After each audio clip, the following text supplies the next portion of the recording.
To all lifters, before we get started, let's introduce you to Libby. This is Libby. If you would like prepaid photo packages, talk to her right now. So if you like to document today's great day of lifting, talk to Libby and she will help you with it. We'll get started in 3 minutes. Again, we're going to step into it for this Nico, Angela, and Asia. Okay. Write down your name and your email.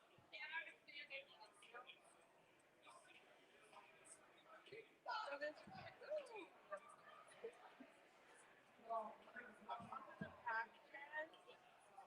but the $50 deposit will come out of that. Okay. So the $50 deposit is just so I know to follow me if you want to buy photos. That's all that is. And then it'll come out of the pack. Okay. And I'll probably do the 5 image. That's fine. Yeah. 5. The 5 is she's gonna get a squat, a bench, and a deadlift, right? Yeah. Okay, cool. But And I have my card. oh, you're doing a card. Yeah. I'm allowed to have it. I didn't think so. Oh, like $5. Oh, okay. I think I have that. Okay. I have Zelle. Please, Dad. Yeah, right. Are you wondering about it's like yeah, it's like going like right now.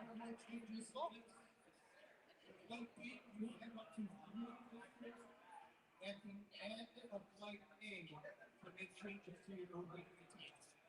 Flight A, you're going to changes. 2 minutes of Catherine. Catherine. Who's Catherine? Okay. So I think you and then Nicole. So Angela. Oh, okay. Catherine first, then Nicole.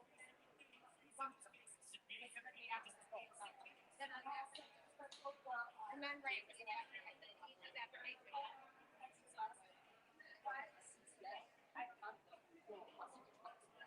What did you say, hon?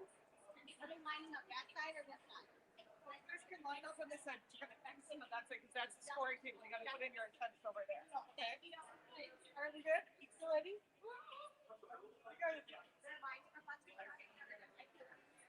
Yeah.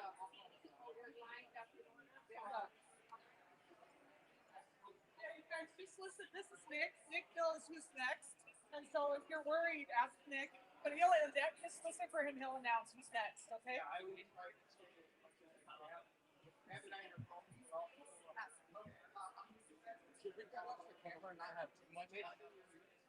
I'm gonna put my face right in it for you. I'm kidding. You gotta have like an up close knocking kind of thing. I mean, I can make that happen. Don't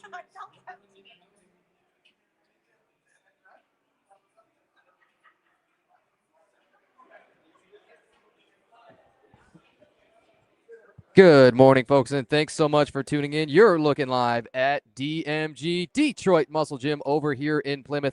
Tanner White, so glad to be with you. What do you say I just stick around all day long as we bring you the sights and sound of Powerlifting America, Motor City Muscle 2, the second iteration of this meet over here. You know, not quite in the heart of the Motor City, but close enough to feel it. We are just moments from the beginning of this opening flight in the incredibly creative sense. We call this opening flight Flight A here through.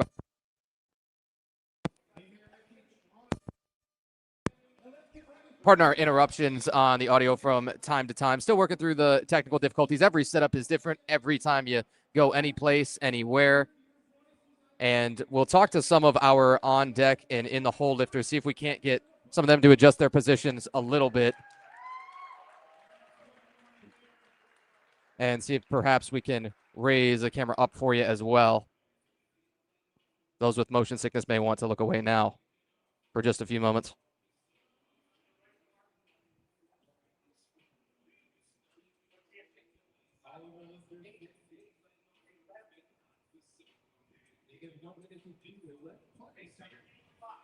Got the opening squat coming now here for flight A.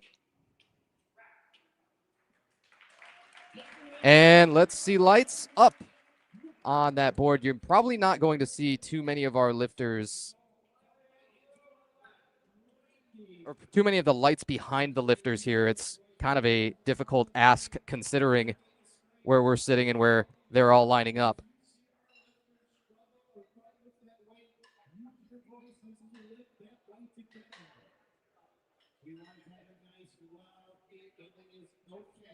Still making adjustments, folks, as we go along. Nobody's perfect. Bar now loaded for Nicole West, our second lifter, taking squat number 1, 9:02 p.m. as we were pretty much perfectly on time for that scheduled 9 a.m. start. Tough to complain.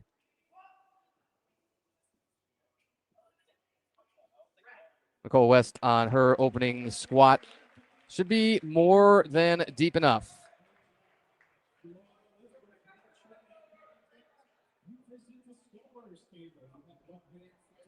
Every time a lifter completes a lift, you've got 60 seconds to go up to the scorer's table and put in your next attempt.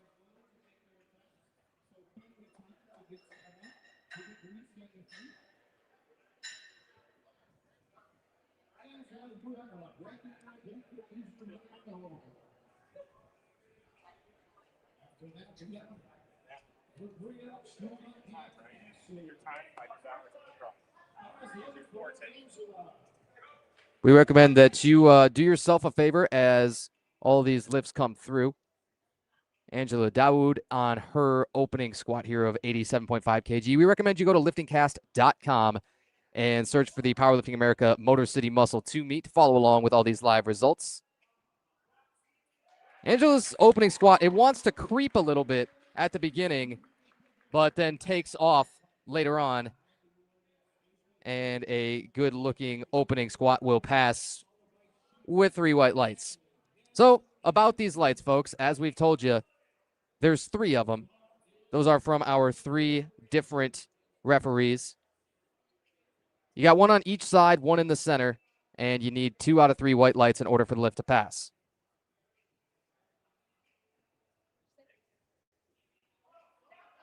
This looks like it's probably going to be no lifted here on this first squat attempt for Randy Watson. It was likely the up and down of the barbell. That's always a cause for a disqualification of a lift, is anytime you get that bar starts moving upwards and then takes a downward motion.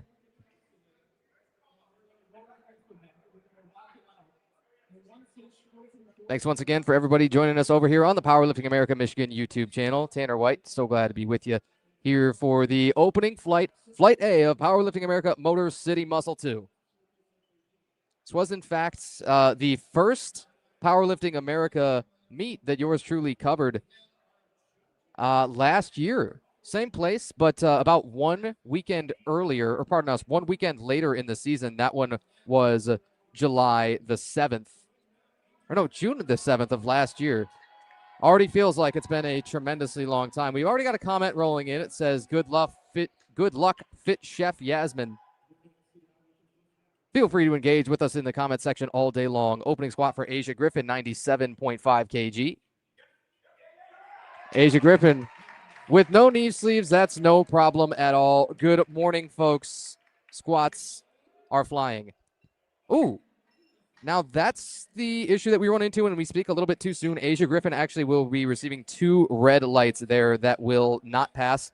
Whenever you miss on a lift, you've got 2 options for your attempt. You can either retake at that same weight, or you can go up by as little as 2.5 kg. You cannot go down, and so attempt selection here throughout the sport is crucial. Labria Wilder is on deck. Not like La Brea, for those of you who have been obsessed with that Netflix original. A 31-year-old Pontiac Yaktown native. La Brea walking up under the barbell says her best competition total is 275 kg.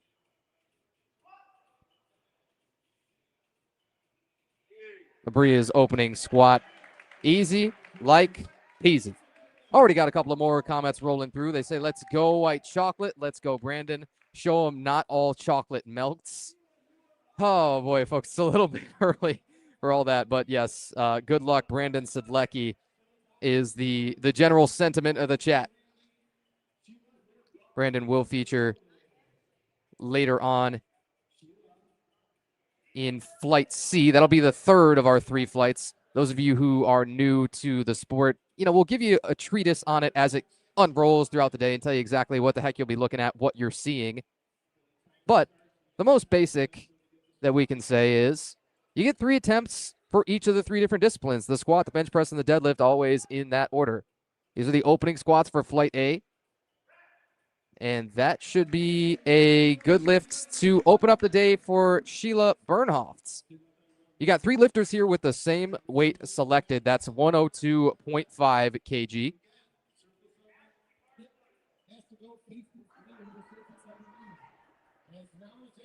And when you have 3 lifters with the same attempt, or any number of lifters with the exact same attempt on the barbell, they will be taking that attempt in order of their lot number. If you are following along on liftingcast.com, you can see those lot numbers.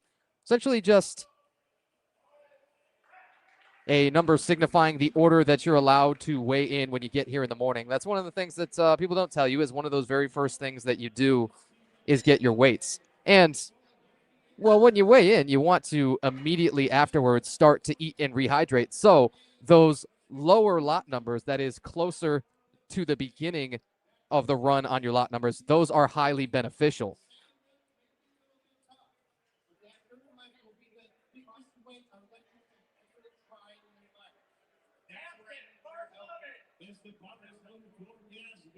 Bar loaded for Yasmin Branch.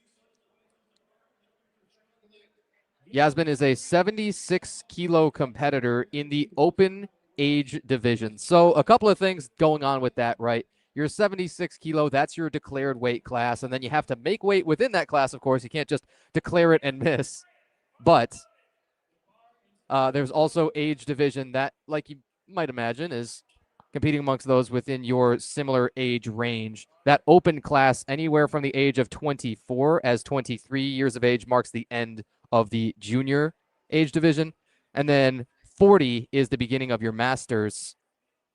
As we do feature masters throughout this, we'll tell you more about some of our masters competitors because there's some fascinating ones today who will be taking the platform. But the 40-year-old range, that's where the cutoff for the opens ends. Opening squat on a 105 kg for Yasmin Branch is smoked with the 3 white lights. 105 kg also coming up for Tegan Betzold here. This is already the bottom of Flight A. First squat attempts have been knocked out so far for everybody.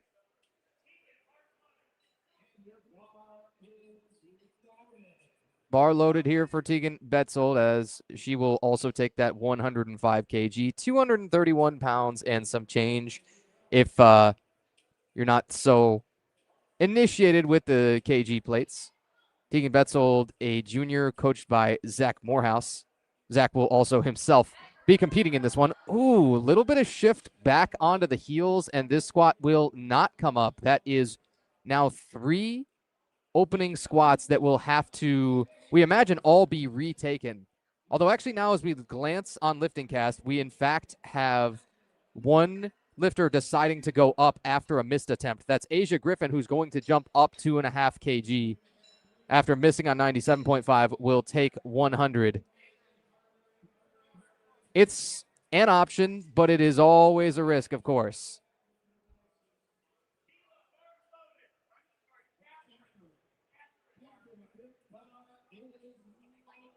Bar loaded for Catherine Latham.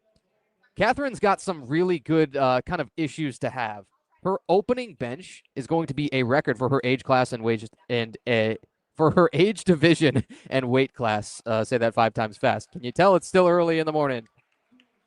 Opening, or pardon us, the second squat attempts coming here for Flight A. And the very first one is good for Catherine Latham. So She is a women's Raw Masters 4 competitor. Those Masters 4, that begins at the age of 70. And Catherine Latham, 70 years of age as she takes the platform today. Well, folks, you're just never too old to continue to build strength and to be your strongest. Should you stick with it and believe that you could get there, believe that you have more in the tank no matter what your age by the calendar says. Nicole West, second squat coming here on 75 kg.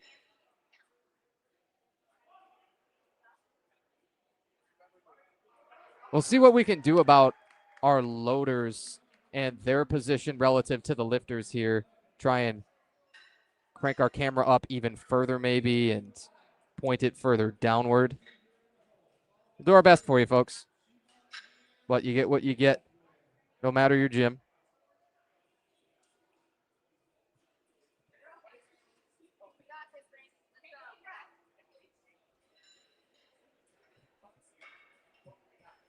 Once more, we come to you live from Detroit Muscle Gym, DMG, here in Plymouth. Randy Watson will now retake that opener at 87.5 kg. You got to get one successful attempt on the board for each lift in order to post a total for the meet. This may be an issue of depth as we get the rack commands. We await the lights on that board behind Randy, and indeed they are all three red. So Randy will be now backed into the corner. That's going to be our first lifter who has to hit a third squat in order to post a total. It's always a tough spot to be in, and it usually draws a little bit further crowd reaction every time because everybody knows what's on the line for that lifter. Again, that all comes down to attempt selection. If your opening attempt was a little bit too heavy, it doesn't give you quite the same ability to move around, to jump like you'd like to.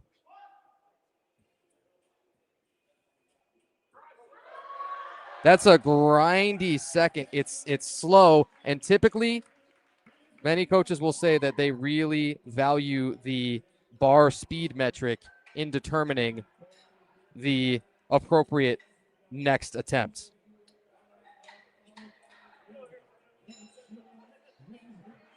Coming at you with the higher angle now. Again, it's always a work in progress. Different setups all the time, no matter where you are, and got to be flexible to what you've got on the day, the gym that you've got, the traffic flow of the whole event. That is underrated as well.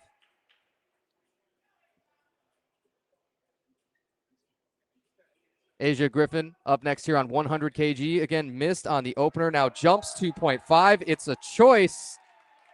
And so sometimes when you're not quite all the way back in the corner, but when you need to find it, that pressure actually helps you ratchet up the intensity a little bit and get that first squat on the board. 100 kg, 220 pounds and some change there. Successful for Asia Griffin. Labria Wilder is now 10 kg up from that. She's got 110 on the bar. That's 242 and a half roughly.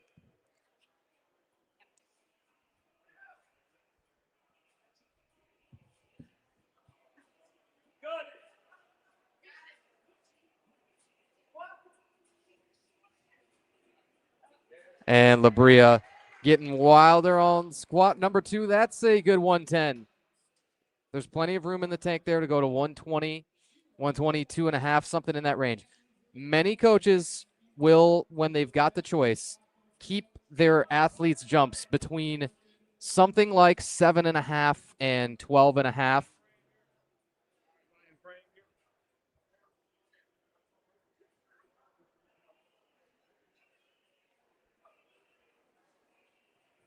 Sheila Bernhoft, her second squat will also be 110 kg.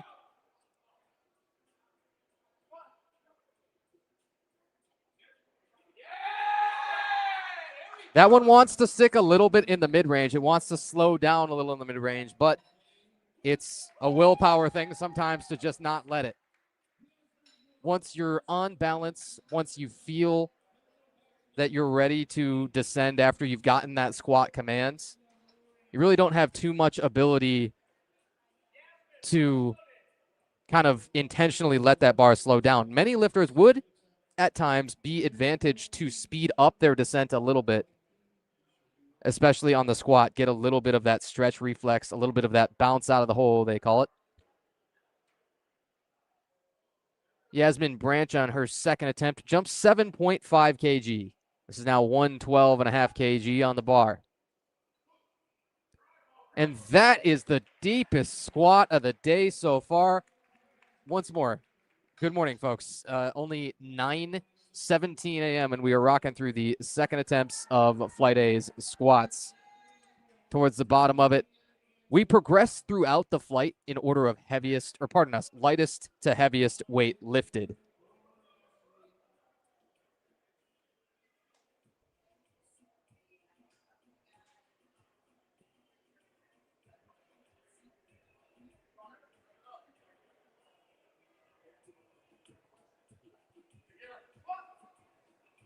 Ashley Hoover under the bar at a 132.5. No, okay. We thought we had just seen it wrong on the board and just kind of rubbing the crud out of our eyes. It's 112.5. I thought, okay, that makes a little more sense. Good attempt, though. Very much so on 112.5.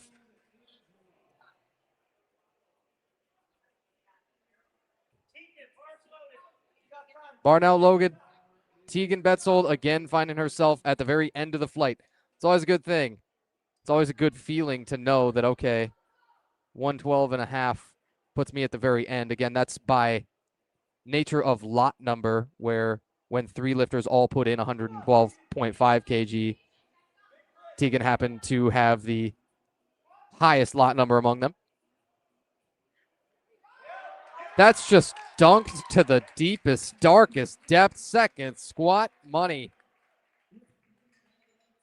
All right, we'll turn it right back up to the top. These are the final squat attempts here for Flight A. We're going to readjust the camera again. So, again, those with motion sickness, be warned here. Doing our best still with traffic flows and with the lineup of on-deck lifters and all those kinds of things. Every setup's different. As we're trying to be flexible around here, we ask you to be flexible with us and say once again that we appreciate you for joining us here for Powerlifting America Motor City Muscle 2.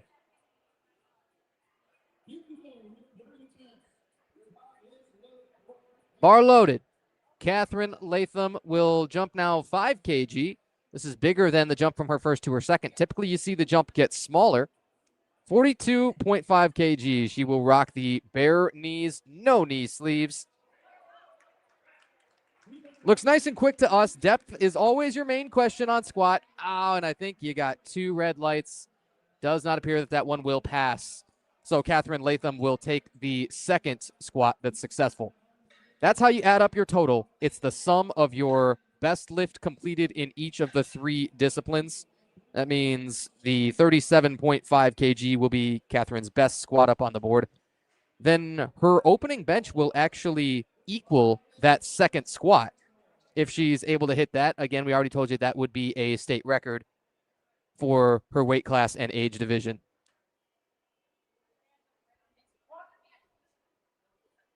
Here's Nicole West, third squat on 80 kg. Blows straight through that.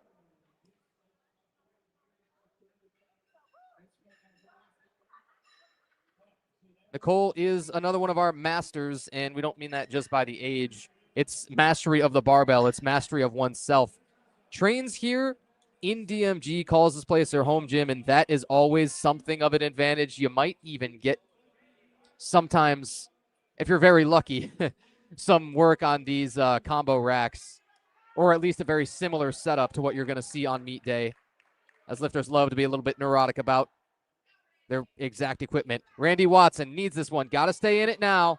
You got to post that total, so you got to get the squat on the board. And 3 white lights to a convincing third on 87.5 kg. Randy Watson is just a 57 kilo class competitor. Doesn't get a whole lot lighter. Your 52s are the next weight class below, but that squat when you're backed up in that corner, many lifters can find it for some reason, sometimes unexplained, unexplainable, but Randy Watson just experienced that. Angela Dawood on a 100 kg third squat coming up. She's a 63 class competitor, as is Asia Griffin, so those two with some head-to-head competition with each other. Angela Dawood under the 100 kg third squat comes. Feeling out the depth for quite a while, got pitched, and then you'll hear that shake of, or you'll see that shake of the head, and then a lot of times that lifter will say, take it, or no, or something in that range, or sometimes even it's just shaking of their head that tells those side spotters, all right, let's grab this thing and help re-rack it. That, of course, is cause for a no lift, so the 92.5 kilo second squat will be Angela's best squat registered. Asia Griffin on 102.5 coming now. That's two jumps of just 2.5 kg apiece. Those are the minimums. Gets that squat command. It's a much more upright squat. It's a much more grindy squat. And that looks good from here. Gets one red light on her right. Does not matter. You just need the two whites to pass it. Labria Wilder is going to come up, and this is where it starts to push nearly to that two reds territory.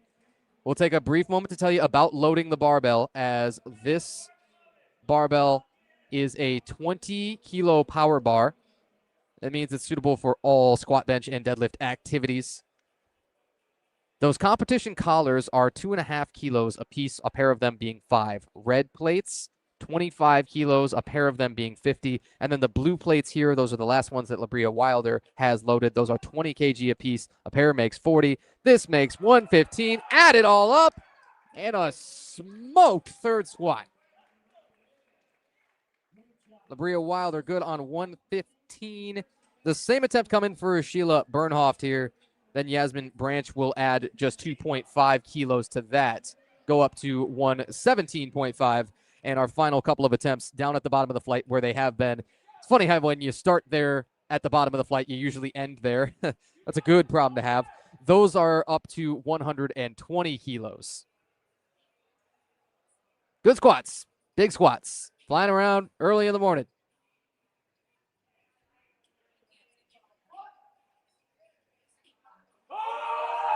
That's creepy and crawly.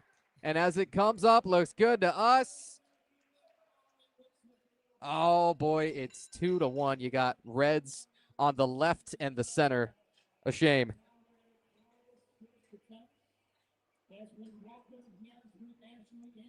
That's everything that was probably going to be in the tank for squat on the day, too, especially considering the speed of it.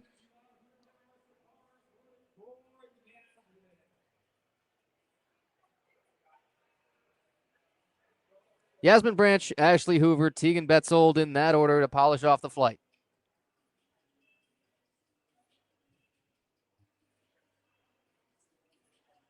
Yasmin Branch, an LA native from Los Angeles, California, 27 years of age, coached by the legendary Rudy Harbin of Harbin Barbell. Just smacked the bottom of this. That is astounding. Could almost sit on the floor with 117.5. Easy. That was unnerving. Deepest squat, I think we're going to say all day long. Now, lots of squats to go. We got 2 full men's flights. It is typical to have your female lifters as much as possible in the first flight. That's exactly what we've got, as this is all female lifters here in flight A. Hence, that makes it a little bit smaller and quicker of a flight, as there's just 9 of them. Ashley Hoover and Tegan Betzold, still the squat, got 120, pardon us. That'll work. Show lights on 120, you bet. You have four unsuccessful third squats right now between Catherine Latham, Nicole West, Angela Dawood, and Sheila Bernhoft. Tegan Betzold missed on the opener at 105 with just kind of a funky little, whether it's a hip shift, a loss of balance, whatever it is. Made a really good correction on her second. Now her third comes up at 120. Tegan Betzold under the bar, 120 kg to equal the heaviest women's squat of the day. Rocking around, the feet now settle. Squat command, tight setup. Got a little pitched over and then found a final gear. Tegan Betzold, 120 kg. And a little mic drop will end the women's flight, Flight A. We already turned it over to Flight B because, folks, we got a long day ahead. But in just 27 minutes' time, we have rocked through all of those opening squats. Or pardon us, all of the Flight A squats. Again, we got 2 more full flights to go through. Adam Pentecost is going to open us up here for Flight B. Adam is a pre-sub junior. You start to look further and further down the list of the age divisions. It's tough to find pre-sub junior. But at the age of just 12, he has, again, a pretty good issue where he's going to open with all records for pre-sub juniors for his class. And so immediately he's got a record on the board with 40 kg.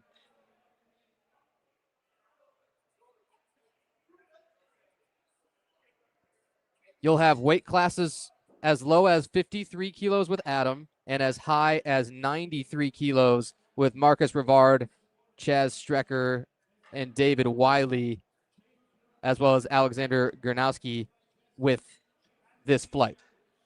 Then you get to a lot of the big boys when you get down to Flight C. We will see one super heavyweight that's 120 kg plus. It'll take quite a while before we get there, though. And again, that's at the bottom, like you might imagine, of Flight C. So you essentially progress through the flights in order of weight class, although that's not perfectly a set-in-stone rule. Adam Pentecost will just be continuing to take records every single time he takes an attempt today. That's, again, a really good problem to have.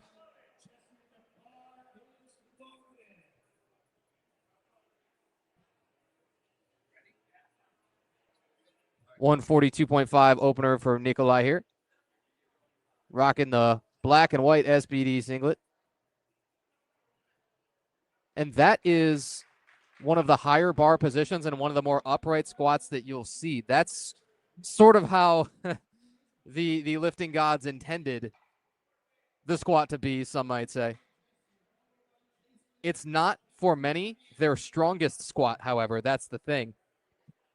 Over time, many find that, well, you've got to embrace further leaning over. You have to shift more load to the hip extensors, and part of that can be accomplished by leaning over more, allowing more forward torso lean. James Tinney will open here on 145 kg. He's an 83 kilo competitor and a Masters 2, beginning at the age of 50, that Masters 2 class. But that means you're just kind of getting settled. You're just kind of getting into it and learning the barbell, right? You spent, your 4 decades or so underneath the bar. James is 49 years of age, but he says he is going to turn 50 in August. He was eligible to enter as a Masters 2. Again, that Masters 1 usually running from the ages of 40 to 49.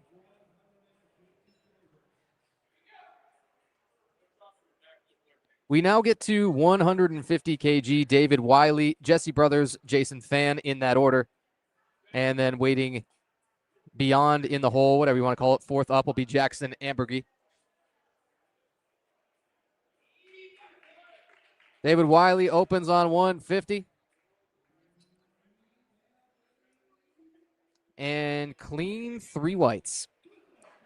When you do look on Lifting Cast, if you're following along with live results of this one, you see a 1-minute timer that begins to run down from the moment that the bar is loaded call is made from our head referee. That bar is loaded call is crucial. The moment that that referee says that, you begin to have a 60-second attempt timer running down. Lifters have 60 seconds from the time that call is made to begin their attempts.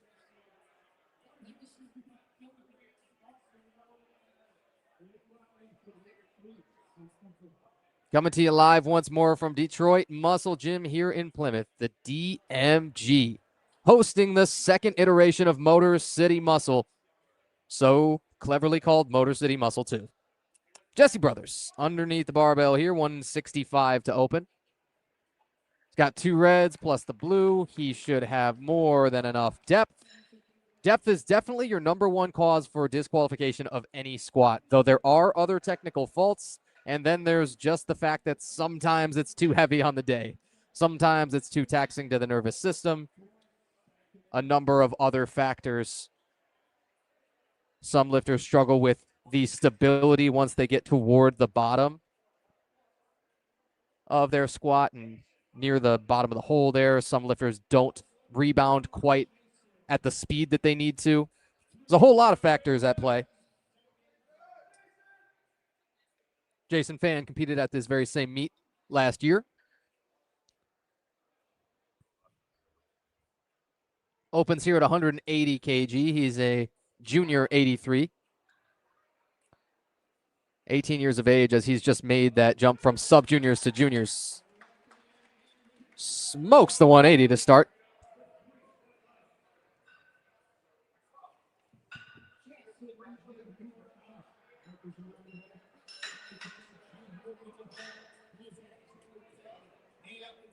It was his first meet, Motor City Muscle, last year. He would then make a somewhat short turnaround and in 5 months' time compete again over at Powerlifting America West Michigan Classic 2. That one over at Unreal Fitness in Grand Rapids. Saw a fair drop-off, again, partly because we speculate, of trying to make that shorter turnaround.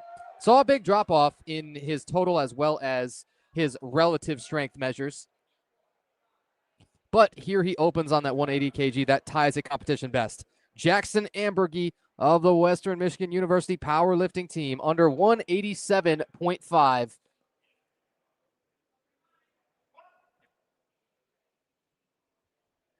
Jackson took plenty of time after that squat command. I think he's not going to be happy about the speed, but I think he also won't let it get in his head because it probably was just simply the speed of the setup that was a little bit slow for his liking. His best competition squat, 202.5. He opens a good deal under that. You're going to have 2 successful lifts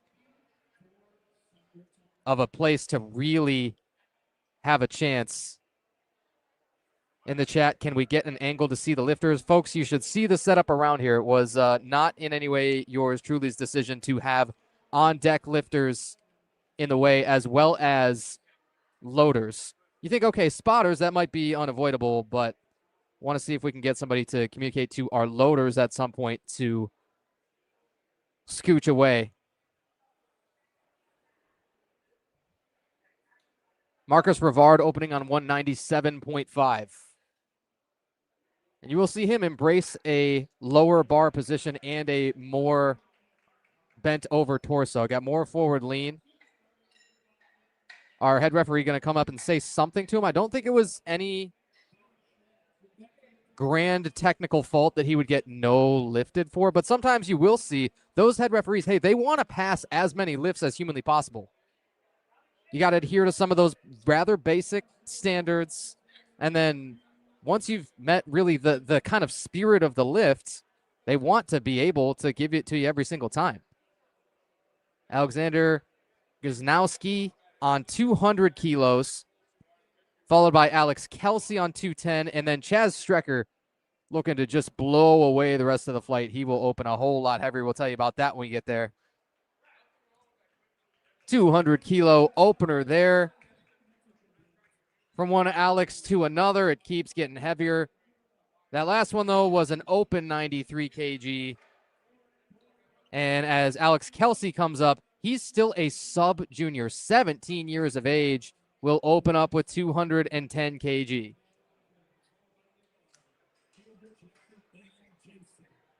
His best competition squat, 222.5.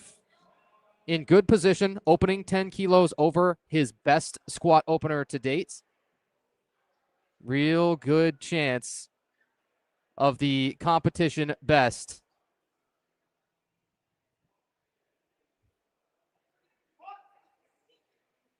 Alex Kelsey, opener, 210. Smoke. And through the fire and flames, he's going to go up to the table and put in probably something real close to that PR.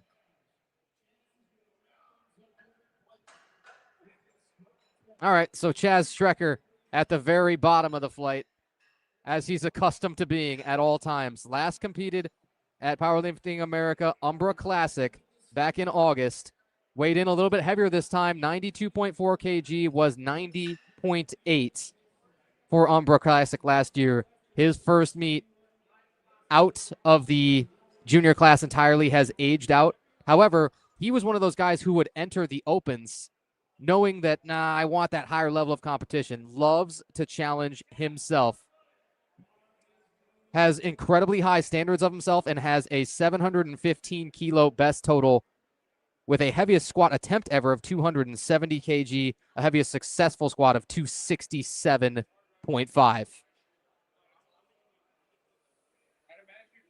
Chaz Strecker underneath 237.5. The bottom of the flight, you know what that means? It means you got the heaviest openers, and you'll probably have the heaviest third attempts too.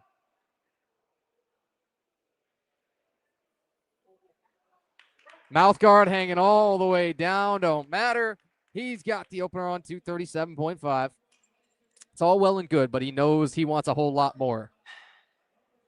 Sauntering up to that table, probably feeling good after a very convincing first. But this man is known to take wild jumps that kind of make your jaw drop at times, where he will elect to open what some might say is very conservative.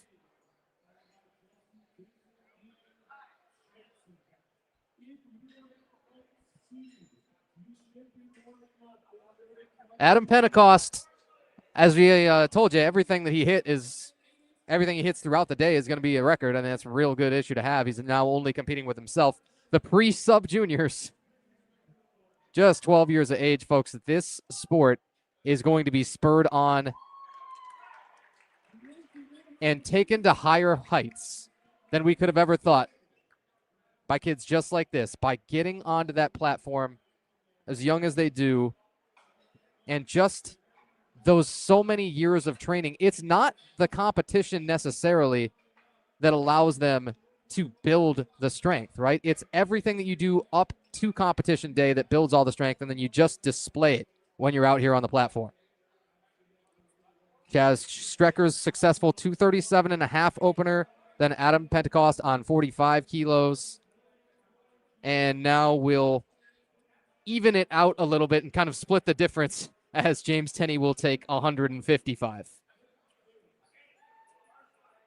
An Ann Arbor native, self-coaches, and you got to be really wary of the guys who train out of their garage. You know that they have oftentimes a little bit of a screw loose.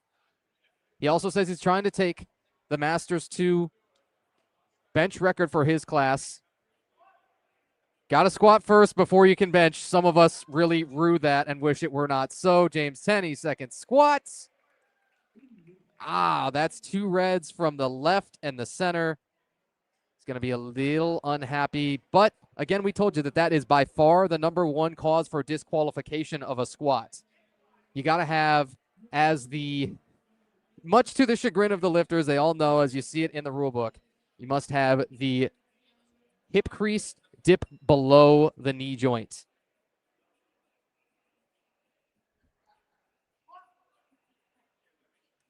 This squat is also 155 kg here for Nikolai. So two lifters again with the same weight on the bar. Nikolai is successful. David Wiley put in a 10 kilo jump. He'll go 150 kilos up to 160. 160 kilos, roughly 353 pounds here.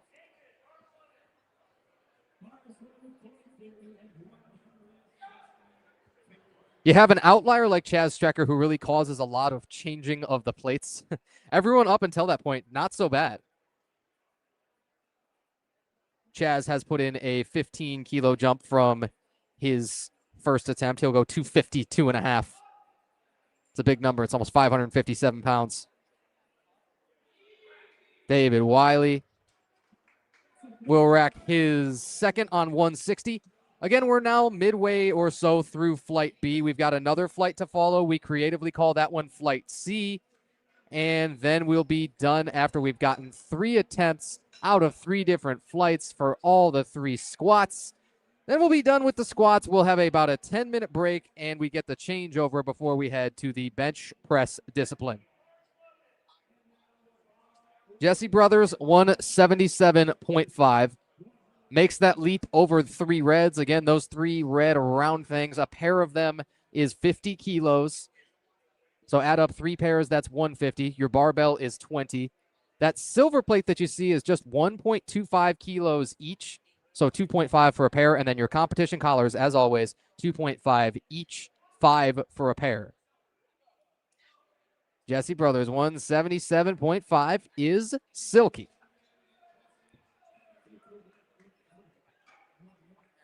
Jason Fan will take a big old jump. We got to adjust the glasses, lean into the screen, and make sure we're seeing this right. He is going to 197.5. His best competition squat coming in was 180. Oh, my goodness. This is for a plus 17.5 to his competition best. If you miss this, you obviously have to retake, I think, because the likelihood of anything more being in the tank with such a huge jump is quite low.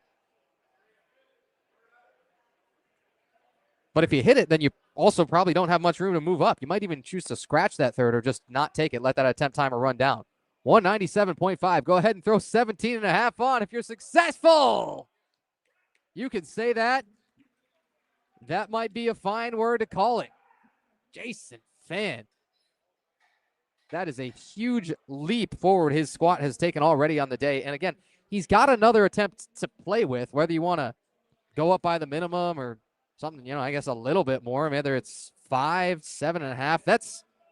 It's the first kind of shocking attempt that we've seen for the day, I'd say. Jackson Ambergy is also going to make a big jump here. This is going to be plus 12.5 that he's going up. And this will put him only 2.5 kilos below his all-time best. He's hit this a couple of different times at Powerlifting America Irongeddon back in 2024 and No Frills back in February. A nice round number like 200 kilos sounds great for a second. What do you think? Jackson Ambergy. Oh, man, that's deep. Some remove all doubts.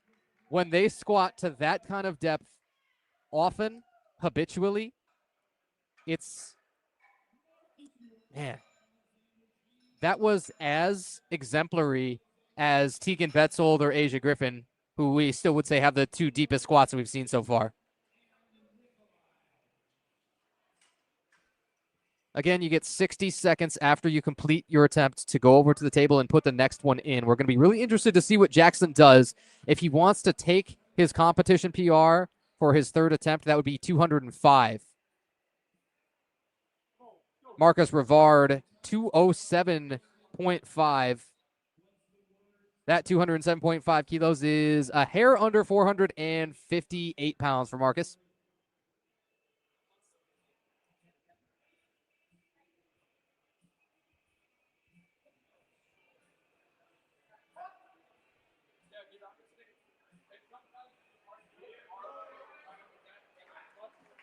Marcus is just tossing the thing around.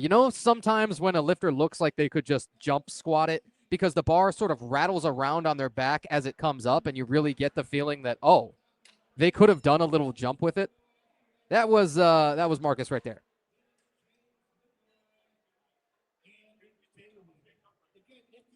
Alex, and then we'll end with a Chaz. This is no skit. This is no Saturday Night Live. This is Powerlifting America Motor City Muscle 2. Alex G, I like it how our PA announcer treated this situation. That's always a good neutral. 215 kg,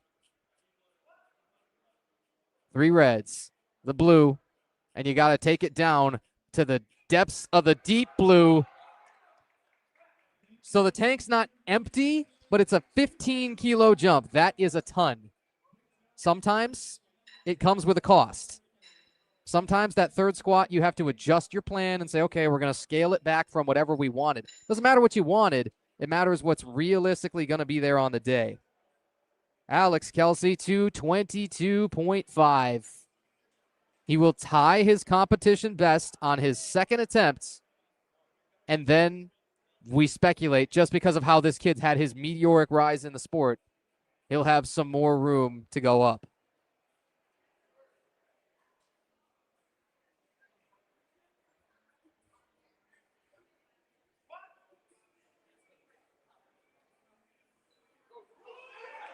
That second squat, like we thought, with a whole lot more that could get got. A 12.5 kilo jump, and I wouldn't be shocked to see him take another one of those for a monster lifetime PR. Chaz Strecker has a ways to go if he wants to get all the way to that lifetime PR of 267.5, but he took a 15-kilo jump here to his second to put him in range.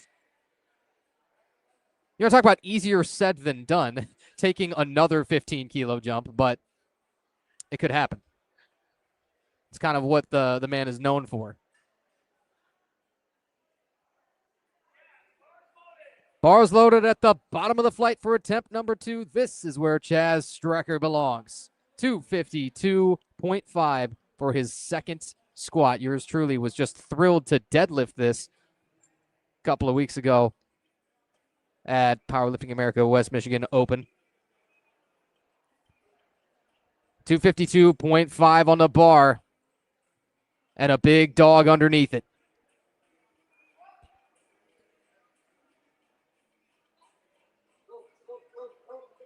And that will work for us. What do you think? Give us 3 whites.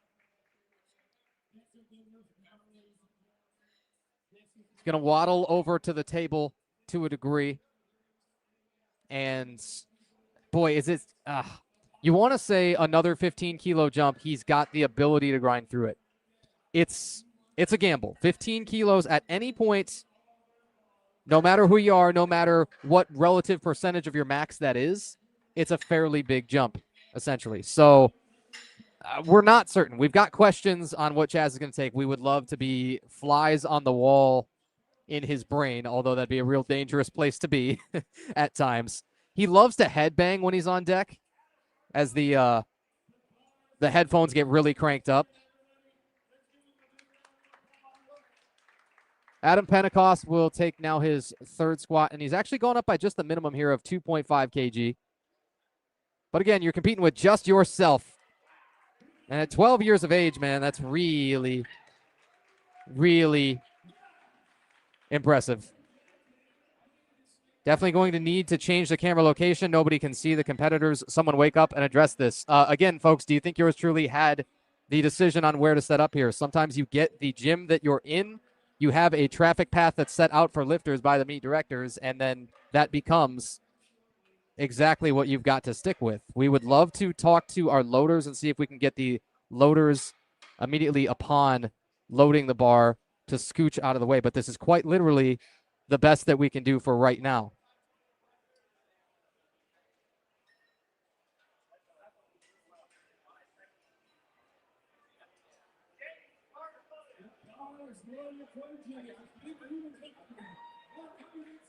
Bar loaded for James Tinney. He's actually going to jump 5 from his last miss on 160.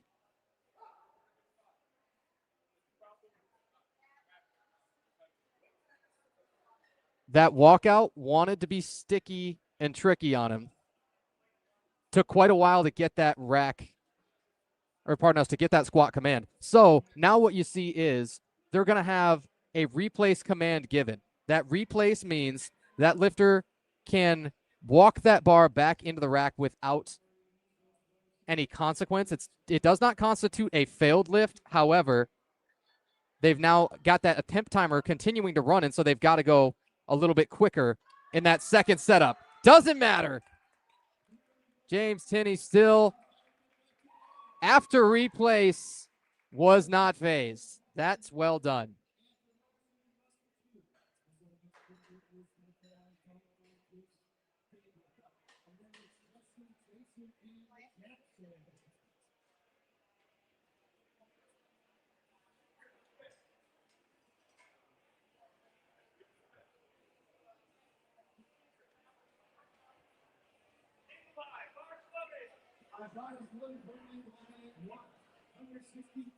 We're on to the third squats, folks, of Flight B. Again, we still got a whole nother flight to go. At the very bottom of the flight, Chaz Strecker put in 265 kilos. Alex Kelsey also will take a state record attempt. That'll be fun when we get there. We'll tell you more about it. Nikolai, third squat, will get one red light from the center, but it'll pass on the sides. They always say, well, sometimes it's most difficult to tell depth from the center, and sometimes the side judges will have the best ability to give calls of depth. But all three get a vote, as it were, and then again, you've got to get 2 out of those 3 lights white in order to pass the lift. David Wiley, 170 kilos.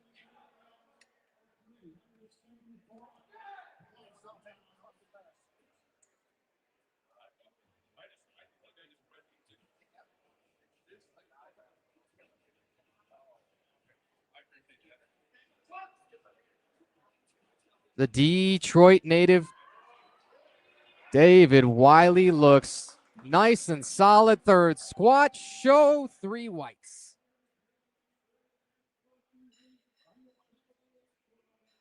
His best competition squat coming in was 170, so he will equal that. Sometimes when life stresses come, when, some change weight classes, they just have responsibilities and things that you've got to take on and have to work through while training. Sometimes to equal your total or equal some of your best lifts, that is progress all of its own, because it shows a resilience even to maintain that level where you are. And sometimes maintenance even kind of feels like gaining strength. Jesse Brothers, 185.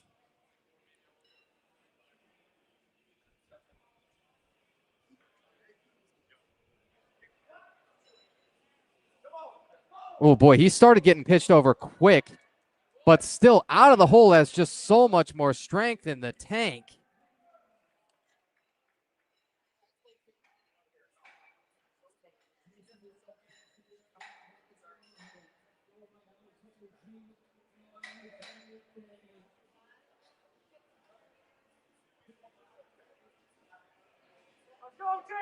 The long line of on-deck lifters will watch Jason Fan take 202.5 kg. Remember, he came in and his best competition squat was 180 a year ago at this very same Motor City Muscle. This is plus 22.5. This is a huge, huge hit to the all-time PR. He's already got the 17.5 banked, and 5 more could be ambitious. Let's find out. And if you empty the tank on squats, you always have the risk of it affecting the rest of the day. 202.5. Depth is all the way there, but you might have to dig a little deeper. Oh, man. Our favorite squat grind for the day so far. He'll take that crown.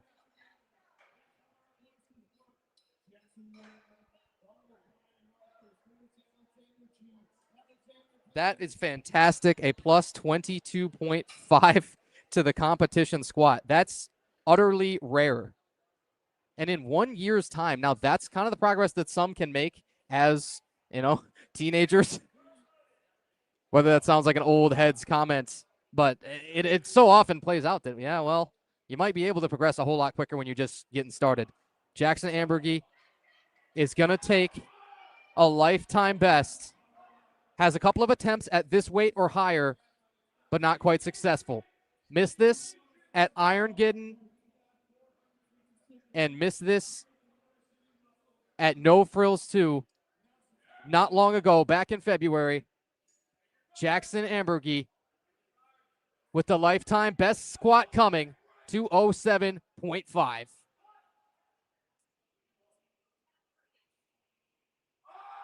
Jackson's got it on depth. He's got it on strength. He's got the lifetime best. +5 all time. And this guy's been on the national stage before, so you know that the bigger moments do not faze him.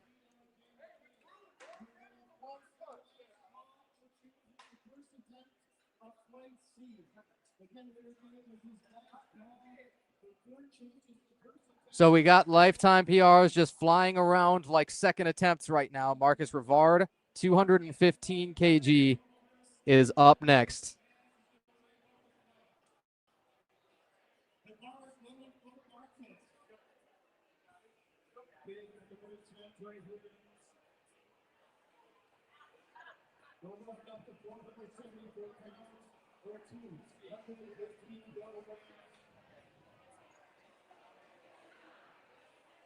Marcus has one of the quicker unracks that you'll ever see, 215 kilos. Getting down to the bottom of the flight, as we always do. It gets a whole lot heavier. Whoa, he found another gear for the 215.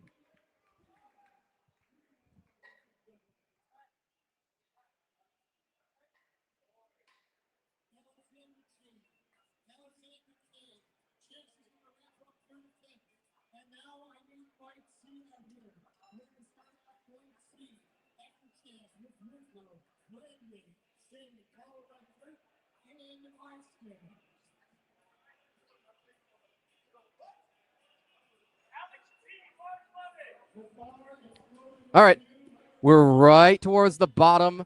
We got 3 more attempts for the flight. Alex and Alex, back-to-backs, as it should be. 220, and then Alex Kelsey taking a 237.5. It's a big number.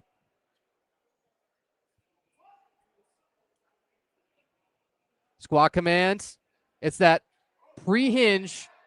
Oh, boy, it can throw some a little bit off balance. You speculate that that's, partly to do with balance, partly to do with sometimes you just empty the tank a little bit much on that second, and you don't have a whole lot of room to go up on the third squat. Even so, the 215 kg, it was a fairly small jump, so you'd rather miss on a small jump, as it were, than a big jump and think, oh, well, maybe I had more in the tank if I this, and that. There's so much what if in the sport. The sport is at some of the high-level margins almost entirely what ifs. But can't think about that. You can only do the best that you can to polish it off with your bench press and your deadlift. We are 2 squats away from Flight C. 2 monster attempts upcoming here. Alex Kelsey says, everybody get up. And look at me, 237.5 for a state record. Oh, boy, it's far too quiet, uncomfortably so. This would be a +15 to his competition best. This guy just always shows up and smokes the former version of himself. Alex Kelsey, 237.5. It's not quite there. What an incredible save on both sides. Side spotters, folks. You want to talk about people you should tip. You want to talk about people that you should feed well. People that you should show a true reverence to. Side spotters, I think, is probably number 1 on that list out of everybody involved. Yes, meet directors put in the long hours and the travel, and they, pay for storage for all these backdrops and the monitors, and they so many other things that people will never see because they only show up on meet day. But literally in the line of fire under every single attempt are your side spotters. And they have an even more difficult job now, as Chaz Strecker is going to need a whole bunch of those spotters under the 265 kilos. This is the heaviest squat, like you might imagine, down here at the bottom of Flight B. Just 2.5 under his all-time best. And a whole lot beyond everybody else in the flight. That's Chaz Strecker. 265 keys. 584 pounds of real steel. He's got it.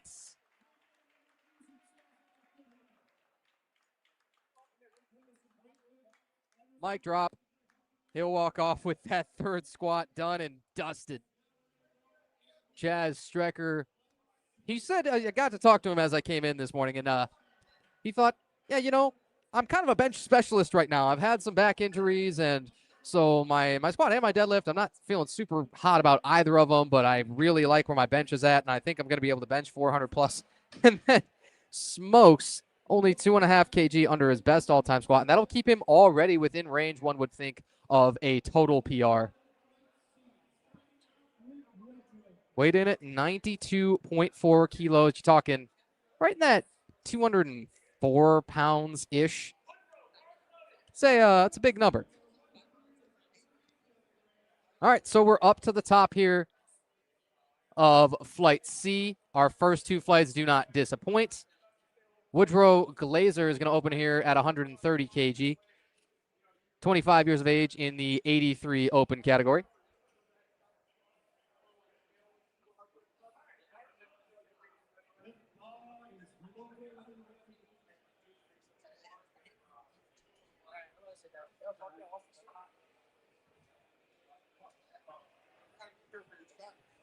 Woodrow Glazer will take extra couple moments to settle this, rock the hips around, and then you cannot move those feet once you get that squat command. Oh, my. Well, all the issues, I think, sorted themselves out as soon as you got steadied. There's so many different schools of thought about the walkout. Some will say, hey, walk it out roughly as quick as you can so that you're not holding it too long.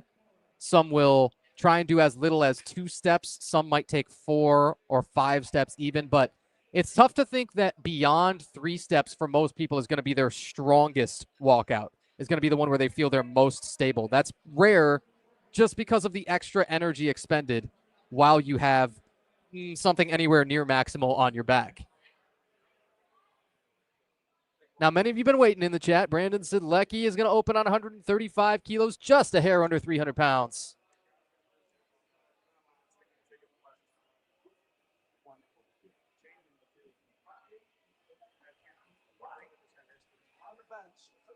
Oh, that's the springiest squat we've seen. So, yes, it's beautiful depth. Yes, it's exceptional core tightness and good rebound and all that. I think that's the thing that jumps out the most is it's so springy, so fluid out of that bottom where there is no time spent, no time wasted in that reversal. Many lifters would, again, be advantaged to get a little bit more rebound, to kind of hit that bottom a little bit harder so you can often come up a little bit quicker.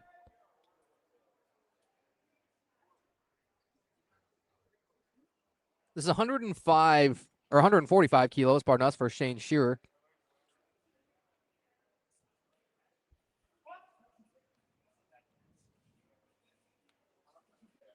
He'll take a moment to feel out the depth towards the bottom. And so that is another kind of mechanism that some lifters will use where their descent, it looks a little bit slower at the top. And once you get to shortly before depth, they'll use a little bit of what's called compensatory acceleration. That is a speeding up right before the end of the range of motion. It can work. You've got to have excellent control of everything up until that point in order to utilize that effectively. That's the same weight on the bar there as Shane. You had 145 kilos. This is going to be 2 reds. It's from the left and the center, and it's on depth. So, again, your 2 options once you miss a lift. You can either retake or go up by as little as 2.5 kilos. Those are your 2 options.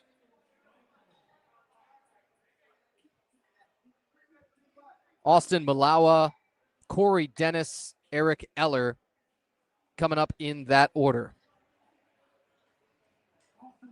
Austin is a 93 open competitor, 30 years of age. These are the opening flights, or pardon us, the opening squats of Flight C. Once we get everybody through 3 attempts here in Flight C, we'll have 10 minutes of change over time and then move on to the bench press discipline. Always in that order in the sport. You'll learn quickly enough squat, bench press, and then the deadlift. Look at the aggressively knees out squat from Austin Mulawa. Some lifters need some natural cueing, or need some cueing on that, rather. Some lifters have, when they allow their knees to track perfectly naturally, that outward knee travel. Some have much more forward knee travel, and it's, of course, dependent on a bunch of other things, right? What is your toe angle when you set up? What is your level of abduction, your level of external rotation, to get on the nerdy side? But it all matters on the margins. Corey Cortez Dennis Jr. got quite a ring to it.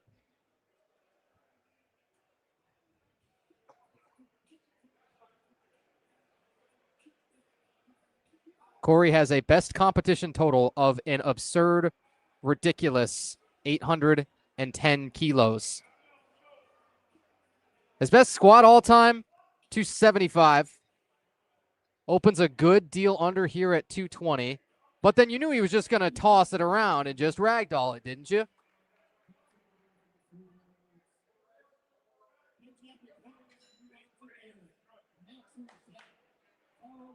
Corey trains most often at Umbra Strength in Shelby Township. It's not too far away. You're talking about an hour or so here from DMG.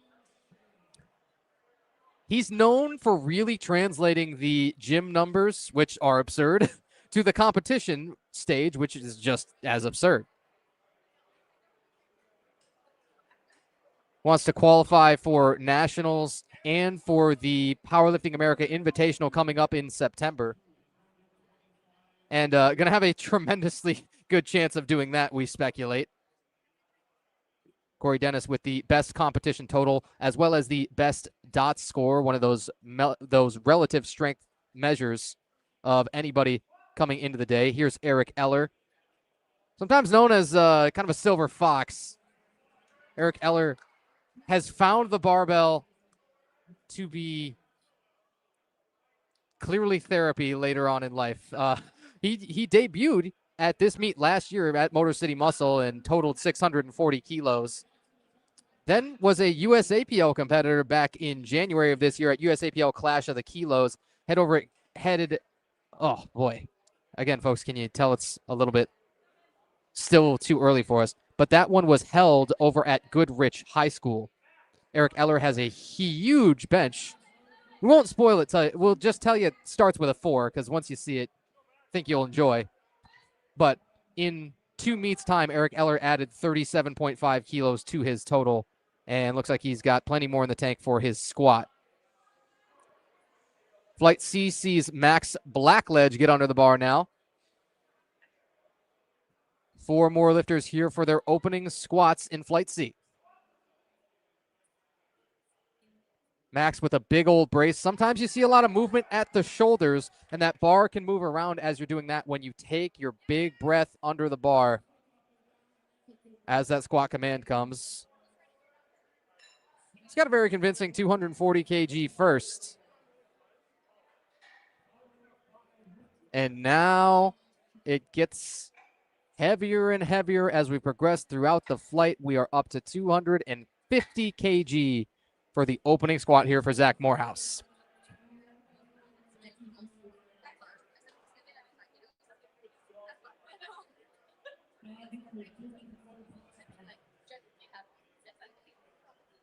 Zach Morehouse of Never Satisfied Strength, a junior 105, 22 years of age.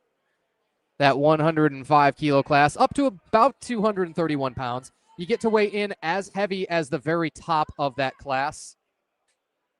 But if you're 105.1, no further lenience. You'd have to compete up a class. Zach has taken another few moments to screw himself into the floor and ratchet that bar down into his back. And now we'll open at 250.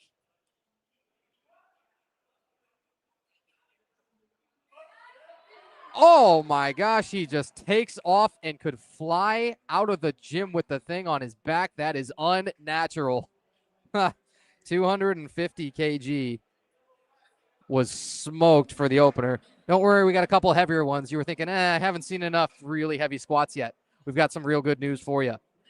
We've also got some big jumps coming in. Corey Dennis is going to take 10 kilos. Wonder if it's an injury thing maybe that's keeping his squat a little bit lower as relative to his competition best. But still, he will take a 10-kilo jump from his first to his second. Max Blackledge is taking a 15-kilo jump. That's pretty generous, and Eric Eller will jump by 10. Say all about it when we get down there. Michael Nadrowski, 260. And then Hayden Wisniewski, 270 to polish off the flight. Jeez. Mike is our one heavyweight. That's 120 kilos plus, and then it's an unlimited class beyond that point. Man, look at the depth, too. Do you ever feel bad for a guy who's got a range of motion quite like Mike's? You know, sometimes I do, but didn't affect him all too much. You must be, depending on the length of your femur, adjusting your level of forward torso lean, your level of bent over, basically.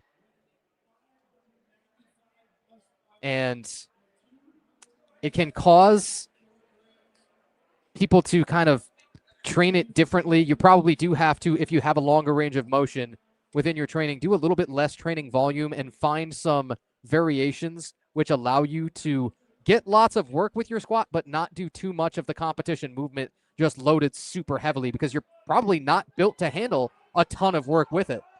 Doesn't mean you can't be an elite squatter. It means it might take you more work. Hayden Wisniewski opens on 270. Like you might imagine, the heaviest squat comes at the very end.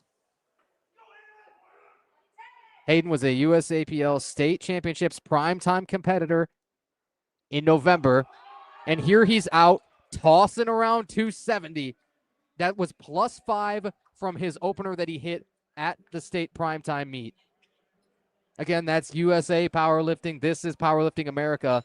But even so, knows that he's a guy that deserves to be in that Powerlifting America Invitational. It's going to be sort of the all-star game for the Federation coming up in September of this year. I believe it's September the 26th, that final Saturday of the month.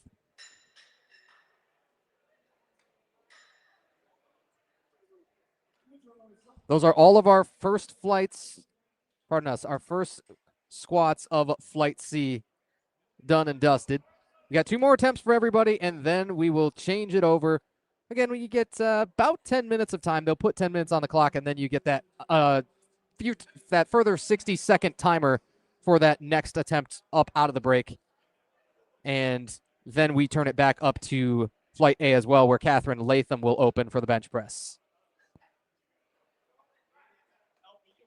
And so Woodrow Glazer on 137.5. That's a very within range second. What they mean is you come in and, okay, you have the idea that for each attempt, there might be one specific number that we want to hit, but how we really should treat it is have a range. We'll go between 7.5, let's say, and 12.5 for the jump, depending on, well, how does that opener move? Does it feel way lighter than you expected? Does it feel better than it even did in the warm-up room when you take your last warm-up? If that's the case, you can feel free to jump a little bit more.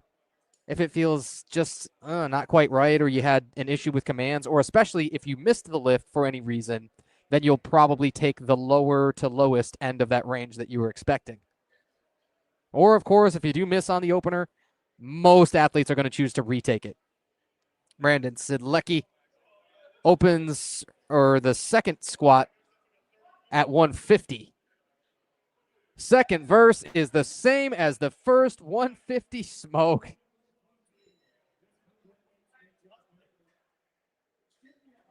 there's still room if Brandon wants to take another 15, 17 and a half even, we wouldn't be surprised. He's one of the lightest 83 competitors that you'll see. So 83 kg weight class, but weighed in at 76.3 if we're seeing that. 76.2, even lighter. Shane Shearer under 152.5, also taking a probably well within range jump here of 7.5 kilos. That is often wise to not go 10 or more. If you can control each one like Shane does, look, that's probably his number one strength there is control through every tiny fraction of that range of motion.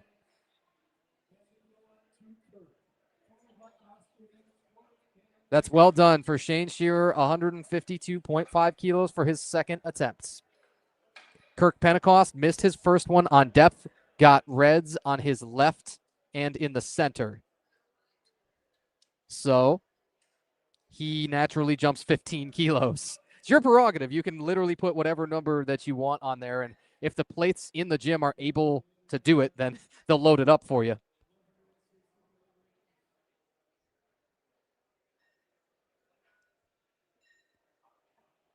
Kirk's second attempt here comes at 160.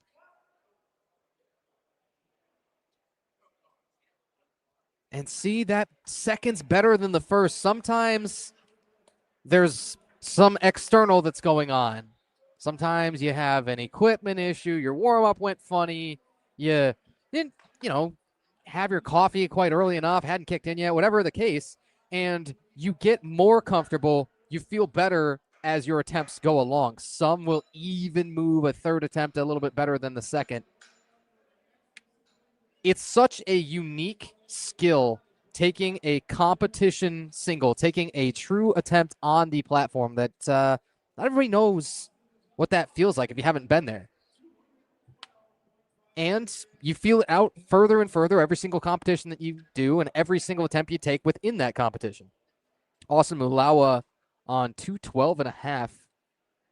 Again, we told you Austin is a 93 open competitor. He weighed in fairly light for the weight class at 89.4. There's nothing that says how light you can weigh in. You just got to be within that range that's above the class in front of you. He hit a second gear. He should have it with ease and 3 white lights. That's good news. 12.5 kilo jump for the first time. We expect a smaller jump from the second to the third. That's probably wise. And now Austin will head over to the table. Again, folks, you get 60 seconds once your attempt finishes to go up to that table and put in your next attempt. You can go up by as little as 2.5 kilos, or we could start to see some of our bigger, heavier lifters, especially if they secure some of the records that they were looking for. You could see a scratch. You just allow the timer to run all the way down. Corey Dennis had to toss the earbud out and have somebody retrieve it for him. Yeah, that's one of those very niche rules. But indeed, you are not allowed to come out onto the platform with headphones on. Corey Dennis, 230 kg second squat, had to hold it a little bit longer than he would like. But again, that's way sub-maximal. So here's the thing. That was a 10 kilo jump. We told you it's way under his all-time best. Does he want to take a huge jump and not get into PR range, because that's still probably not wise? But his best competition squat all-time is 275. If he wants to, jump 20 or more, it wouldn't be surprising. Clearly, it looks like he knows the qualifying total that he needs for not only the Powerlifting America Invitational, but, going forward, he says he wants to also, we presume, compete in the USAPL state meet again. And Corey did just go and scratch his third squat. He will not be taking that attempt. Eric Eller will be taking 235 for his second.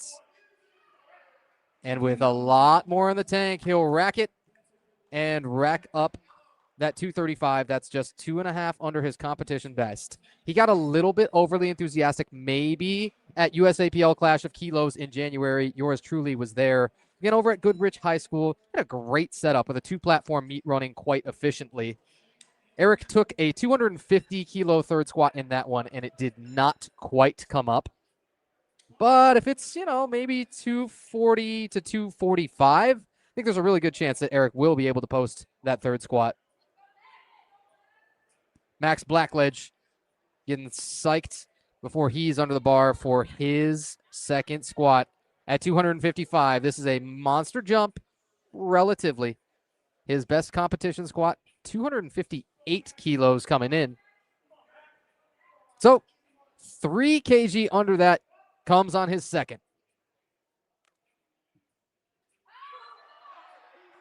It's there. It looks nice to us. Everybody agrees, but the third squat's going to be the question. What does he want? 5. If you throw 5 kilos on in your max, that's a competition PR. If you get anything more than that, it's gravy. 5 is probably the wisest take, but sometimes it's just hard if you feel good.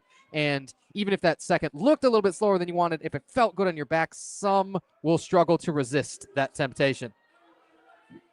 Zach Morehouse will be taking a state record here. The Escanaba native. The man from the north says his best competition squat coming in, 257.5. He looks to slap 7.5 on that and take it into the stratosphere plus PR.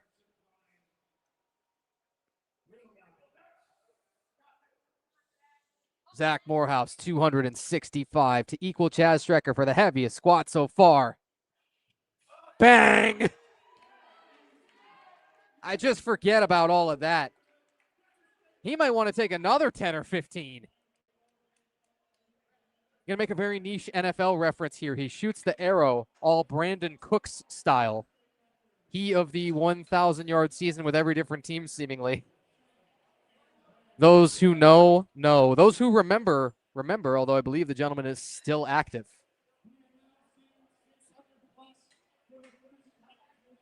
Our PA announcer just nailed it for the first time today. 600-plus pounds should plan on going down. Michael Nadrowski is at 275 kg. That's about 606 and some change. And then Hayden Wisniewski, not to be bested, has a state record attempt coming after him.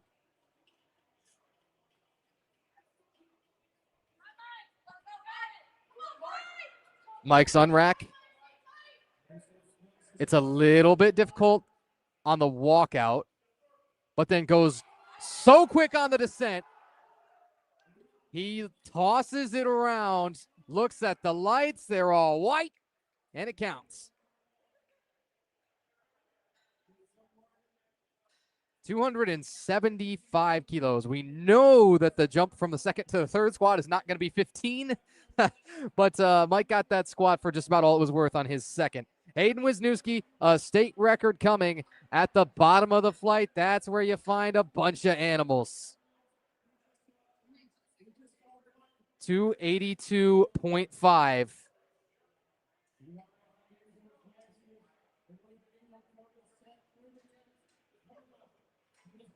Hayden Wisniewski would equal his best squat from the Michigan State Championship primetime with USAPL.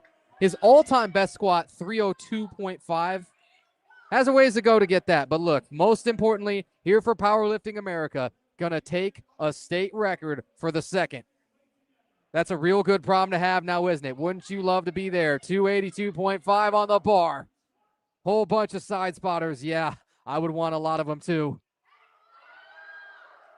He cooked that second like the second to last warm-up. There's your state record, and there is more in the tank.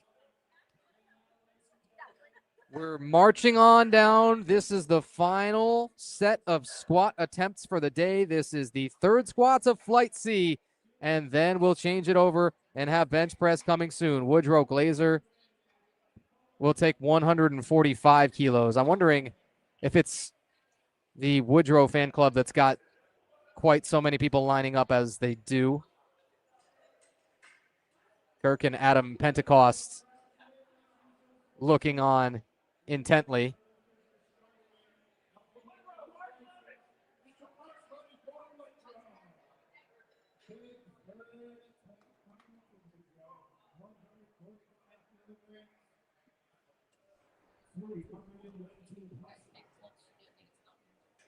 $145 for Woodrow Glazer, 2 7.5 kilo linear jumps. Always a luxury if you can have them to not have to expend yourself. Because remember, you still got a couple of disciplines to work with and you want to have more in the tank. 145 on the third squat, good. Shane Shearer will do exactly the same. Take 2 jumps of 7.5 kilo each.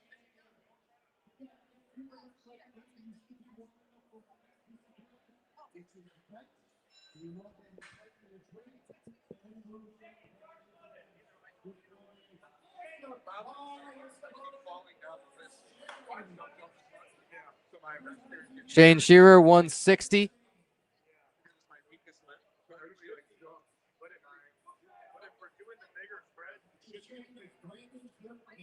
Out early on in the attempt timers. He's got 45 plus seconds still to rock. But if you're ready to rock, why wait? Squat commands. Again, under control. Wanted to tip forward. He fought it back with everything he had. Puts it on the board.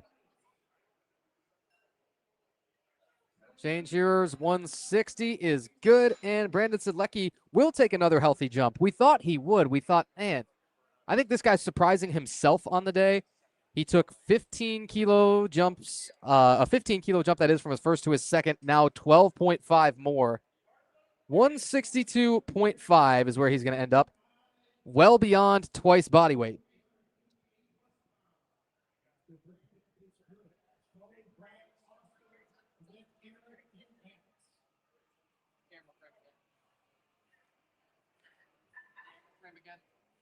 Said what? Camera frame again. What's camera frame again mean? 162.5. Brandon's fan club. You better let him hear it in the chat. Oh, that's scalded.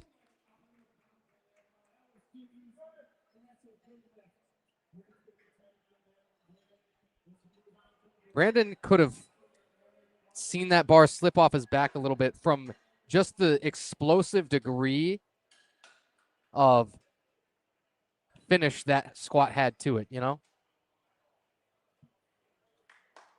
162.5 will be his best squat. We have all successful third squats so far here, as you might hear one audibly knock on wood.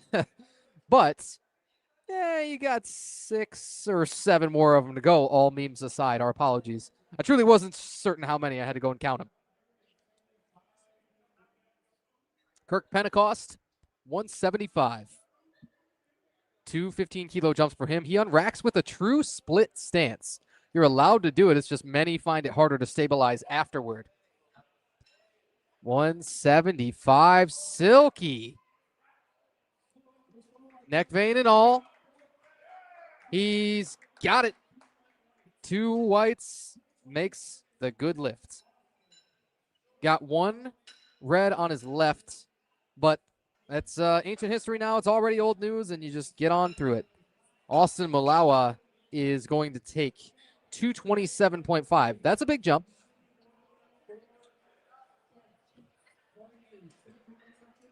Austin can probably do the math here. He has also competed at the USAPL Michigan State Championships, was a 100-kilo class competitor there back in 2023, and totaled 682.5 kilos. Best all-time squat, 240, so not quite there, but he does know that this puts him beyond 400 or 500 pounds. Breath was kind of all over the place. That was going to make this one tough. Oh, boy, he's seeing stars, but he's also seeing lights. Oh, it was sort of a rebreathing late, a losing maybe of the first breath. And sometimes when you try to time that squat command out to breathe in accordance with when you think it's going to come, you can get in that kind of situation. I wonder if that's what happened, or I don't know if the passy outies wanted to creep up on him. It's tough to say.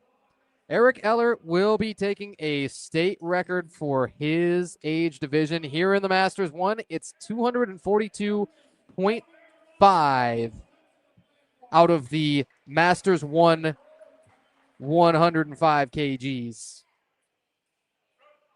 More records will fall if everybody's successful on these third squats, but Eric Eller wants to be the first of these thirds. 242.5.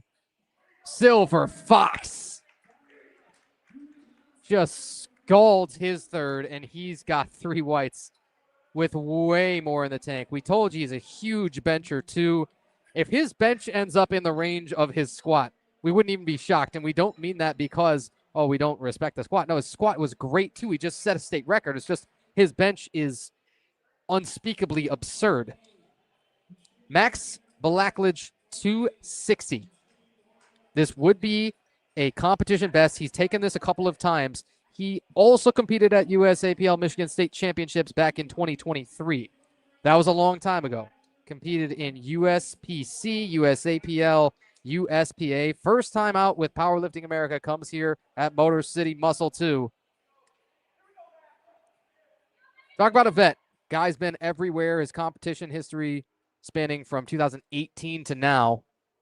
His coaching history as well. Long and storied. Been about a year and a half since he last took the platform. Does he have an all-time squat PR in him here? Does he? You bet he does.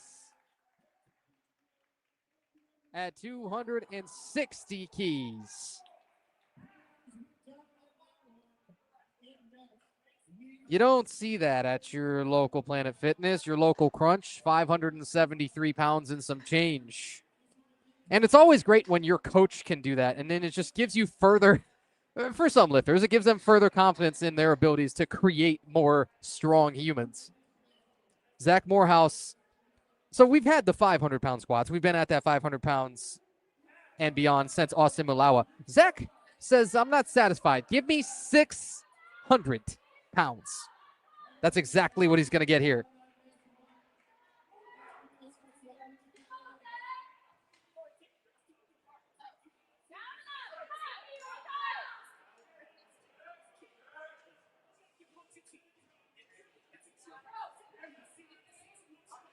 The 600-pound state record attempt for Zach Morehouse, and it comes now.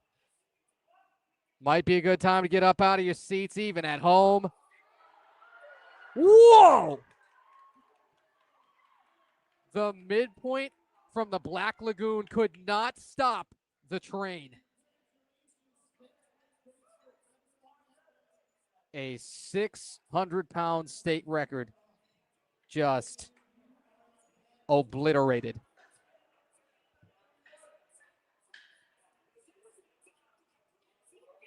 That is getting everything that you were going to get out of the day on squats. That is, for some, that would mean emptying the tank, and then you're kind of, well, where do you go from here? Even so, you got the state record secured, and it's 600 pounds, a pretty nice even number. You had to. There was really no other option. It's really a little closer to 601, too, if you want to get real nitpicky about it.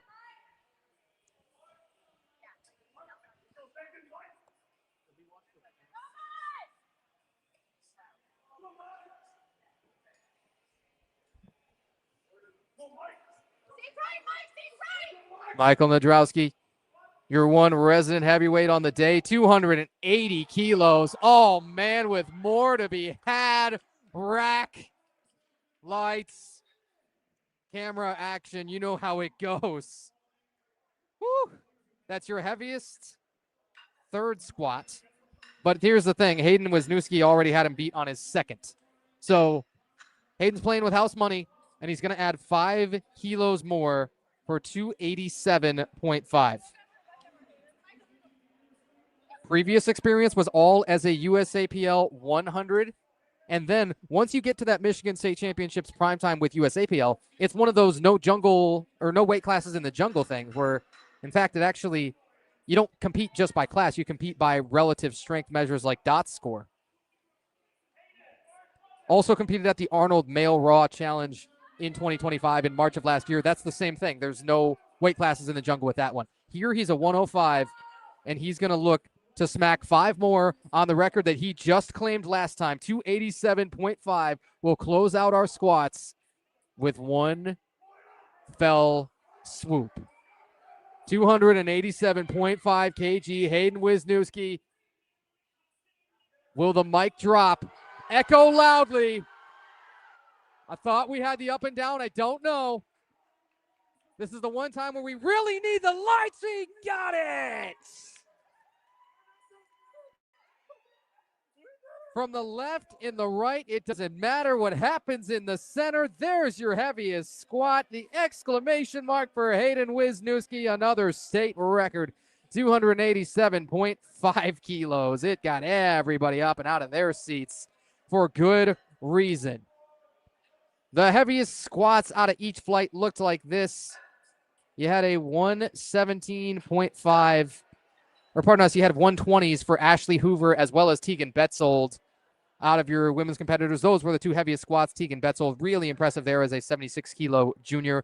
Chaz Strecker, just 2.5 under his competition best for the 93-kilo open class. Chaz hit a 265 for the heaviest of Flight B. And then for Flight C, it was rounded out with a bunch of monsters. Eric Eller, state record for the Masters 1 105s. Zach Morehouse, Junior 105s, state record. Hayden Wisniewski, Open 105s, state record. 105 class positively stacked. And then you had Corey Dennis was the only guy to scratch his 3rd attempt, but was successful on his first 2. Again, he knows he needs a qualifying total. He probably knows what that number is, but that was fantastic. The 2nd heaviest squat out of that entire flight. Michael Nadrowski, no slouch at all, 280 kilos, way beyond 600 pounds. We're going to step out here while they change it over. Then we have a 10-minute timer that will run down during this period, and then 60 more seconds to get that first bench attempt as we move back up to Flight A, where Catherine Latham will open up with 37.5 kg. Back in about 10 minutes' time. Tanner White, so glad to be with you for Powerlifting America Motor City Muscle 2.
Everyone good? Yeah.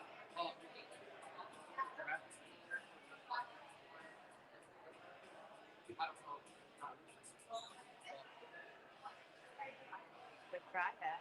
If you can ask me that, I had to talk to like, hey, when you come home, you just switch over to that, right? Yeah. Um, Yeah. Yeah, because that's one thing that I saw in the scan. yeah, that's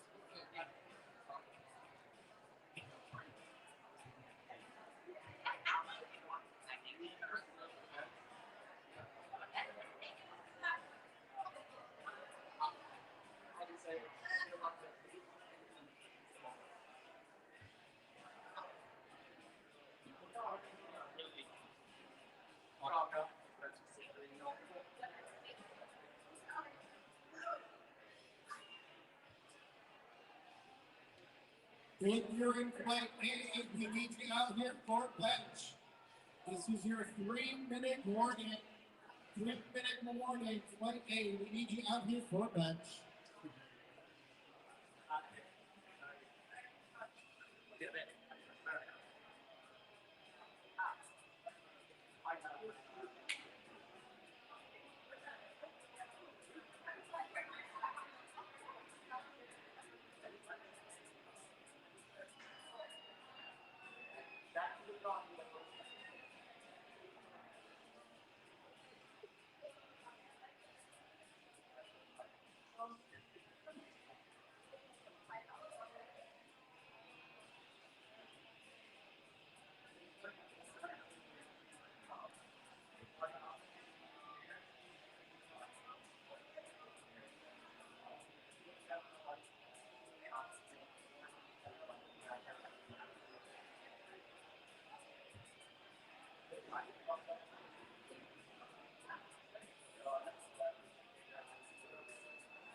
Up there.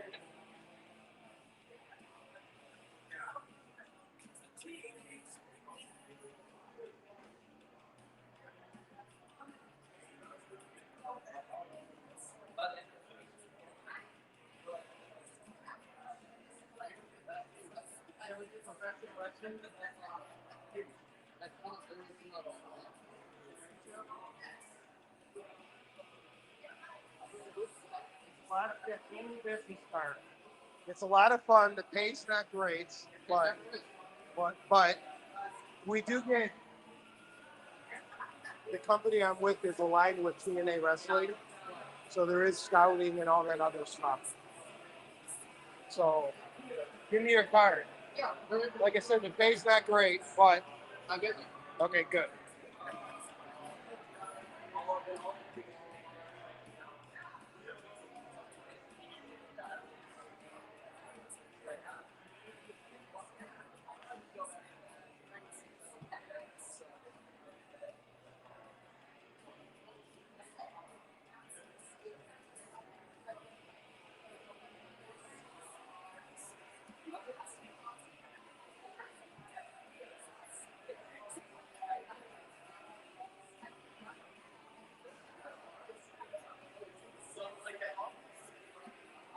you having fun?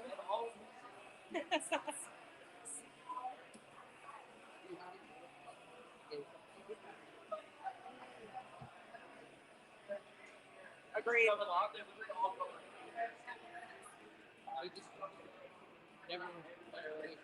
All right, we're looking for flight A. Yeah. Yeah. Yeah.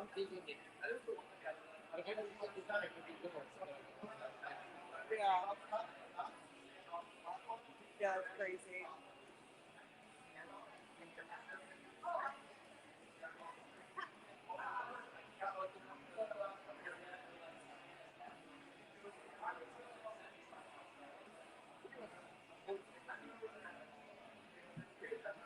It's different for sure. It is fun. Was it? Yeah. Yeah. I normally shoot comedy shows, stand up, improv. So much different atmosphere. I have shot comedy shows in a gym. We do pop-ups in Detroit. We're gonna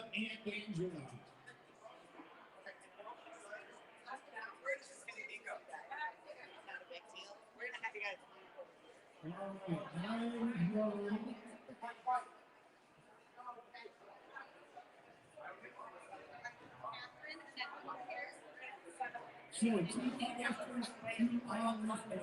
And hello, folks. We're going to welcome you back in as we get ready for our bench press discipline. We talked to our meet director and our staff, and we're going to have the traffic flow flipped, where lifters will be lining up on the opposite side of the room. So you'll clean up the camera shot a little bit. We speculate you may still have onlookers, photographers, videographers, that kind of thing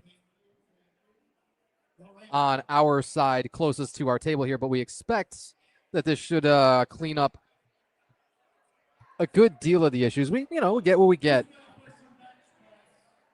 However, we like the look of it so far. All right, so who's ready for some bench press? You probably just heard our PA announcer say, well, we feel that.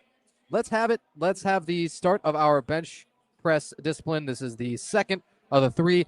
Again, you might imagine how we progress through it. The squat first, the bench press, then the deadlift. You get 3 attempts on each for everybody within the flight. Then you go down to the next flight. So flight A up first, Catherine Latham, already loading a state record to open. 37.5 kg out of the Masters Force. 70 years of age and benching more than her body weight in pounds. That's fantastic. Now, this will be a command-based issue. Gives herself the little bop on the forehead. The mea culpa says, okay, my fault. Forgot about that press command. All right. So they call the bench press the most technical of the 3 lifts because you get 3 commands to it. You have, as our PA announcer is going to be explaining to you, and we'll crank up the crowd mic a little bit for you for it as well. But the start, the press, and the rack command. You miss any one of those 3 commands, you jump that command, they call it, and that will be cause for no lifts. So you got to have that bar appreciably motionless on the chest, as Catherine Latham just failed to do there. And again, knew it immediately with the little bonk on her forehead. But yes, start, press, rack. You're going to hear 3 of those commands, and you got to hit all 3 of them in order to have the lift pass. Nicole West is going to open on 45 kilos.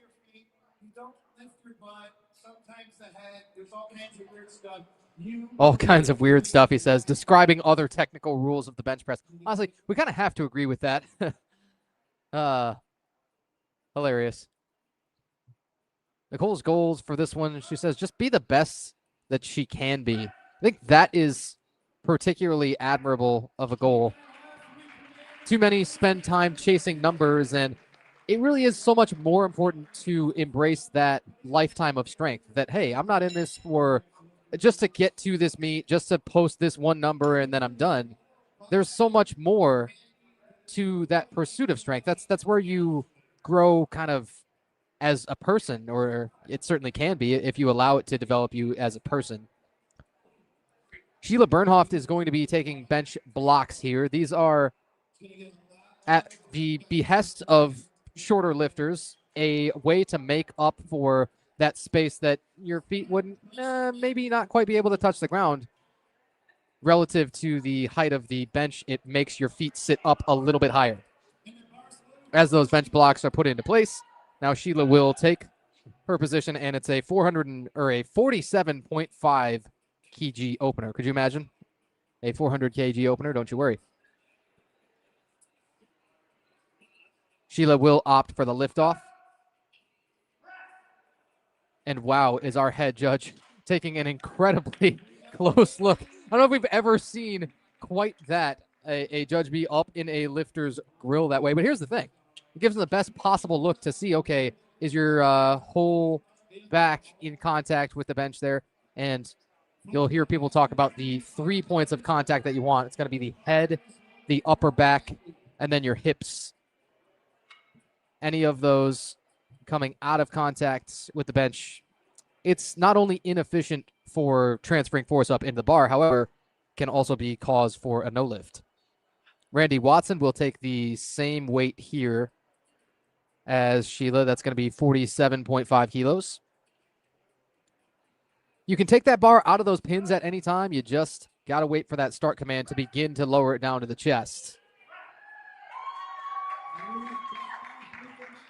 Salty and much more technically sound. The start to the squats was rocky for Randy Watson. She had the misses on the first two at 87.5. That means she had to get that third one in order to be able to post a total, but did so successfully.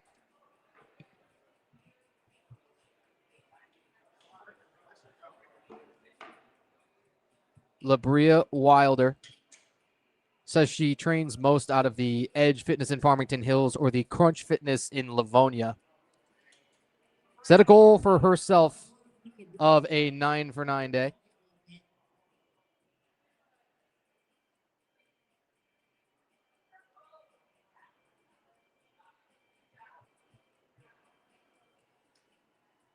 Also wants to beat her total from her last competition.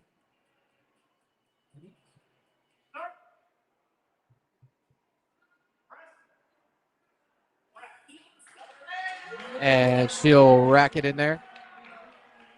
That looks good on the opener of 52.5 kg. So subtotals will start to round out when everybody gets through a third bench attempt in this flight. That subtotal refers to the sum of your best squat completed plus your best bench press completed successfully. And then, of course, the total is the sum of your best of all three lifts at the very end of the meet. Angela Dawood on 555 kilos, pardon us.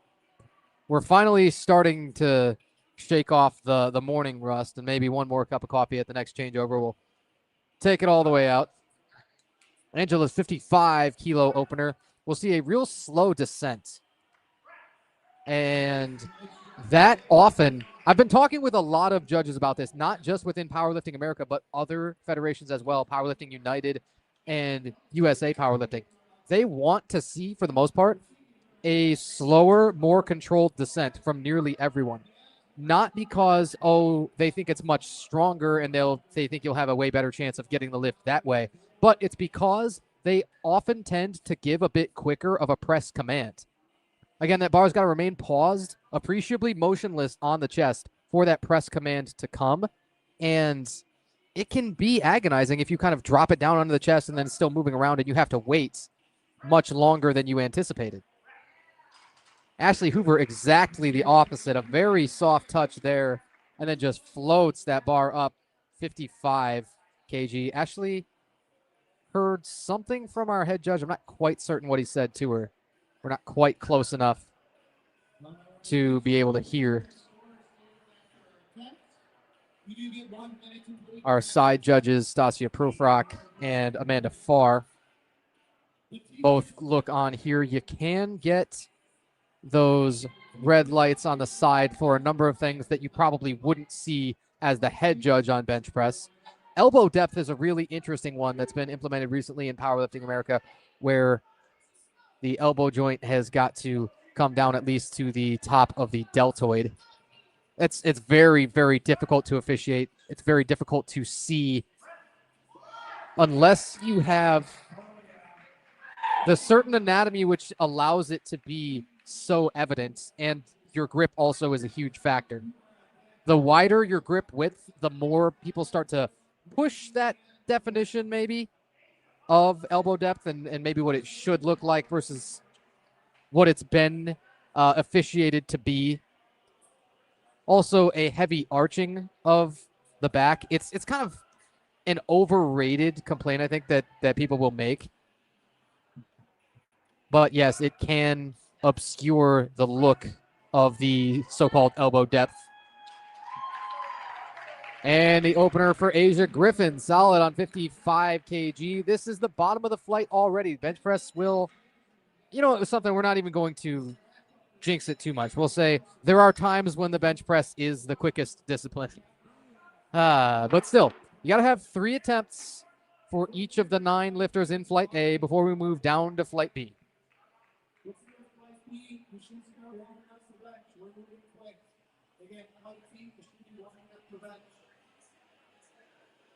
You have 11 lifters in each of Flight B and C. 9 lifters in our female flight here in Flight A. Add it all up, that's 31. Yasmin Branch. Oh, just scalds the 62.5 opener. Yasmin is very, very comfortably going to jump from that. You have the minimum jump always in the back of your mind on the bench press because it's going to be a 2.5 kilo jump on bench is going to be a bigger percentage of your 1 rep max than, say, a 2.5 kilo jump on your squat in almost every case ever. That is, unless you're Eric Eller. we say tongue-in-cheek, but again, he has amazing bench, and you will see Eric Eller at the very bottom. He will have the heaviest bench attempts all day. We're just going to go ahead and speak that into existence now, unless somebody wants to pull out something absolutely ridiculous in terms of their attempts. So now Catherine Latham makes that little adjustment and claims the state record. Masters fours, 70 years of age, up through 79. And what do you hope to be doing at the age of 70, folks? You hitting the state records in much of anything? Typically, the answer is, well, by that point, no, not so much. When you live that life of strength, people often surprise themselves with what they're capable of. Randy Watson, 50 kilos. Nicole West, also 50 kilos. Again, it is the lifter with the lot number closer to 0, as it were, or the lower lot number who will take the attempt first when you have 2 athletes listed with the same weight on the bar. Again, in order to find all of this out, to try and decipher all of these crazy numbers, you can go to liftingcast.com and look for Powerlifting America Motor City Muscle 2. Randy is a little shaky on the second. That should be good enough. But minimum jump even could prove to be a lot on the next one. Randy is a Fowlerville native.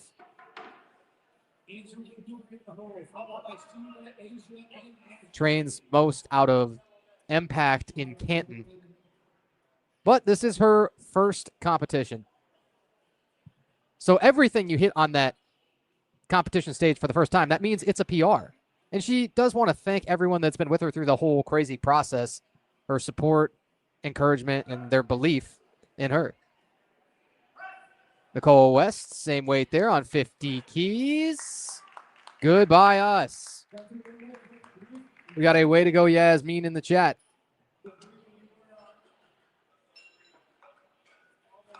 (11:03 p.m. and we are halfway through the second bench attempts here of Flight A.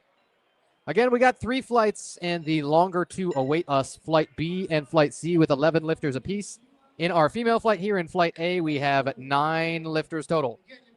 Wow, Catherine Latham is putting in a 7.5 kilo jump. for her third bench. That's often big for anyone, let alone, again, your Masters 4 competitor. Bria Wilder on 55 kg here. Still, it's a pretty quiet, tempoed descent, and that so often leads to the quick presses. That stretch reflex that you can get from a very, very quick press command, it dissipates after some number of seconds, some few second wait that is a little bit agonizing if you're really made to pause it on your chest. And that can completely kind of negate a lifter's power off of the chest. When you don't get it moving within that first couple of inches of the range of motion on the chest, it can be really, really tough to ever find that bar speed that will start moving it up in the right direction. Angela Dawood on 57.5 kg. Ooh, the sticky point. I think she fought through. Yes. But that is a minimum jump, and we see how tricky the minimums can be. 2.5 kilos is a lot on bench. It's nearly 6 pounds, and it can feel like 60 or 600. Sometimes, if you add a single 2.5, then there's just not a chance sometimes that bar will come up. Sheila Bernhoft and Asia Griffin will take the same attempt here. It's 57.5. However, for Sheila, this is a 10-kilo jump. Again, aggressive for anybody on bench. You see, she has that same issue. Oh, boy, it counts. But that same issue, too, where you have to spend a while with that bar on your chest if you decide to kind of drop it onto you.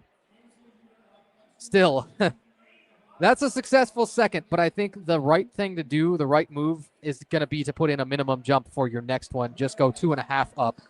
That would take her as well as Angela both up to 60 kilos. That's what we're expecting. I doubt more than that would be there. Again, you'd like to gauge that attempt for the third based on the speed of the second. Asia Griffin, same weight, 57.5. I wonder, did she jump the rack command? That's what it's going to be. Got everything else except the end of it to just toss it back into those hooks. Our head referee there knew it as another left came in, or another red came in from the left as well. We see that yellow card underneath the red light when you're following along on Lifting Cast. That will signal a technical infraction just like that you missed a command. Ashley Hoover, 60 kilos. Tegan Betzold, same thing. Yasmin Branch, 70 kilos at the bottom of the flight.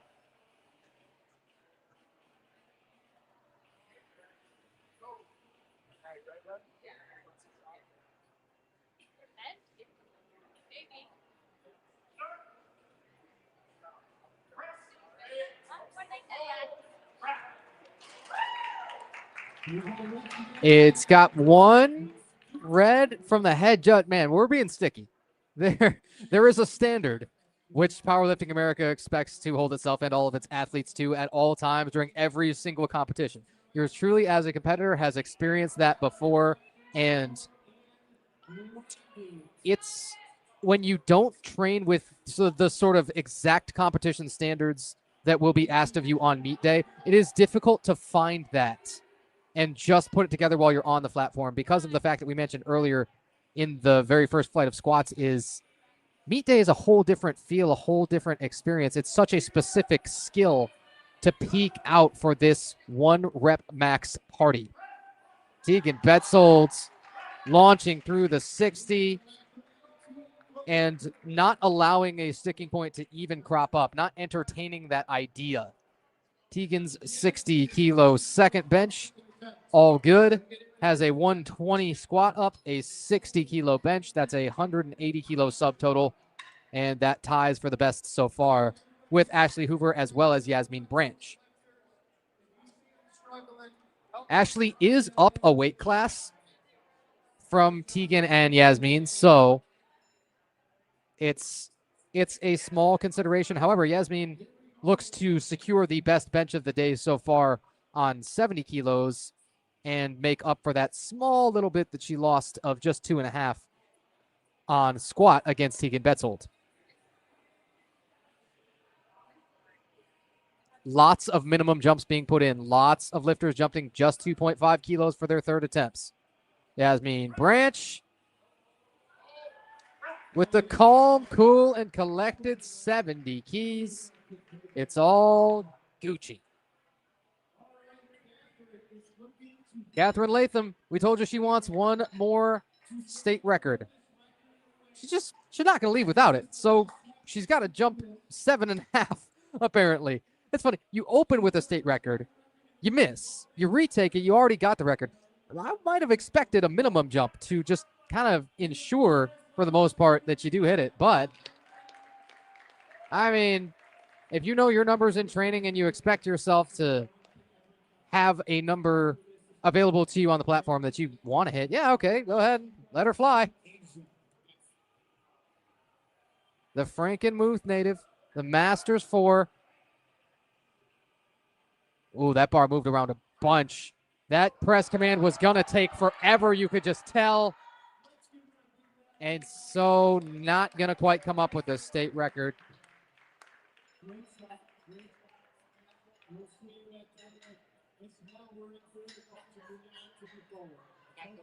Catherine Latham still at 70 years of age.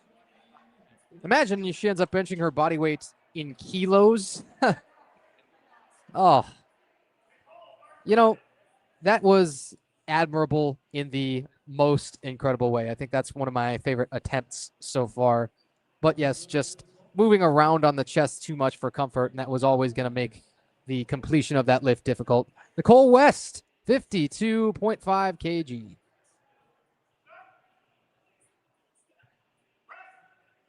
Nicole for the competition best. And forget about the rest if it counts. Yes! It's a weight that she knows well. Attempted that at USAPL Pursuit of Power not 2 months ago, March the 29th. Missed twice at 52.5 kg. And now she's got it on the board here for Motor City Muscle 2. She also competed at the very first Motor City Muscle. Did Nicole, weighing in at just 59 kilos at the time, so was well underweight for the class. And then within one meet, put 35 kilos on her best total. So in a really good spot to think about PRing her all-time best total. She's got the 75 kilo squat on the board. That was only 2.5 away from her competition best bench. But now has the competition bench PR. Randy Watson's 55. It drifted a little bit back. Here's the thing about the path immediately off of the chest that the bar takes. Some like an exaggerated J-curve path. That is the bar immediately off the chest. It goes much more backward toward your face than it does upward. It reduces that moment arm of the shoulder joint. And for some, the moment that they're pressing that bar up directly over their face, the moment that it's drifted back, they feel much, much stronger. It's got to be, though, kind of altered in accordance with the width of your grip, as well as the touch point that you take on your chest. If it's a much lower touch point, then you will have to have a more exaggerated J curve, we call it. 60 kgs for Angela. Stay tight is the call, as always, from the crowd, but not quite. We're telling you, folks, 2.5 kgs is a ton on the bench press. Any other lift, you think it's almost insignificant. On a bench, that often is a make or a break. Sheila Bernhoft probably felt exactly that. She takes a 2.5 kilo jump, and this will be 60 kilos for her third bench.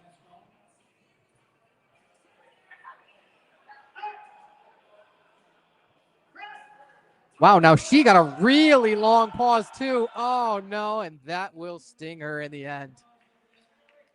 Again, when a referee is taking so much personal interest as to be really kind of up in your grill, the standards are no longer in question. He is enforcing exactly the standard of the lift as it's written on the rule book.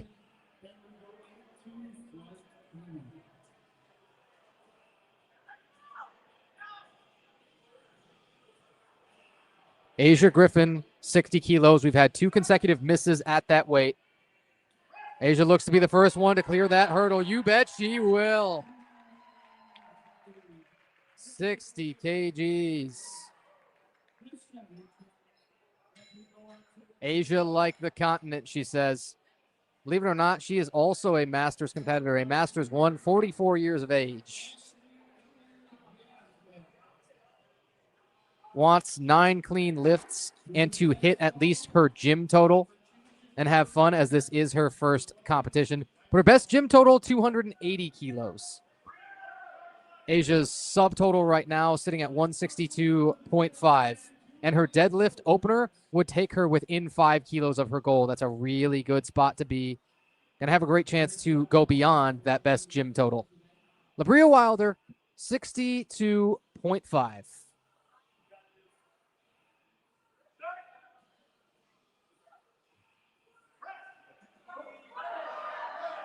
Again, when you get the little bit longer press and you have to hold it, you might struggle a little bit off the chest. It might be a little bit slower, but if you got unlimited power, sometimes you can just finish it off regardless.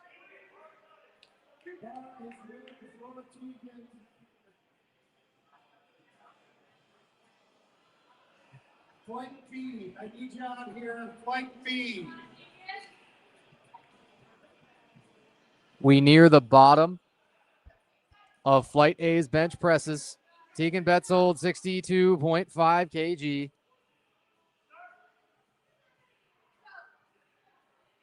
Tegan's got a while for that bar to spend on her chest, too. She's going to polish off a PR match of 62.5. Just debuted, did Tegan, at West Michigan Classic 2. Another Powerlifting America meet that was over in Unreal Fitness in Grand Rapids. Tegan totaled 335 kilos, rather, in that one. Has a huge deadlift, hit 155 there, and will open with 145 here. Should she hit at least 2 successful deadlift attempts, one would think almost a guaranteed competition PR before she's even gotten to her third. Again, a really good spot to be in.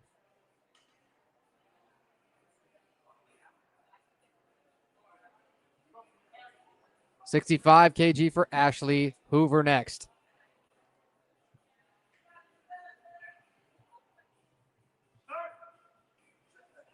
Ashley's best competition bench was 55 coming in.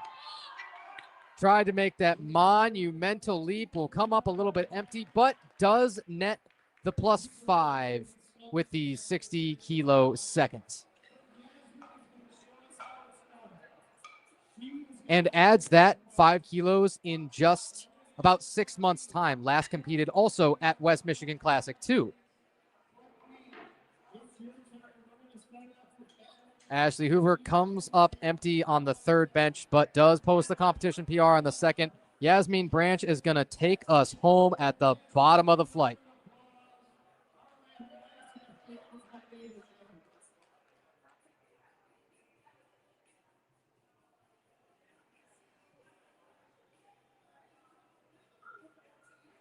Yasmin's first time on the platform, but already has a veteran presence and veteran numbers.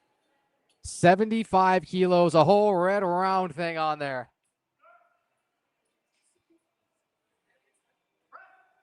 Under control, and then launched all the way to lockout in one swift motion.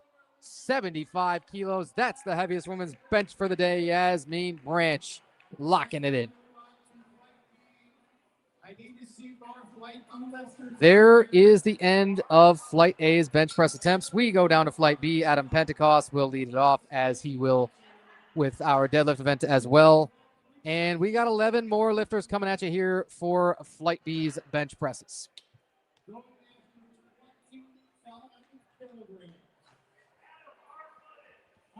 Bar loaded here for Adam Pentecost. When everything you take is a state record, you got to sit and let it soak in a little bit at some point. No matter the age that he's accomplishing this, as he is just 12 years of age, still you hope he takes some time to appreciate himself.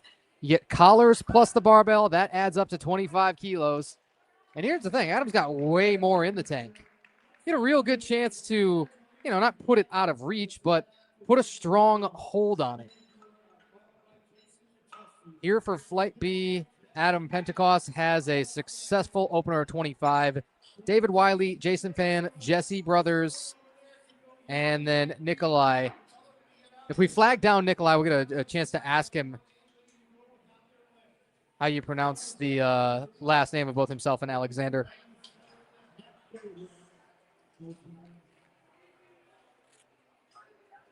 David Wiley first, 97.5 kilos coming.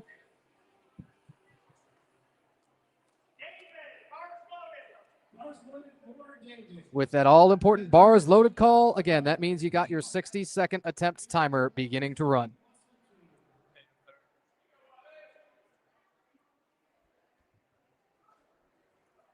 Guys, we're on this side. How about you? David Wiley all set and ready. 97.5 opener. No prob, man. Forget about it. Unbothered, unfazed. That is always a good sign for an opener.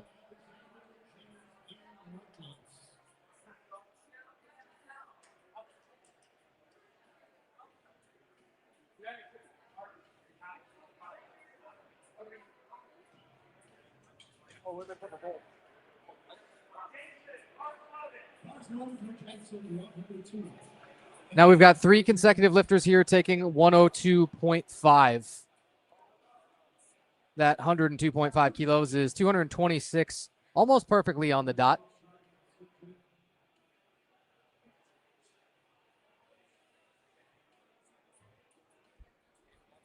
Jason Fan on rack here on the 102.5. He will opt for the handoff. Best competition bench, 110. His opener, good enough there. If you're just joining us here in the, not quite the middle of the day, but, we're getting there as the second attempts for bench of Flight B would basically mark the midway point. If you're just joining us, go ahead and drop that in the chat. Tell us who you're rooting for once more. Tell us what's your favorite lift bend so far of the day, who your favorite lifter has been, who's impressed you most, or just tell us whatever's on your mind. Jesse Brothers, 102.5 kilos. Again, 3 consecutive lifters taking this same weight, so they progress through by lot number. Jesse Brothers, 3 for 3 on the squat, now got his first bench as well.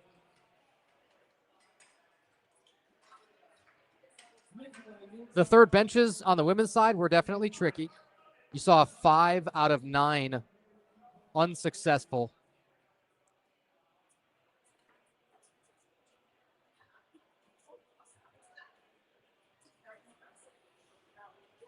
Jackson Ambergy on deck, Alex Kelsey in the hole here. The heaviest bench, as you might imagine, for this flight will belong to Chaz Strecker. Wow, a tremendous range of motion. Not as if he's got the choice, does Nikolai, but for real.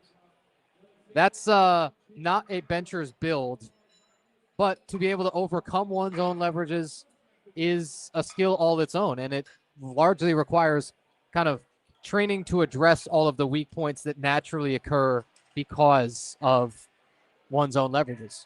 The longer the arms, yeah, you tend to lose a great deal off of the bench press, but you usually make up generally for it in the deadlift. And so much kind of shakes out, evens out.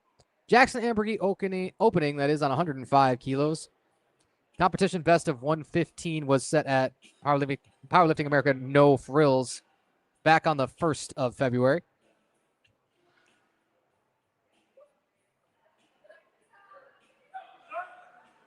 After a very technical setup, Jackson took a while to get that start commands. But he obliterates the opener attempt too, right? So I expect that he might quicken that setup up just a tiny bit for his second bench. But all the strength in the world is there. Jackson weighed 70.4 kilos, and the weight cap for the class is 74. 70.4 to 74. Again, we'll say that again. Jackson basically has a lot of wiggle room within that weight class. He's, nearly 9 pounds under. Alex Kelsey, 112.5. His best competition bench, 120.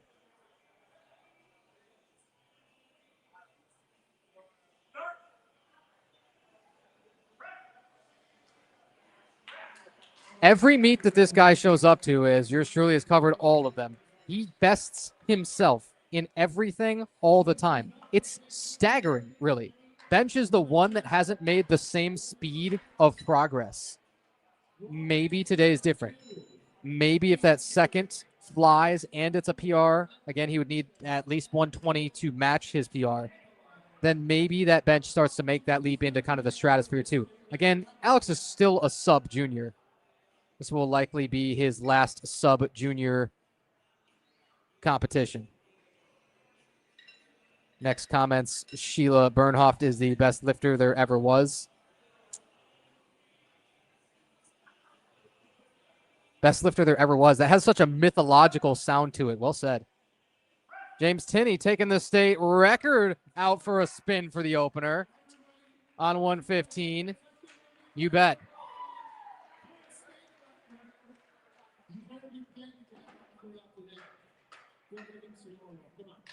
Marcus Rivard up next on 130.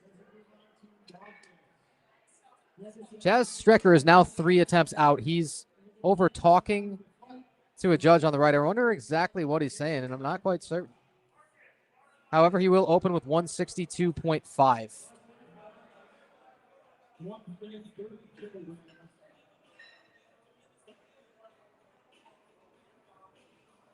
Marcus's 130 here will be the third to last for the flight.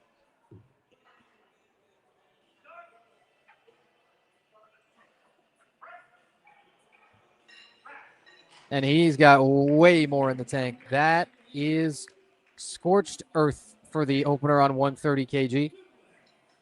Everybody's still looking, as it were, up at Chaz Strecker with 162.5 kilo opener put in. That's 12 and a half below his all-time best. But again, this guy is known for some audacious loading and some audacious jumps.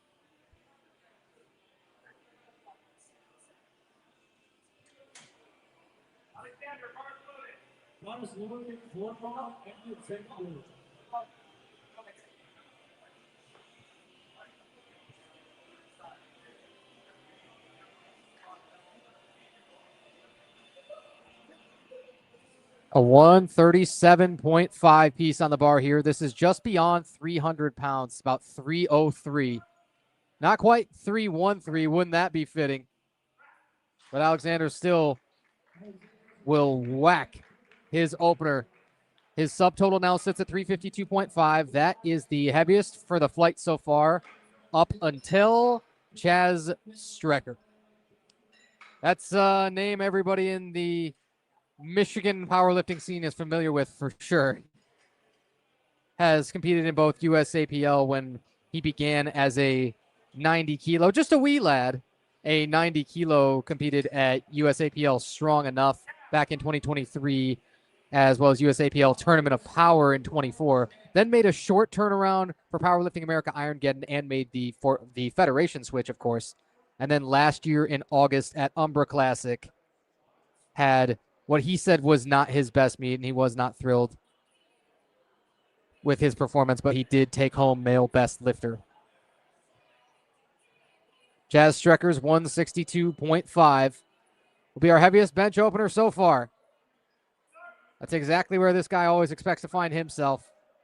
Oh, he didn't, right? That is really unnerving. Within his technique, he's undergone lots of little evolutions throughout the years. Has benched 405 on the pound plates in training. He told us yeah, a lot of the rest of my training wasn't so good, and so I really didn't post much of it at all on Instagram. But my bench, when I hit that 405, he said, well, yeah, that was pretty cool. I thought that's the one thing that's going right for me, and now I'm kind of a bench specialist. Adam Pentecost just taking another state record because every attempt that he takes will be one here. This is 32.5 kilos. That means he's jumping 7.5.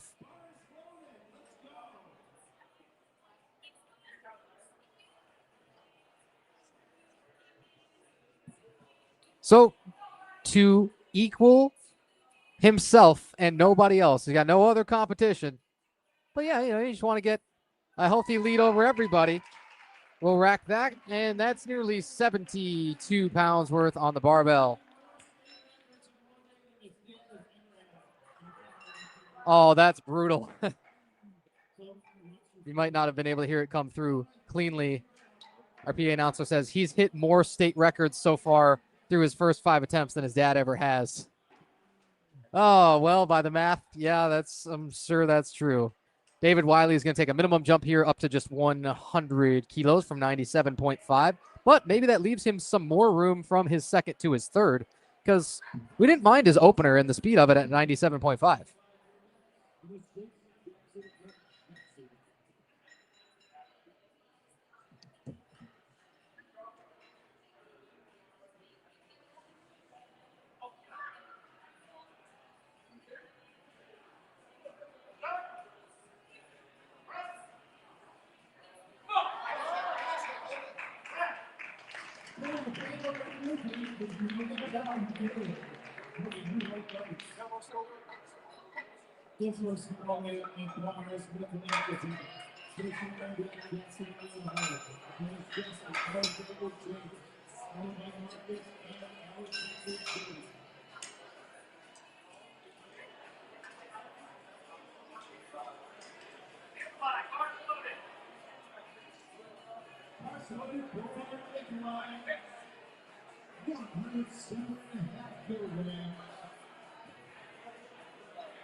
And apologies for the brief interruption. Jackson Ambergy up next, 112.5 kg. Jackson had a successful second attempt at this during Powerlifting America No Frills. 3 months was the turnaround time. It's really not a whole lot. He did hit the lifetime bench PR there of 115.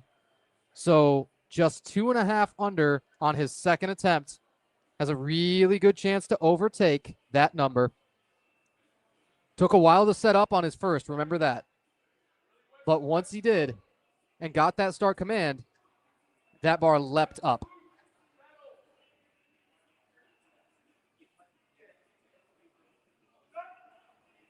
Made to hold it for such a long time. Again, that's really a difficult ask. So you knew it was going to slow down, but you might have to take that competition PR too, right? You might have to take the 117.5. His coach looks on Stephen Emmett of SDF Coaching. I really wonder if he's going to be willing to load that 117.5. It is a calculated risk if he does. That's for certain.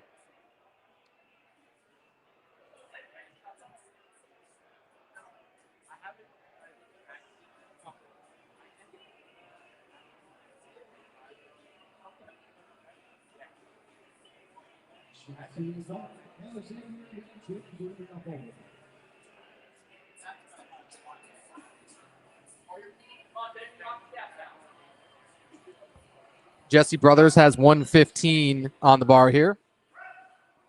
He's also so under control with the descent. No matter who you are, the less time that you have to spend with that bar on your chest, your better chances of success. Just really always. Quicker press commands make better lifters. But when you train by yourself, when you don't have somebody else control the press command, you learn to anticipate it a little bit too much. And that can be where many lose their competition day benches, not having trained at any point with someone else controlling the length of their pause. Alex Kelsey, 117.5. This is 2.5 under his best bench. Wow, his bar was moving around a lot too. He's definitely going to think that's not my best execution, even if the strength feels quite good. Still, he can probably take that competition PR. If he throws 5 on, I think it's likely that that bar will come up. That would be what he would need to set that competition best. All right, everybody, let's hear it for James. He's also going to run the this record and put it away so the local people have to touch it.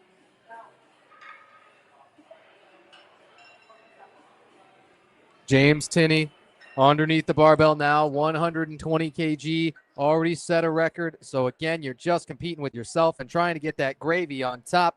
120 keys.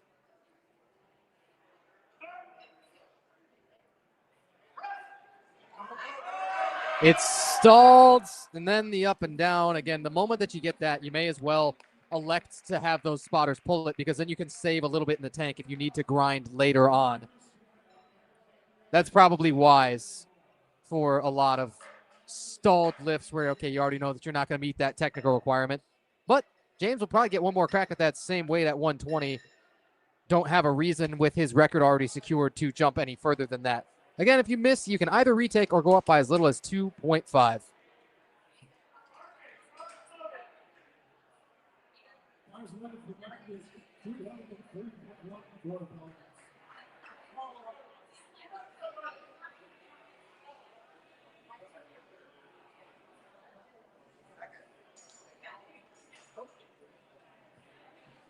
Marcus Rivard will now be making that great leap beyond 300 pounds. 137.5, everybody knows that that's kind of that mental barrier that, oh, well, if I bench this, I bench over 300 pounds. Yes, you do. That makes him the second lifter to do so today. He will not by any means be the last, but once you have that on the board, it's just nice to secure it, knowing that you've gone over that hurdle. And then that 315, or what would be the 3 plates in pounds, that's kind of trickier, because if you load up 145 kg, you've gone well over. That's 319 and change. But if you go to 142 and a half, and any of you who have a conversion chart in front of you and you're cheating just like we are, well, then you're brilliant. But if you go to 142 and a half kilos, that's 314.2. A lot of people won't really qualify that. They'll say, well, that's definitely less than 315 if you were to do it in pound plates. Alexander's second bench, 145.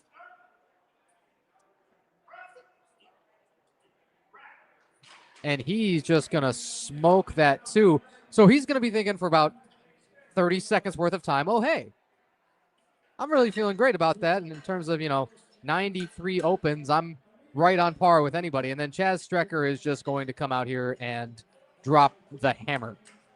Chaz is loading 175 kilos for his second. That will match his competition best.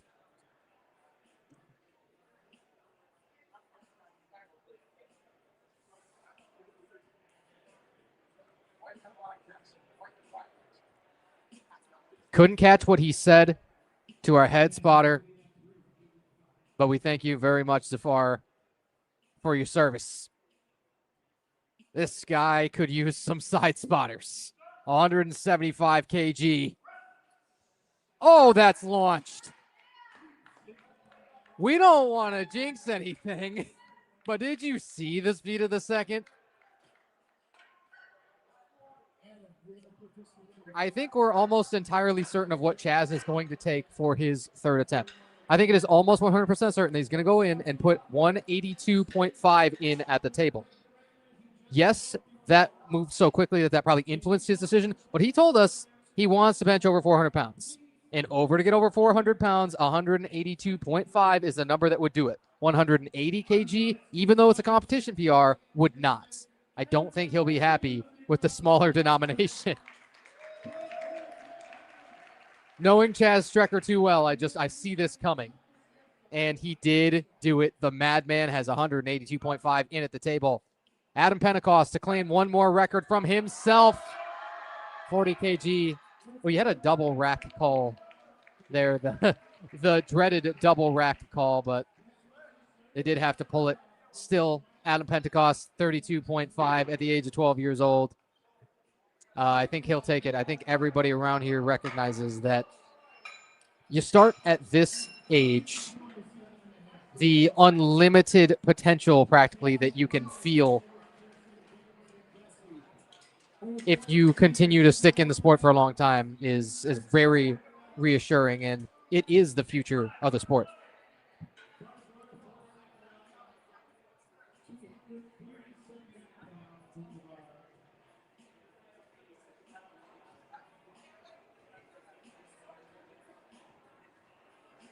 $107.5 for Nikolai here. Missed on his second, wants it bad on the third to claim 5 more to the subtotal. Would take his subtotal, fun fact, over 600 pounds as well.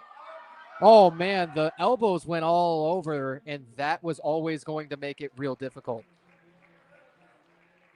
There's a couple of schools of thought around the elbows and what exactly they do in the bench press and where exactly they should go. Some will say tuck the elbows in at all times. They will say never let them come away from you. Almost act as if you're trying to bend the barbell into a U shape and you mash those elbows into the rib cage. Some will kind of let the elbows do what they want to do, and they can come out a little bit on both sides. Some will do something a little bit more like that, where they're probably too flared to maintain a strong pressing position, like we saw with Nikolai right there. Jackson Ambergee is going to take the PR match. 115 on the bar. Has a squat PR in the bag. Wow. Took forever to get the command that time, man. That is a theme throughout the day for him. So you knew it was going to make that third just a little bit more of a fight. Look at his left side is the only question that we have. Oh, 3 reds, all for the downward motion. Right arm had it all. Left arm came up a little bit short. The PR match bid comes up just shy. Jason Fan will be taking a lifetime bench best. Has already equaled his best at 110. Now he wants to throw 7.5 on for a guy who already put 22.5 on his squat. He would be up 30 on his total before he ever pulls, and he is a very good deadlifter. 117.5 is his chosen pain. So you're going to get it for all it's worth, but are you going to polish it off? Oh, a long, long stall. We thought that there was a chance. Gravity is all-time undefeated when you give it enough time. Still, he does equal his best bench, and he already has the huge squat PR. Just a hair too much for Jason Fan. One more record attempt for James Tinney here. He will retake. Last one was 120. James stalled towards the midpoint. But man, if you get behind that mystical and evil sticking point, can you find a little bit more in the tank? Oh boy, not quite. He's still got his own record to celebrate from the first attempt. That is how you know that you're way out front of everybody who's ever been in your shoes, as it were. And James Tinney will take the 115 for his best bench. 2 valiant effort attempts, but the second one was out of gas.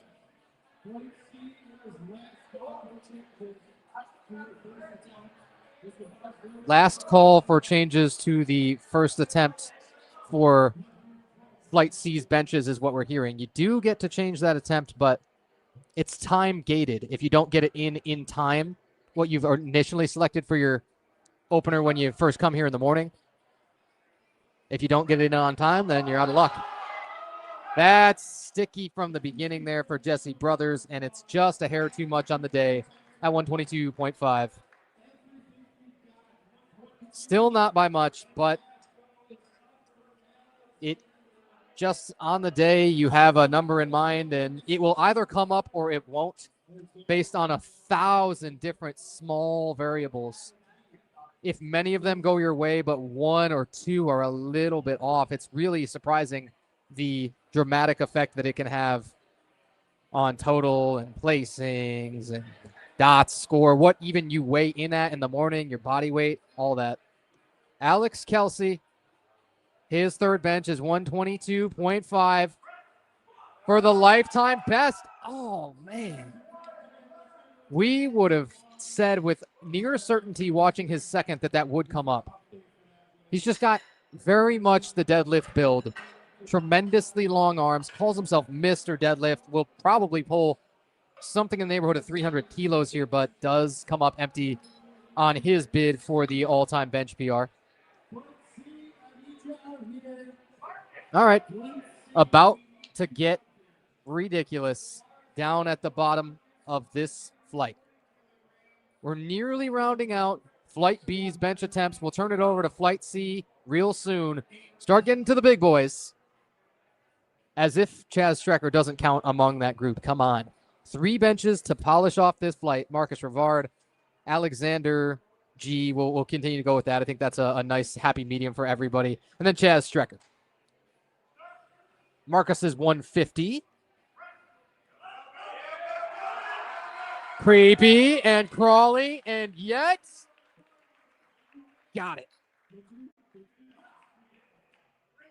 That's one of your slower thirds that we've seen.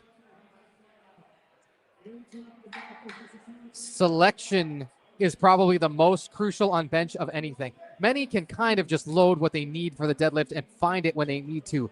Hang on those spinal erectors for all they're worth, right? Maybe accept a little bit of that spinal flexion under load. But, man, do you have to be so primed for the bench? Do you have to be so neurologically just cranked up and dialed in that it's often just not even a muscular issue? There's a few things that lifters like to take to their advantage. Some like to wring that barbell as if trying to squeeze it and wring water out of it. You get some radiation of some supporting muscles if you do that. Alexander's 150. Bang! That's one of the more convincing third benches that you'll find. He's second to last for the flight, but you know how it ends, right? You've seen this one before, right?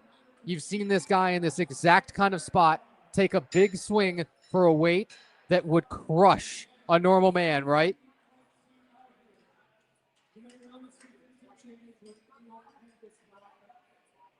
Chaz Strecker's going to take one more moment to put the wrist wraps on and get in that headspace he needs. Pops the mouthpiece out just to tell that head spotter what he wants on the handoff. And now we're ready to go beyond 400 pounds. This would be a 7.5 kilo all-time best. And out of the 93s, this would be a 400 plus. Make it happen. Bar is all yours, Chaz. How do you have that much left in the tank after a 400-pound bench? What in the world? That's nonsensical.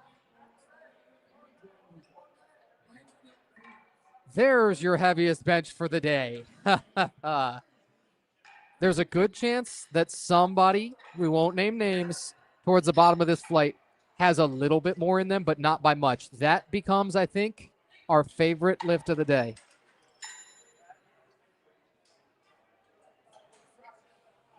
Bear witness, folks. We rock on down to Flight C's bench, where Woodrow Glazer will open with 102.5 kilos or 226 pounds.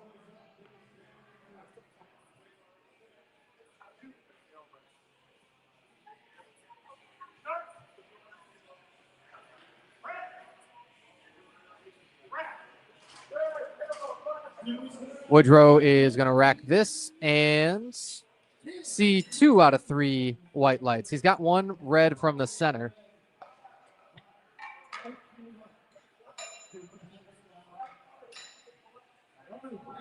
Still, anytime that you get those 2 white lights, that lift will pass. No matter what that other infraction was, does not matter. We shouldn't say it doesn't matter at all. It just doesn't change the outcome, whether the lift passes or fails. What you should probably do then, and many seasoned lifters will do this, is go and ask that one referee, if you can see who it was, and say, hey, what'd you notice there? Is there something I should clean up? And they really love to give technical tips. Brandon Sidlecki opens on 112.5 kilos. Man, this guy is tossing around each attempt as if they all get lighter successively. It's supposed to get heavier. It's supposed to be harder as you go along, but Brandon is bucking the trend.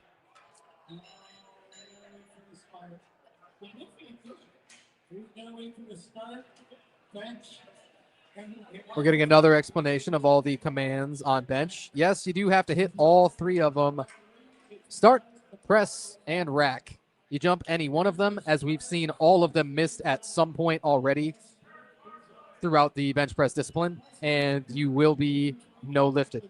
Rather, we shouldn't say you would be. As long as you're caught, then you will, in fact, have that lift disallowed. Kirk Pentecost, 125 kg loaded. He's got a discussion coming with the head referee here. I wish we were, again, flies on the wall right next to the rack to hear what he said, because I couldn't. It might have been just a rulebook related question and not a real issue of how he has set up, because he hadn't begun to set up yet. Nonetheless, Kirk opens on 125. And Kirk will take care of 125 and just dust himself off from whatever that question was. It's likely not some tremendous concern then.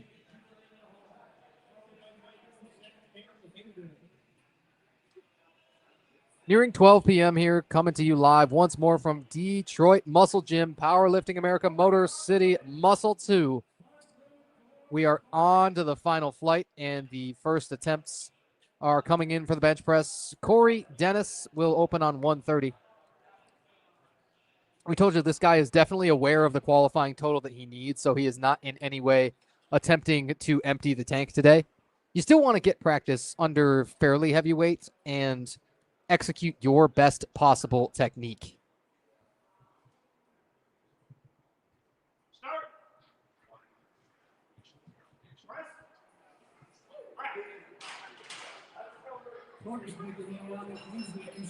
Corey Dennis has got no issue on his first bench.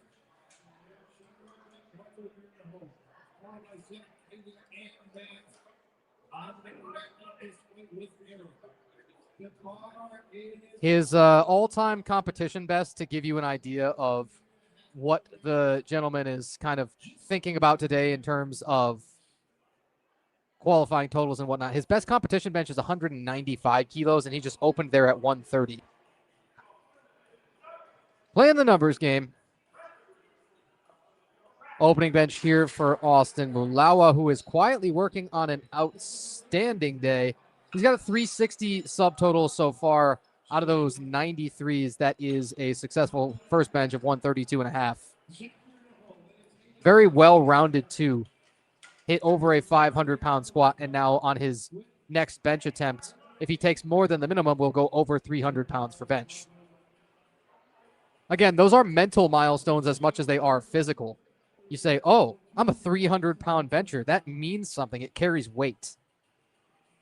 And it's a way of also identifying yourself with others, or as it were, sometimes above or below others. Oh, I only bench 300. I'm not Chaz Strecker, who's now a 400-pound bencher. Those kind of things. A sport which is inevitably kind of obsessed with comparison. But those who really do it best and for longest usually comparing only to and trying to compete only with themselves. If you're interested in the numbers of yours truly, you can go to openpowerlifting.com and look up Tanner White's and see my recent competition history, if you should be so inclined.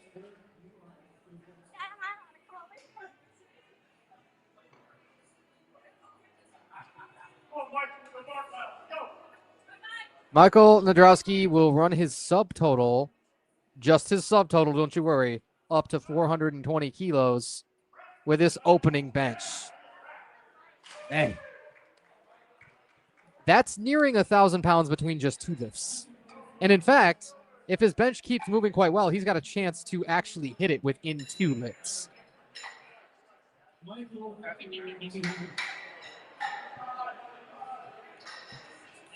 There's monsters out here in the Motown area is what we're trying to tell you. Motor City has a way of making some tough people. Zach Morehouse secured a 600-pound squat and a state record for his third. Now moving over to the bench, and he's still got a standout opener. It's 152.5. That is, unfortunately for him, the fourth heaviest out of this. He's going to be thinking, man, okay, this is just an all-star team I'm up against. But Zach's still posting huge numbers. A 105 kg junior.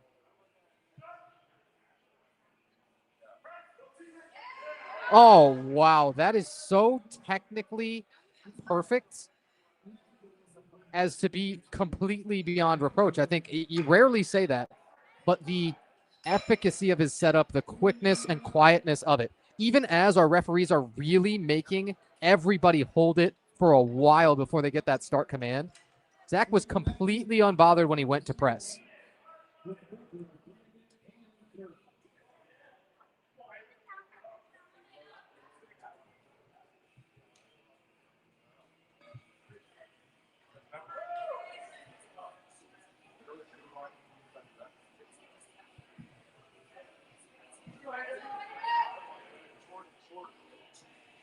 Hayden Wisniewski up next, 157.5. Just your average everyday opener. Not a big deal. Again, we had a bunch of 105s with a whole bunch of records that were just flying out of the squats. Hayden was one of them. Hit a 287.5 for his third squat. That was the 105 open record. Zach Morehouse took the 105 junior record at 272.5. And Eric Eller, the Masters 1 record at 242.5. All of those guys also finding themselves at the bottom of the flight for the squats. Isn't it funny how that works? 160 on the bar for Max Blackledge. Call it nearly 353 pounds.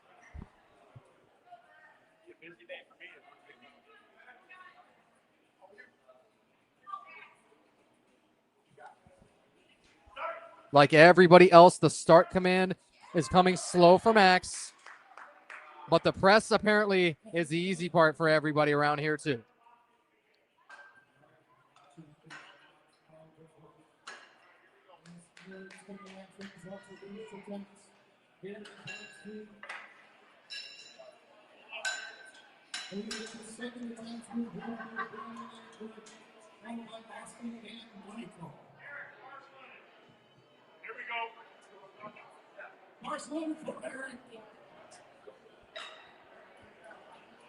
You heard it here first. Bars loaded for Eric Eller.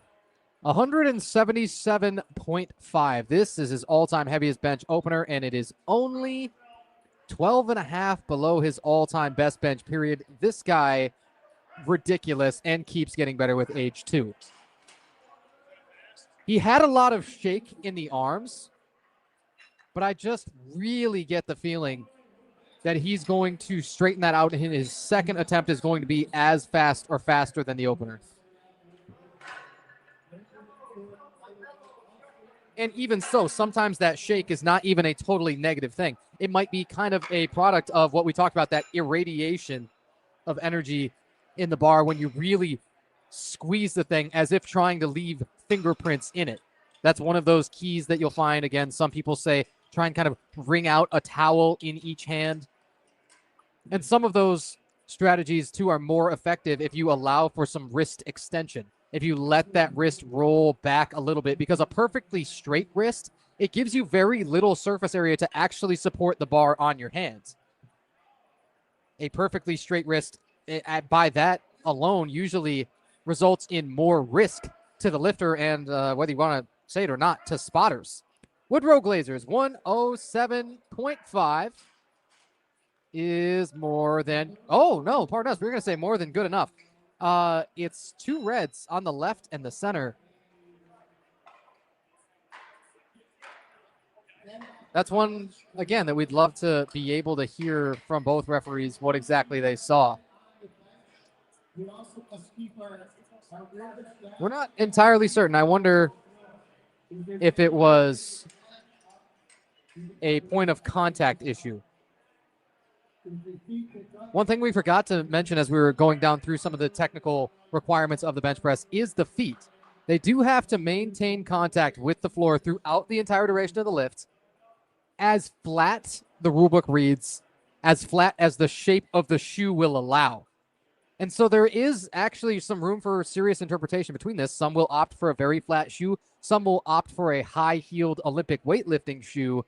And those have some really different effects, or they can anyway. Brandon, 120, just tossing that off. We weren't even aware that he missed his first because we didn't look on the lights. It moved so quickly, but that means that it must have been a commands-based issue. And indeed it was. He missed a command. Susie David in the chat says, here to support your sister-in-law, Angela. Let's win, Angie. And we've got a Let's Go Hoover from a little while ago.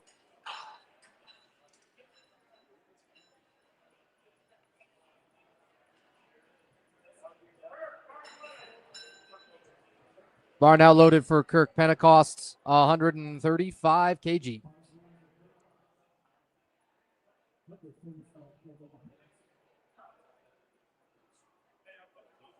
Austin Malawa on deck, Michael Nadrowski in the hole. Those two will take the same weights at 145.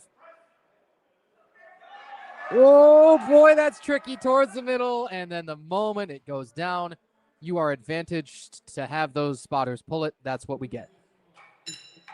It's really close. It's really, really close to the point that I think Kirk can be pretty confident in a retake of that same weight, and he will expect that bar to come up.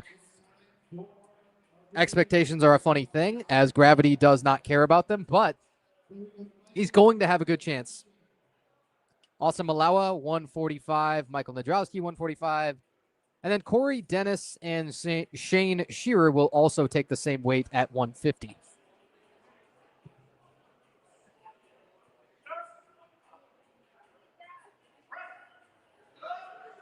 Oh, you had to clear up and down to the left elbow. That will be cause for the DQing of that lift. That's really interesting how smoothly it was going along. That's one that's tough to explain, and probably you could have 100 attempts in the gym in a row with a heavy single where that doesn't happen, but just something a tiny bit off during meet day is it only takes the one little something. Nonetheless, he'll probably retake that 145, Will Austin, and will probably have a good chance. Girk Pentecost actually put in a 2.5 kilo jump. Interesting, after missing his last. Michael's 145 is butter. He's got a whole fan club.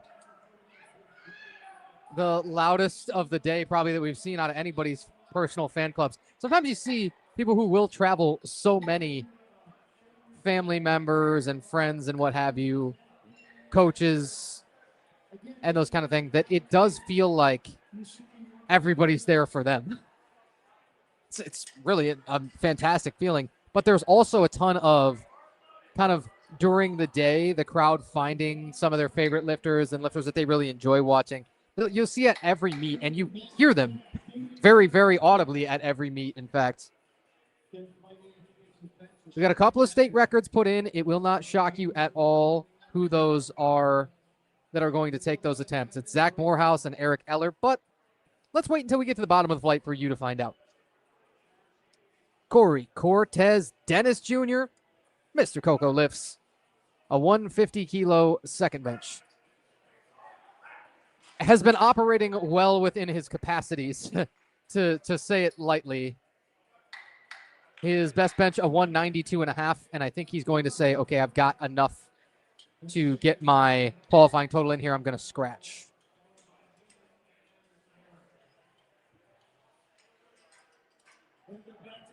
Could be wrong. He could elect to take a third, but no, okay, he will. Corey puts in the 160.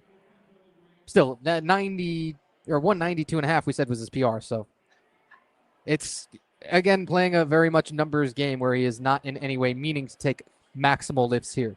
Shane Shearer looking to match that last lift, though, of Corey Dennis. 150 keys on the barbell. That's sticky. Had a feeling. A 15 kilo jump on bench. Typically not advisable. That is what it is. It's kind of always been true and kind of always will be, even if it's tough to accept sometimes.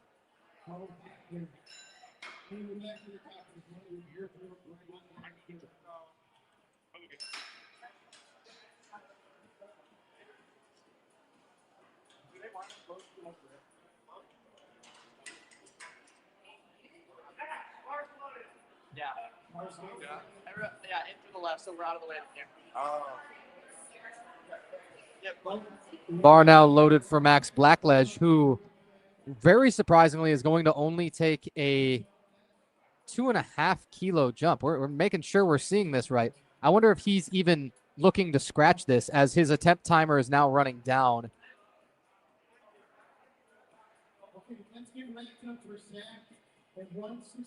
I think that's exactly the choice. He's made that decision for whatever reason that it might be. It is a lifter's prerogative that if you just allow that attempt to time out, then we'll progress on to the next lifter as scheduled.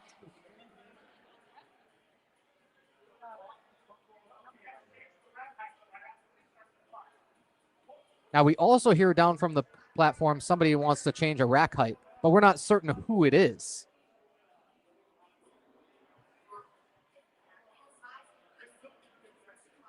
It is crucial to have those rack heights. And again, that's one of the things that nobody really tells you about competition is the first thing that you get there in the morning. That's one of the very first things that you want to do. Oftentimes before weigh-ins, you will go and get your rack heights. You'll have the bar placed where you need it, both for your squat and for your bench, to unrack it properly for your own anatomy. And then you will, from there, have that number recorded for you, and it'll stay there when you come out and take that attempt, and they get it changed every time that you come back up to your specific set of numbers. Curious any way you cut it, but nonetheless, Max will not be up next. We see now he changed his attempt. Okay, we get it now. Makes a little bit more sense to us, the attempt that he put in. Anyway, focus up, dial in on Zach Morehouse with a state record for 105 kg juniors on the second attempt. And does he have some more in the tank? After a smoke show first, absolutely. That question is asked and answered.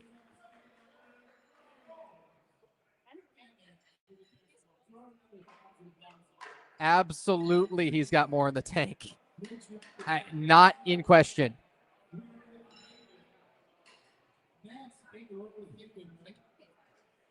Wow. We heard you loud and clear.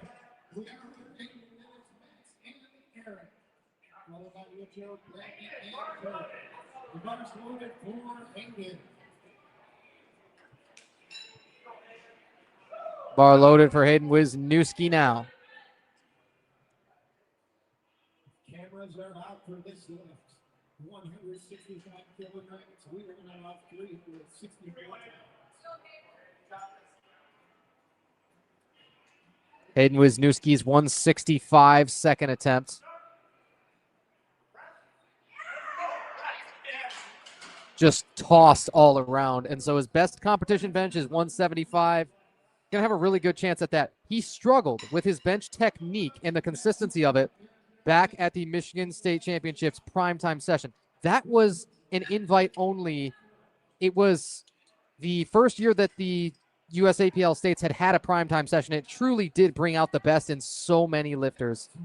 Hayden did see his total go down a little bit, about 27.5 from his best competition total. Still totaled 760 at just under 100 kilos body weight. He's got designs of way more than that 760 total if his deadlifts should go all right. Also put in a 7.5 kilo jump for bench. Max Blackledge now throws on 7.5. We thought that makes more sense. Considering what we saw out of him with the first, we thought, okay, 2.5 would be a shockingly small jump. Now, maybe he changed his rack height and his attempt. That could be it. Because we did hear that, okay, somebody wants to change a rack height. We don't know for certain that that's what happened, but that seems like it would make sense. Would be Max Blackledge wanted both his rack height down one as well as his attempt raised, because he had, confidence when that bar position was adjusted to start that it would benefit him. If you can't get it out of the pins, you can't press it. Eric Eller, state record attempt. I swear we say that every single time this guy touches a barbell. Benched 190 at USAPL Clash of Kilos on January the 17th. This 187.5. You knew it would come up, didn't you? Look in your heart of hearts and tell me you didn't know about Eric Eller. 430 kilo subtotals on the board. The guy is nearly at 1,000 pounds between just two lifts. I mean, it is awfully close. No one has managed to get past that threshold, and it's possible if Hayden Wisniewski hits his third bench. That's the only one that is going to be possible. Not quite even Chaz Strecker, as Chaz with his 447.5 kg is a little bit short. That 447.5 is in the range of like 990 nearly, but just not quite 1,000 between two lifts. That's the thing. You get three. And many of these, when you hear 1,000 pound total, many of these lifters would be thrilled to hit that. Woodrow Glazer, a retake here, 107.5 kg. Much, much better. Little adjustments can make huge differences in the execution. Woodrow Glazer just knocked the 107.5 out of the park. That's got to feel good. Brandon Sidlecki has a 125 third bench coming. Has only missed his opening bench, so he hasn't lost anything off his total yet. He's cooking.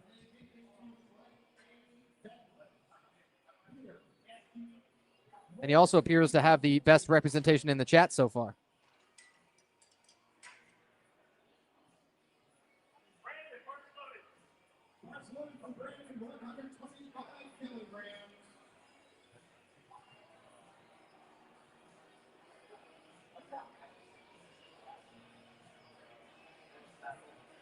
Every reason in the world to be confident when you're on a heater the way Brandon is today.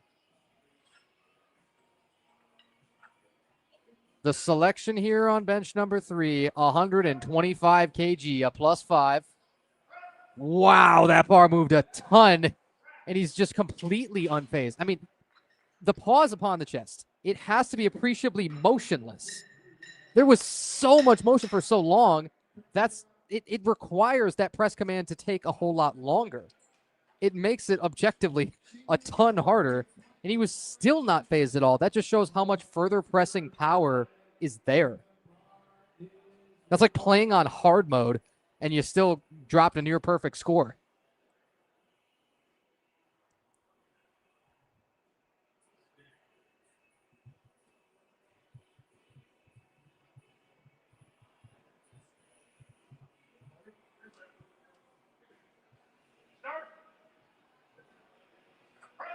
Start command here, and Kirk will stall.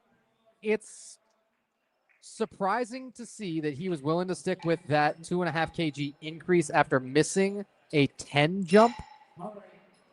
It's really tough to recall the last time, as been at a lot of meets, competed 3 times myself, and been at probably near 20. I'd have to do all the math on it, but essentially every meet that's happened in the state of Michigan for the last couple of years.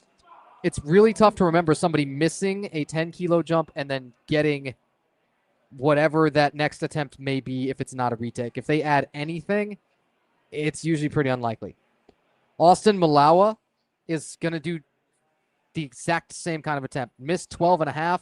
This is going to be plus 15 from his opener. 147.5. Talk about your adjustments made. Wow. Okay, well, there's literally the two ends of the spectrum.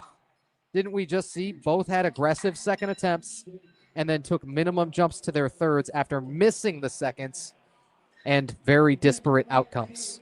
That's shocking. Austin, seriously, is working on a fantastic day of his own as a very light 93 kilo competitor, weighed in 89.4. He has a 375 kilo subtotal right now, or 826.7 pounds or so. Shane Shearer, a retake, went up 15, so now he's got to stick with it. Got to own it for the third. Got to fight back. When gravity is undefeated, sometimes you've gone and you've challenged it one too many times. All-time undefeated. Gravity has never lost in the sport.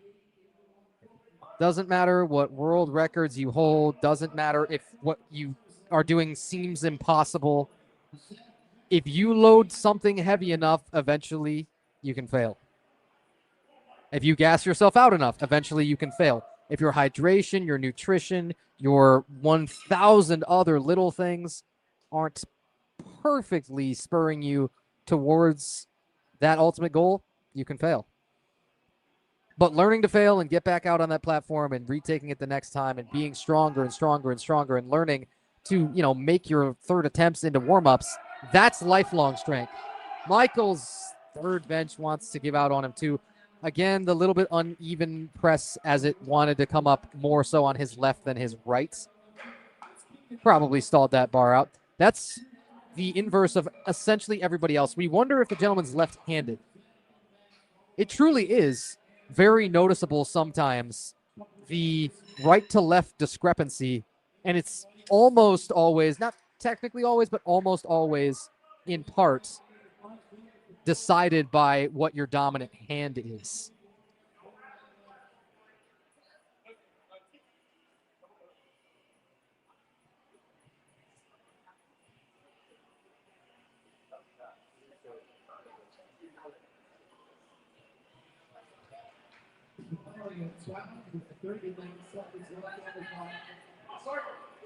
Little bit lower on the attempt timer as it continues to tick down, but It's a 160 for Corey Dennis. Wow, that's a really tricky unrack for him. Look at the shake and the quake.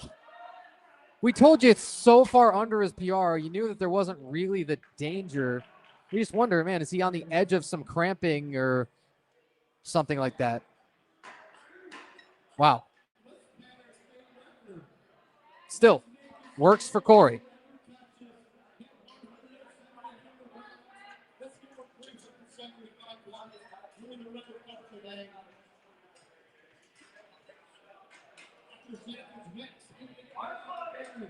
Everybody, let's hear.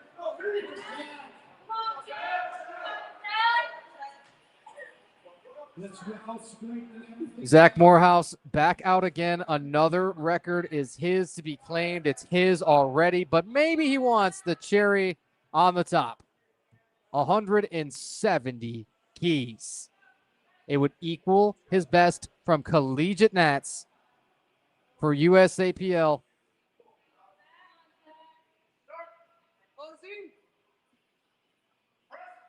Zach Morehouse is going to get Zach Moore out of the third bench at 170. The common refrain you may hear is, what are they feeding these kids?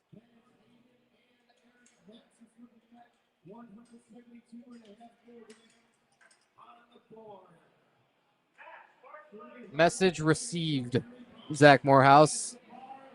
That's insane.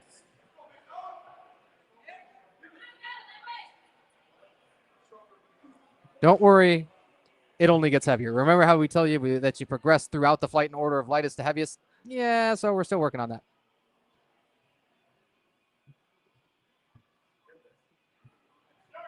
Max Blackledge for a PR of his own. Oh, and it caught.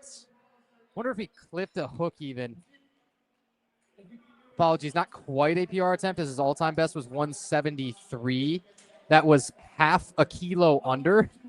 But, I mean, for all intents and purposes, right, it would have felt like one.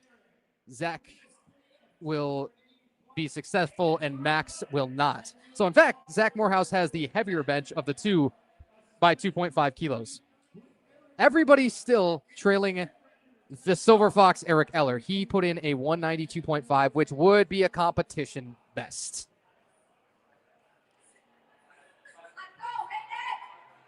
Hayden Wisniewski back up 172.5 on the bar. That is calm, cool, and collected. And that is the quickest third bench you might ever see. Astounding. Even for a state championships primetime invitee with USAPL and an Arnold competitor, guy expects to go to USAPL states and do well, expects to win his class every time, everywhere, no matter where he's at, and still continues to chip away. We mentioned he missed his first two benches at the primetime session there when the lights were oh so bright over there at the Lansing Center in where else but Lansing in the capital.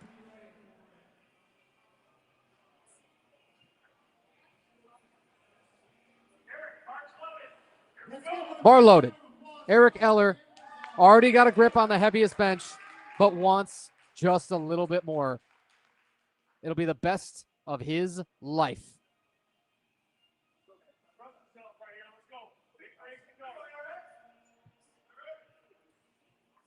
The Northville, Michigan native. Coach Saylor looking on. Eric's all-time best bench. Is it here and now? Not quite.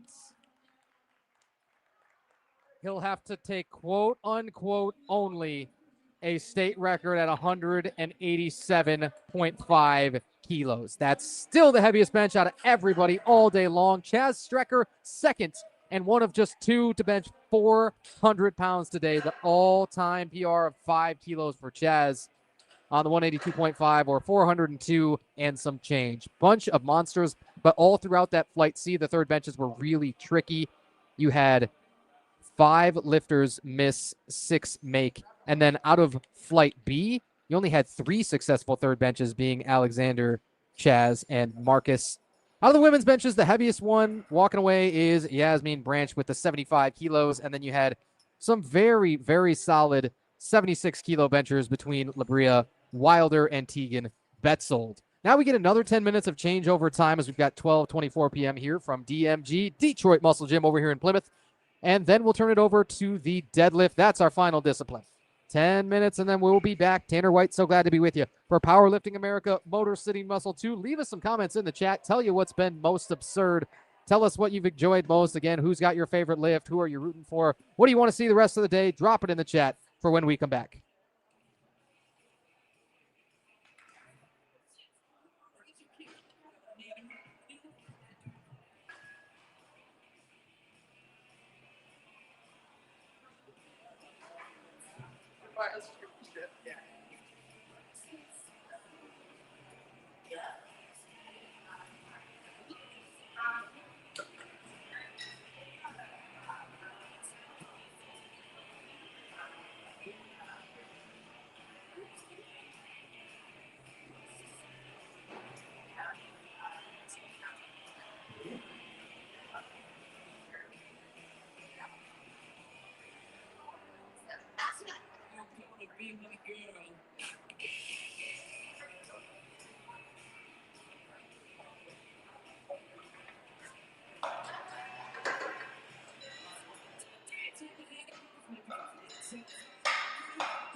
I'm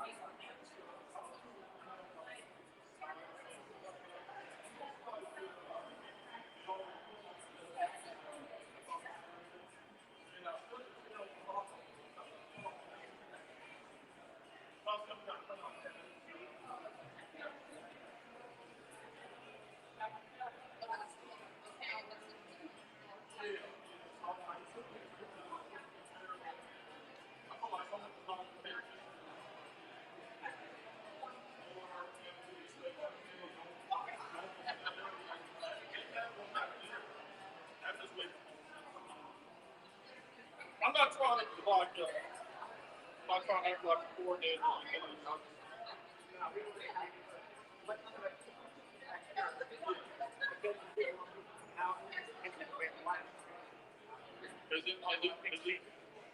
Is it a way we can put a pad? Because I feel like even with that floor, I mean that tile is just so.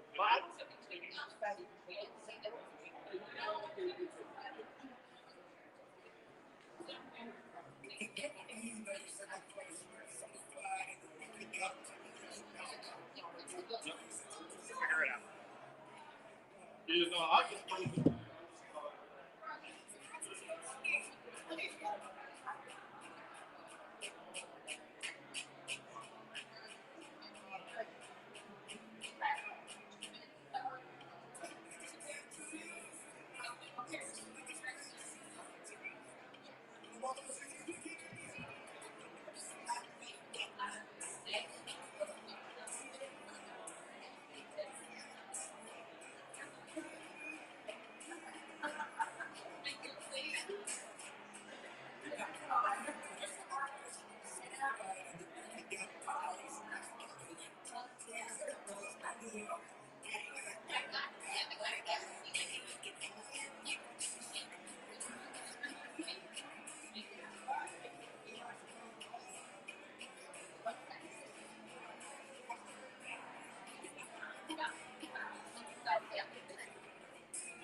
It's your 2-minute warning.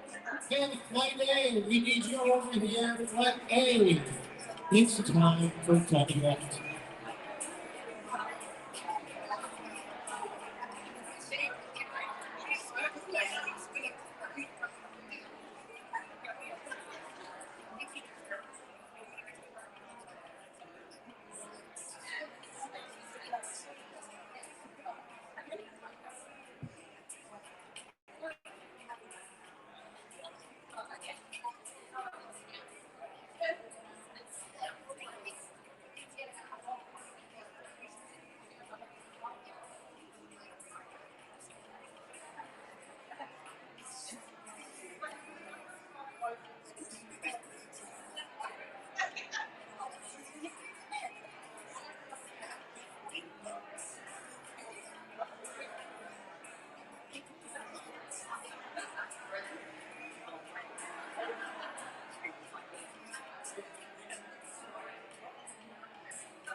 Who's ready for deadlift?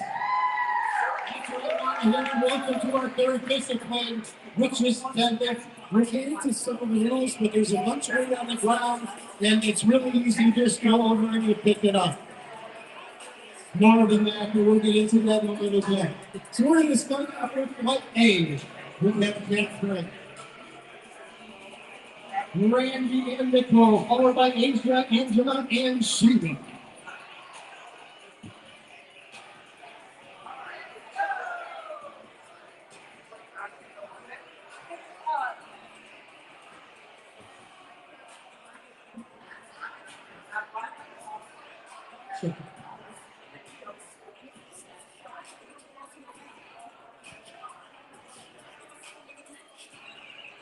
All right, folks, welcome back. It might be the moment that you've all been waiting for, or maybe that's already happened, but we thank you for joining us nonetheless for your stick-to-itiveness. If you've been with us from the moment that we kicked off this morning, thank you so much. Tanner White, so glad to be with you here for Powerlifting America, Motor City Muscle 2, very first deadlift, the final discipline, and the opening attempt belongs to Catherine Latham. We continue to tell you as we progress on through that Catherine is the one women's Raw Master 4 competitor, the age of 70 being the age cutoff for those Masters 4. Incredible. Catherine's competing against only herself for all of these records. We'll be interested to see if she knows and if people around here know what that Masters 4 deadlift record might be. She is going to take a minimum jump from her first to her second deadlift of 62.5 to 65. Once more, we're having an explanation of the technical rules to the deadlift. Still, though, you really progress from the most technical lift, many would say, with the bench press, down to the least with the deadlifts. You kind of just got to stand up with it in your hands. Randy Watson opening on 90 kg, but you will hear that one very audible command, which is crucially down. If you should allow that bar to start sinking down before you get that down command, that will be cause for no lift. If you get the up and down motion of the bar at any point as it starts to head up and then it dips down for a moment, and then you regain that momentum, that will also be cause for no lift. Dropping the bar at the top as well, that's one more that from time to time lifters who suffer with grip issues or have just been a little bit too systemically gassed on the day might have that creep up on them as well.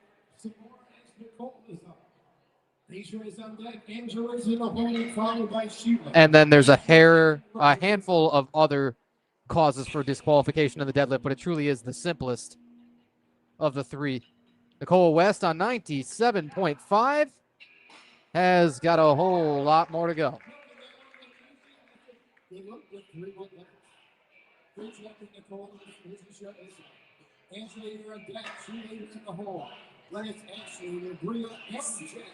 Nicole's best competition deadlift, a 105 back at the USAPL Pursuit of Power on March the 29th. So talk about your quick turnarounds. 2 months between competitions is just so little.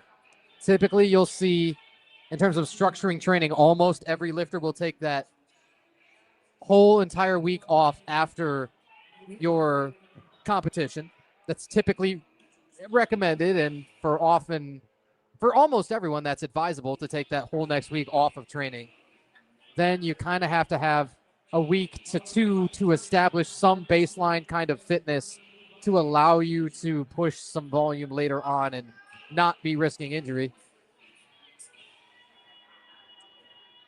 Asia Griffin, 112.5. Now, this is a big leap between her and Nicole West.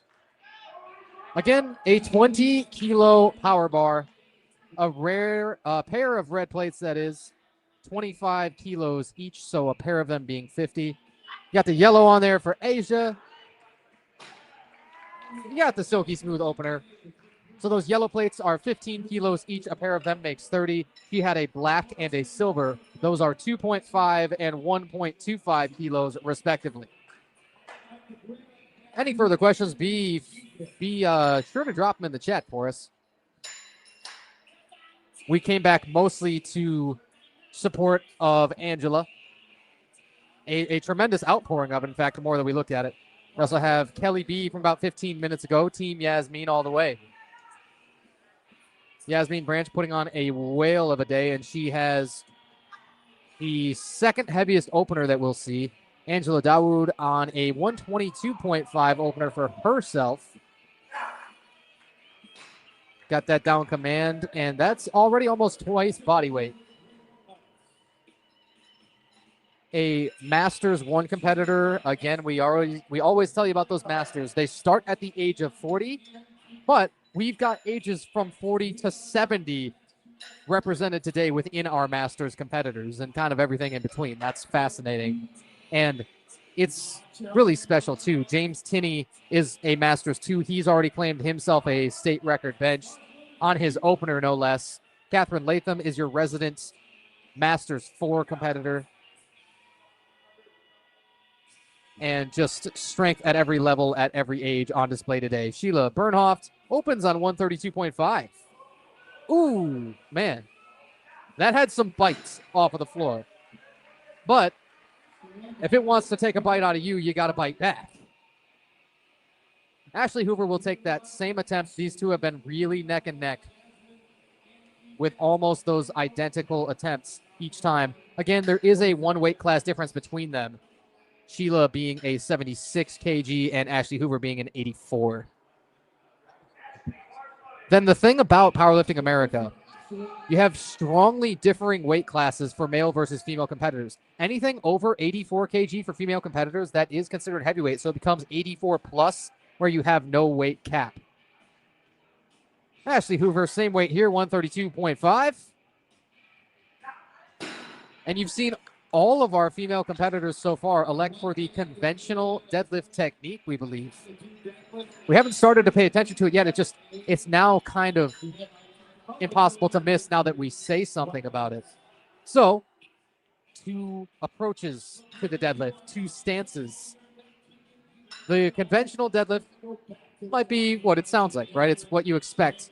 Most, college coaches, if they're teaching it for the first time in the weight room, even high school coaches nowadays, as the sport's really beginning to explode at the high school level. That is, you just come up to the bar and your hands outside of your shins, your feet fairly close together. This is the opposite of the two stances, as LaBria Wilder will smoke 142.5 and will demonstrate a really good control of the sumo deadlift stance. That sumo deadlift stance meaning the hands inside of the legs, the feet much wider, the hips are abducted and externally rotated, right? So the hips are moved away from the body, or the hips are moved away from the body and the toes are rotated outward. Much more so than you will see in these conventional deadlifts. Yasmin Branch, 142.5, same weight here. We've got nothing but good openers so far. The heaviest opener, the one that has caused the most strain for sure, was Sheila Bernhoft. But usually if you need bigger jumps and if you need the greatest proportion of your total to come from deadlift, most lifters are capable of doing that. Most will be able to deadlift by some margin more than they can squat. There are outliers in every sport, and there are outliers in every discipline within this sport, in every age and weight class. And some people criticize that, well, weight classes are kind of height classes in disguise, and maybe there's some truth to that. Man, you know who wins? Whoever has the best total within the class. That's undeniable. That's the one thing that you can't argue about. We've got more Angelas. And we've got more Team Yasmin represent, and they say Chad, that is, has been awesome as well. Presumably you do mean Chaz Strecker. Chaz with a Z. That's a tough one. Now maybe we could spruce it up a little bit and call him Edward. That is, in fact, his legal name. It's funny. We ask these lifters a lot about themselves, and we get plenty of information when they choose to fill out those forms and things. And he did forthrightly tell us that his legal name is, in fact, Edward. You should start warming up for deadlifts. If you're in flight B, you should be warming up for deadlifts. And you're watching twist here in flight A. And next up is step here. Bar is rolling for Edward.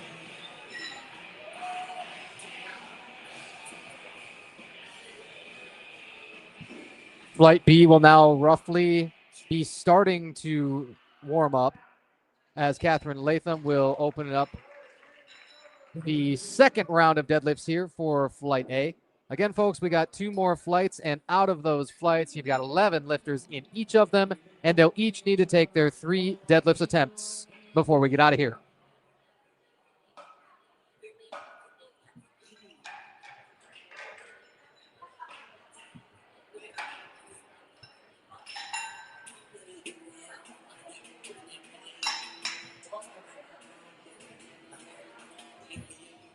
Ranking is up, followed by both Asia and Sheila. Next, we'll bring that to the second round order. Hold down the back of bars.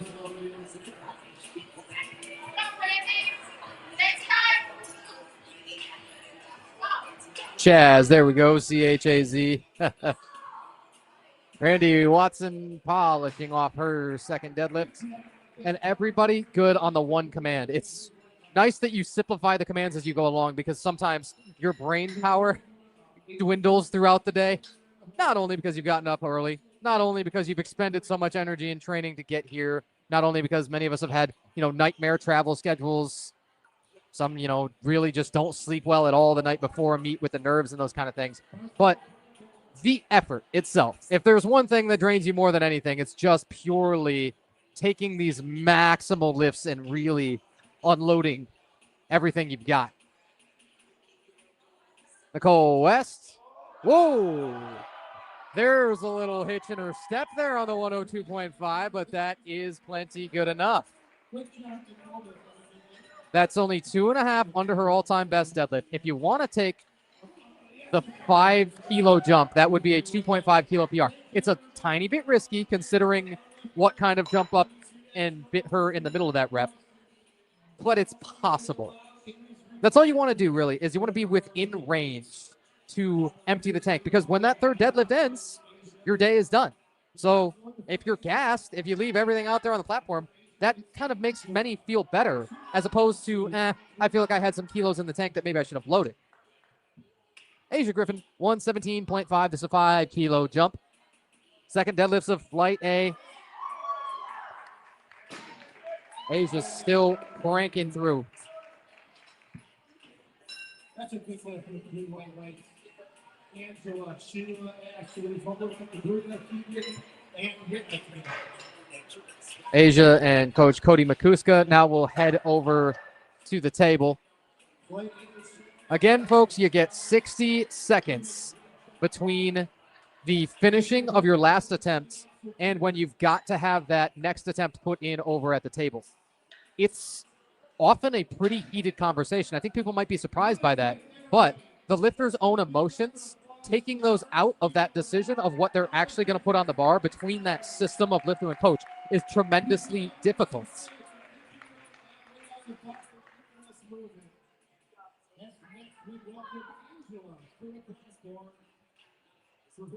All right, we got more Angelas in the chat. We're going to need a few more of them for the second deadlift attempt. Here comes at 130. Man, that's a quick setup.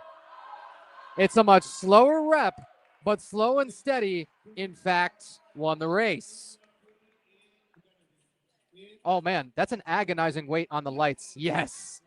It's the worst position in the world the lifter can find themselves in, is if you're not 1,000% certain that those lights are all going to be in your favor.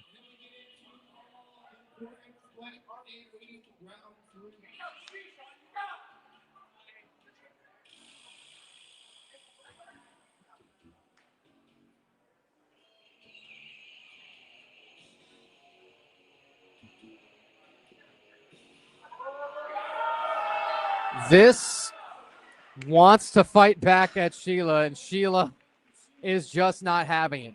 It's the exact same thing. It's around the knee or maybe a tiny bit beyond, roughly the midpoint of the lifts. They usually say that there's no real big fix for a midway sticking point on a lift. They say that that's usually down to just your pure strength on the day. What's your nervous system able to put out for you? Sheila's going to put in another 5 kg jump. It is her prerogative to go 142.5 for that third and likely empty the tank of everything she's got. Angela is probably going to do the exact same thing as she's got a 7.5 kilo jump put in. Oh, Ashley got a little bit of a false start there. Now as she goes back down to pick up the bar, she will stand up with just 0 issue and 0 incident. And I think she can laugh about it now. It's never funny for those couple of seconds when you've got to reset and get back into that mindset of I'm about to pull as hard as I'm physically capable of. But I think Ashley made that really, really well, that adjustment on the fly.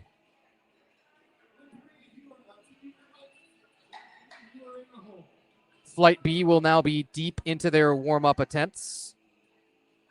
The heaviest deadlift opener put in belongs to Marcus Rivard, and we're not going to spoil the number for you. We won't, but you'll find out. Don't you worry. You'll also see some huge deadlifts from really the bottom 4. We will tell you that everybody's going over 4 reds down there. Labria Wilder looks good as ever. Like she's just getting in the groove.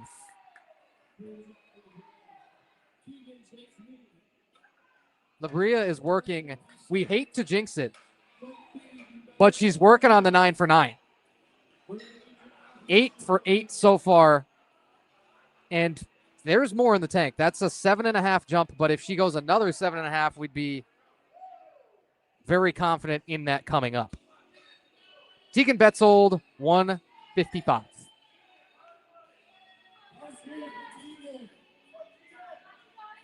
The Essexville native, coached by Zach Morehouse, gets to compete alongside her coach.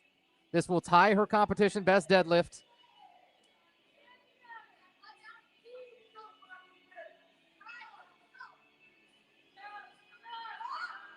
Talk about your dynamic setups.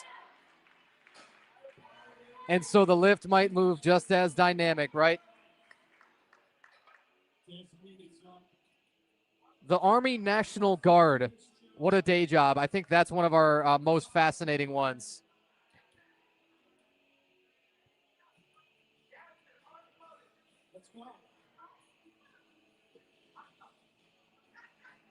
And now we get towards the bottom of the flight. This is, in fact, going to turn it over for the second time. Yasmin Branch on 160. So many really good attempts made. She's got the knee sleeve still on. Nobody said you can't. If you pull like that, you can do what you want. That is a fun fact for the folks at home, especially if you're one who really tends to cut up your shins a lot. You can, in fact, wear knee sleeves when you come out to deadlift. You won't see it happen very often. But if you feel in any sort of way that anything could give you a boost, and it's legal within the rules, it's really more so a lifter's prerogative and kind of their mandate to use it. No matter what it may be, if it's within the rules of your federation, let it fly. Yasmin Branch just put in another 5 kilos. We didn't even realize she jumped 17.5 the first time. Went 142.5 to 160. That is by far the biggest jump out of anybody. Ladies and gentlemen, for her final attempt of the day, please welcome Catherine to the platform. Your Wow, the red carpet was so rolled out right there. That's well done. 67.5 kg to cap off Catherine Latham's day. Has already claimed the state record bench on the second. And is just going to toss around that final deadlift. 3 for 3 there. And has proved the value of the lifetime of strength. It's beyond a doubt, folks. There's not a question anymore that says, well, should I strength train? That's asked and that's answered. Randy Watson taking a 5-kilo jump here, 97.5 to 102.5. Our Flight B warm-ups, again, are heavily underway. In fact, the first few to pull for Flight B are probably just about ready to go here. They usually begin warming up the moment that the flight in front hits their second attempts. And often our PA announcer will tell those lifters that. He might even sometimes venture to the back where the warm-up room is and say, hey, everybody, for Flight B, let's start warming up. You will get the bar wiped down here before lifters' third attempts. Just cleans out the chalk from all the grooves and those kind of things. Remember, folks, chalk on the hands, baby powder on the legs. Don't want to do that way or the other way around. Randy Watson. Got one more final pull. It looks good from here. It looks good up there.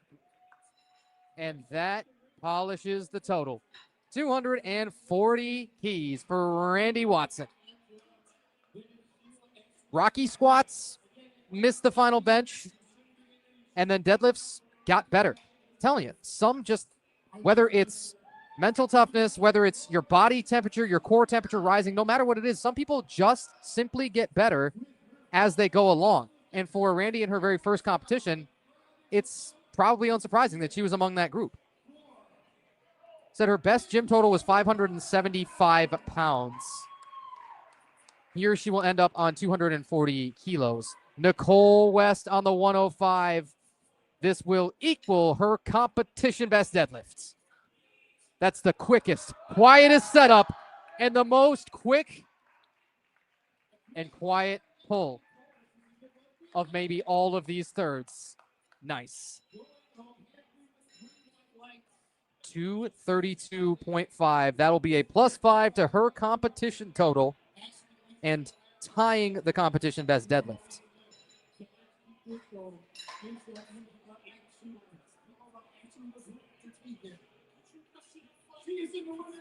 All of these masters, again, when we say masters, we're not just referring to their age. We're talking about their dominance over the barbell. 45 years of age, and Nicole West is still becoming her all-time best and all-time strongest. Our spotters afar, again, there, takes a moment to wipe this bar down. Get it as perfect, as teed up for Asia Griffin as possible. Asia with 122.5 on the bar. It's a 285 kg total in range. It's going to leap up. And that all-important down command and the lights, and she's got them all. And she said she wanted to hit her gym total. How about going 5 beyond? And most importantly, she said, I want to have fun. We sincerely hope that you've achieved that goal. Also says you can follow her on IG at Unbothered Strength.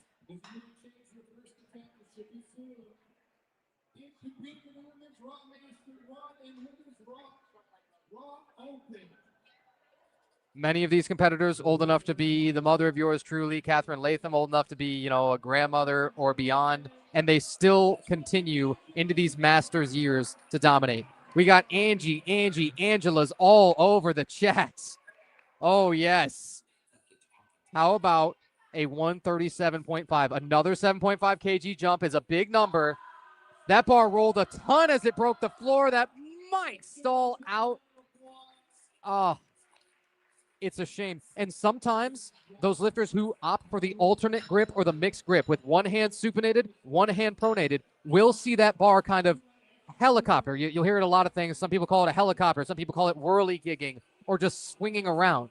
Usually what you'll see is the bar will come in closer to you on the side of your supinated hand, your hand that is underhand with your palm facing upward.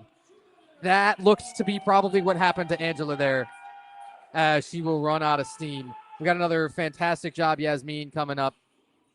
Yasmin's going to be at the very bottom of the flight where she's been all day long. That's no shocker. Sheila Bernhoff has got one more fight in her. It's 142.5 on the bar. And I think that the standards on this one might pop up. Let's watch on judging. Not quite. we get a chance to tell you about a rule that rears its ugly head a couple of times per meet. Not maybe even as often as you might think, but hitching and ramping are two causes for disqualification of the deadlift. They mean very similar things. Hitching, essentially, the bar has stalled out, and then you use the thighs. Maybe you lock and unlock the knees to walk it up your thigh, basically. That will be a hitch. A ramp, very similar, is the bar resting up against your body. As you support it, you take some of the weight off of your hands and then reinitiate that upward movement.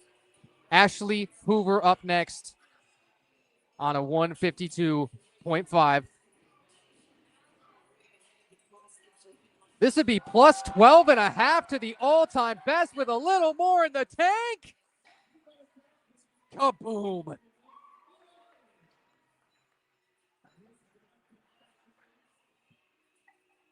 It's hard to PR the third deadlift on the platform. It is. It's objectively hard, but it's even subjectively harder when it's 12 and a half. Sometimes that might be a weight that an athlete has never touched in training, and they have to come out here and execute with all of these brighter lights, all of the camera flash, the crowd screaming their name, people they never met cheering them on. To execute under all of these conditions all at once that want to kind of often work against you is just spectacular. Labria Wilder. She's going to head out her best competition deadlift coming in at USAPL Beginners Brawl back in November. That was 137.5. This is 157.5. What does 20 kilos mean to you? Apparently not much.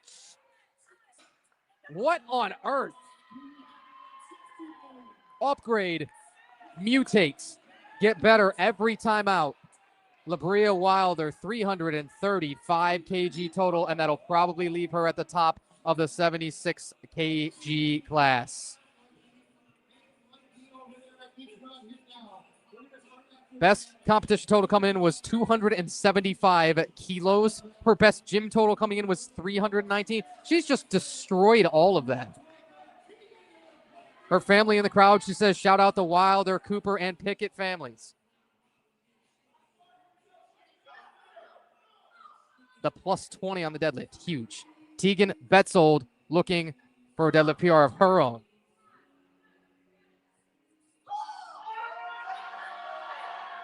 With a little lean back. Oh, man, that knee is quaking. Her body is not breaking. 160, the lifetime plus 5. Tegan Betzold with another PR, stacking chips. Equaled her best bench, did Tegan, and surpassed her best squat. Whole bunch of PRs are flying around. It can go one of two ways on the third deadlifts. Either people get a little bit too ambitious and they get out of their range, or they take what's right for them on the day, and then they figure out a way to empty the tank and make it happen no matter what the weight is. Yasmin Branch. Fit Chef Yasmin on Instagram. Put it in her Instagram bio that her first competition was May 30th. I mean, when you put that date on the calendar, when you put your back up against the wall, that's how you know that you've got to find a way to get there and get through it with 110% effort. 165. It's not even going to empty the tank. Unbelievable. And that will give Yasmin the best women's total by 15. Tegan Betzold just 15 kilos behind, 342.5 kg her total, and 357.5 belong to Yasmin Branch. Her first time out on the platform. Are you serious?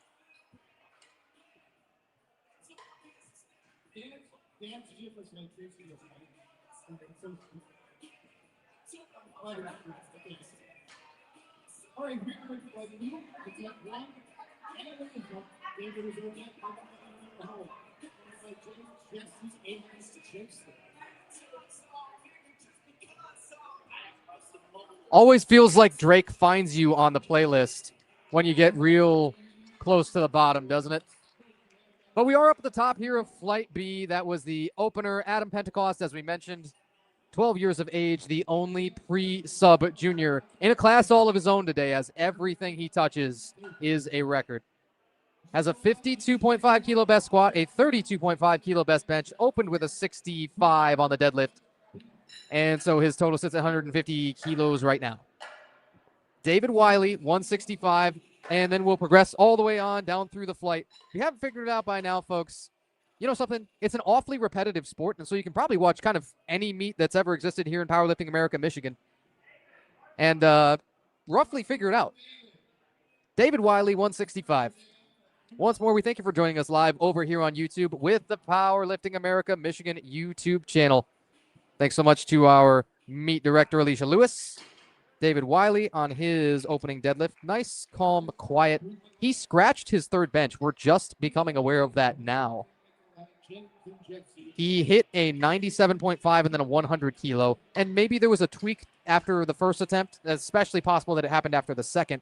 But he did not elect to take the third. Sometimes you just, if you really feel that there's no chance that third comes up, even if you put a minimum jump in, that can be the best thing because you leave some more in the tank. And then if you are a guy with a good deadlift, you can eke out even more than you had planned to pull. Sometimes, though, it's always a risk. Nikolai's opener on 170. Nice, calm, and quiet. Looking like, let's see, is that the Converse a mid-top, though? It's definitely not a low top. Yeah, I think you're talking about a, could be wrong, but from here I think we're seeing a white Chuck Taylor. There's lots of schools of thought about deadlift shoes, but everybody will settle on one thing and have a consensus on one thing. A flat sole is crucial. There are many specialized deadlift slippers made for that purpose with essentially a zero drop between the heel and the toe.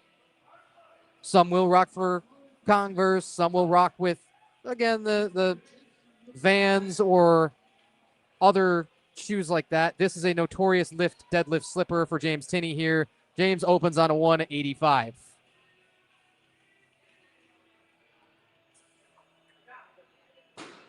And James rocking that 185.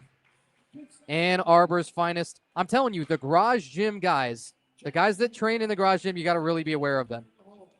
He also wanted to shout out his amazing wife and kids for their support. Smart man to say his amazing wife. That's really crucial to long-term success, shall we say. And also shout out the older competitors that share their experiences online because that encouraged him to try competing this year and also began his Instagram journey at Gym in the Garage. JIM in the Garage. You see what he did there? Opener for Jesse Brothers here is 185 kilos. And it's funny, you're seeing a much greater proportion of male competitors electing for that sumo stance. Again, that means that you've got the legs to varying degrees, but everybody will agree that you need some abduction and external rotation of the hips.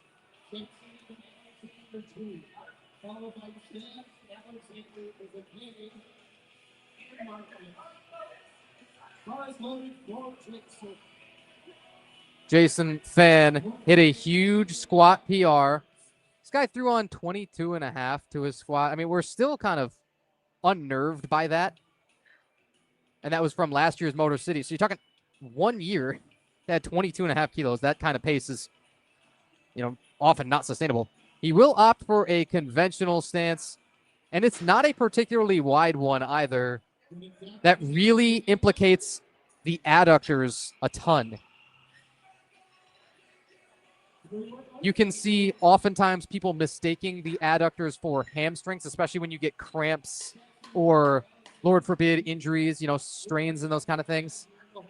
But those massive muscles on the inside of the leg, that really tends to set apart a good from a great deadlifter, no matter their technique.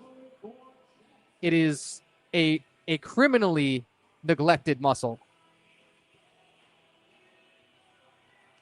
Jackson Ambergy up to the bar here. His all-time best deadlift was just set at Powerlifting America No Frills, pulled a 500 bomb for the first time.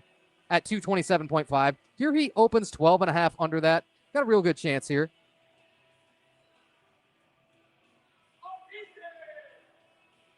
That lockout was tricky. Everything up until that point was quite good. You've got to have all of the joints locked out essentially, right? The big concerns are the shoulders back. You'll actually have a recent addition to the rule book in Powerlifting America stating that at lockout, the deltoids have got to be behind the bar. It's incredibly tough to officiate, and I don't know if we've ever really seen somebody here in Powerlifting America, Michigan, called for that. That is, had a lift red lighted for it. But it is in the rule book.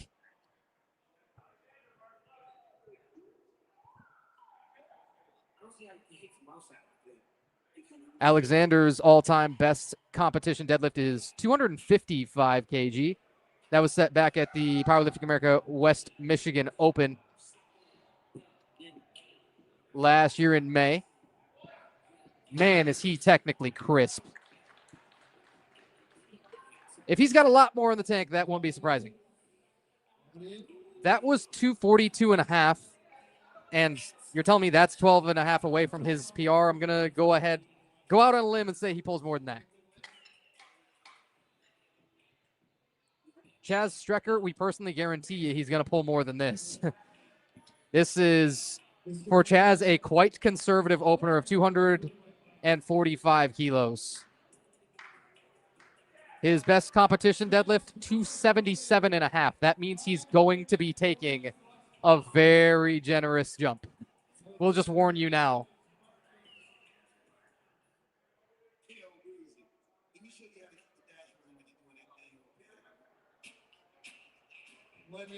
A setup that has remained unchanged for years. It's so repeatable. It's quiet and compact. Chaz Strecker's opener on 245. Bingo. Just the one command, folks. That's all it takes for the deadlift. You can pull it whenever you want, but you can only let it down when you get that down command. Mr. Deadlift himself, Alex Kelsey, will be next up to the barbell. He's not even pulling at the bottom of this flight. That's how stacked the flight is. The guy calls himself Mr. Deadlift, and there's still somebody to pull after him. That'll be Marcus Rivard. Alex's best competition deadlift, 285 kilos at West Michigan Classic 2 in November of last year. Brought the house down from Unreal in Grand Rapids. This time, it is DMG, Detroit Muscle Gym over here in Plymouth. It's funny, he didn't have the straps pulled up on his singlet or his belt on. He's going to slap them on now. It's I mean, you've got that whole attempts timer. I suppose you can use the whole thing and not cost yourself too much. Minimal chalk on his hands. What a psycho. Shoots the hips once, twice, and then launches through on the 262.5. Yeah, again, what do they say about all these teenagers, folks? 17 years of age.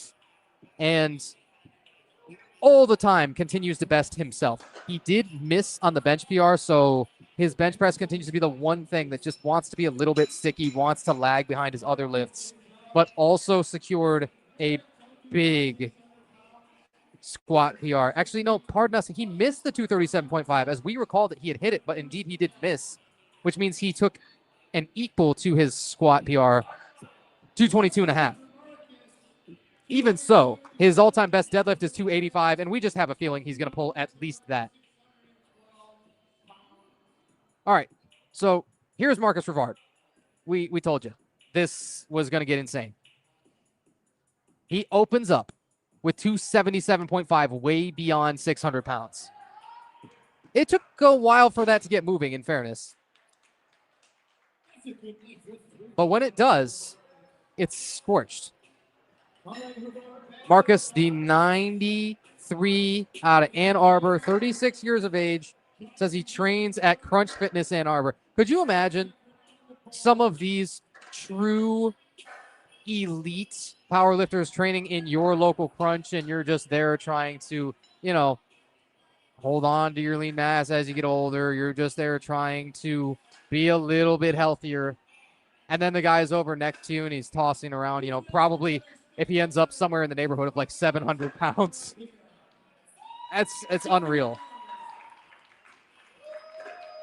Marcus says his competition best deadlifts is 272.5.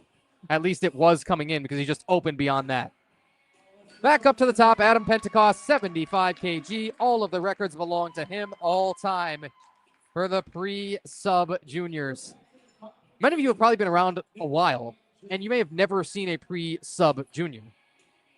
The sub juniors, 13 and 14 years of age, pre-sub juniors, you gotta step back and realize, gain a little bit of context when you remember that. What were you doing at 12 years old? Many of us hadn't quite set foot in a gym yet.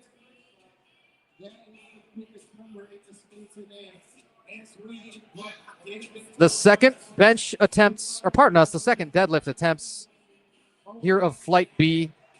We got 3 attempts for everybody here in Flight B, then 3 attempts for everybody in Flight C, and we'll get you out of here in pretty decent time. All things permitting. You always want to keep your fingers crossed when you say something like that in this sport. But it's a risky run. Nikolai will pull on the 180 coming up. James Tinney, 195, and then you have a couple consecutive lifters taking 200 between Jason Fan and Jesse Brothers.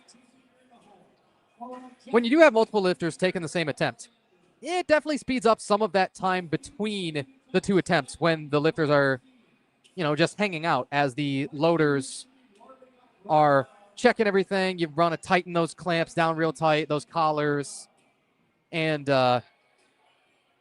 it helps. It ends up, kind of visible in the final runtime of the meet if you had a lot of people who took the same attempts.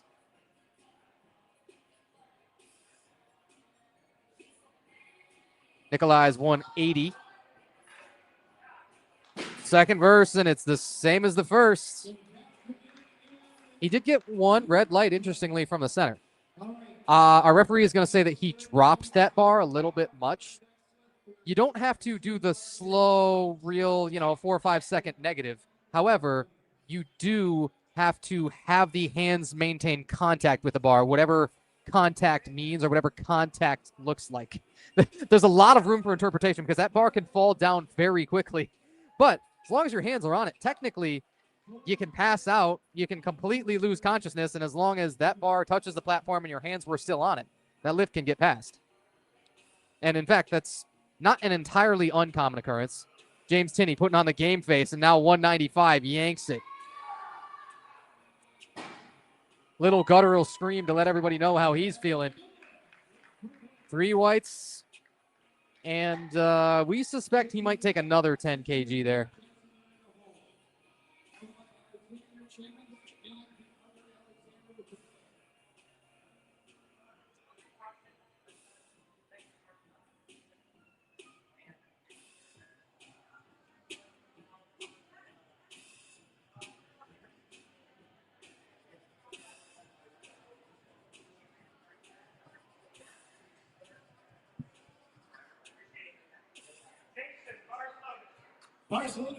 Bar loaded for Jason Fan now.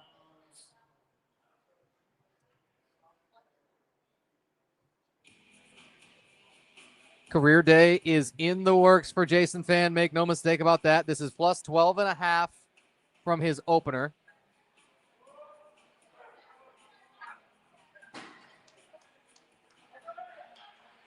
Just imagine how much stronger he'd be if the chain were in his mouth, folks. The plus 10 strength chain. That's a 5 kg competition PR for the deadlift for Jason. He's already cooking on everything else.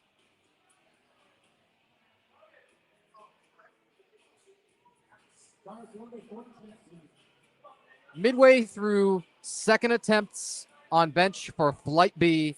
Jesse Brothers here, same weight, 200 kilos.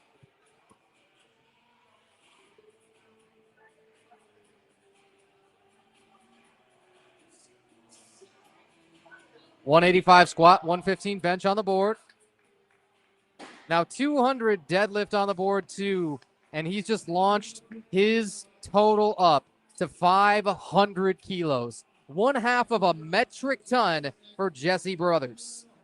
The highest total so far among this group is Chaz Strecker, like you might imagine. And I don't think anybody else is going to be within range of equaling that. Chaz sits on 710 kilos right now. His all-time competition best total is 715. Pardon us, Chaz, with a successful second deadlift attempt, will hit 710 kilos.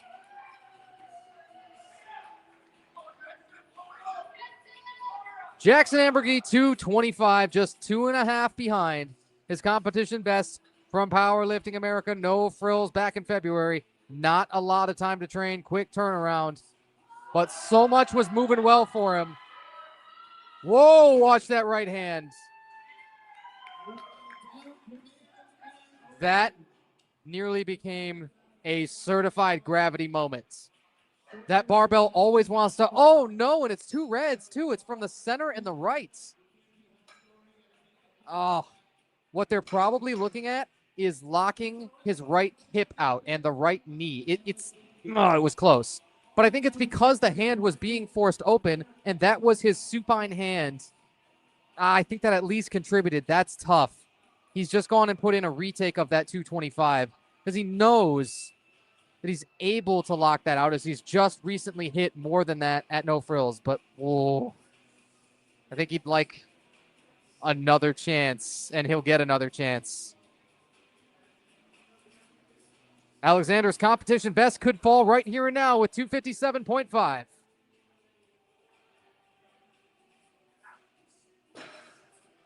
Lock out, let it down.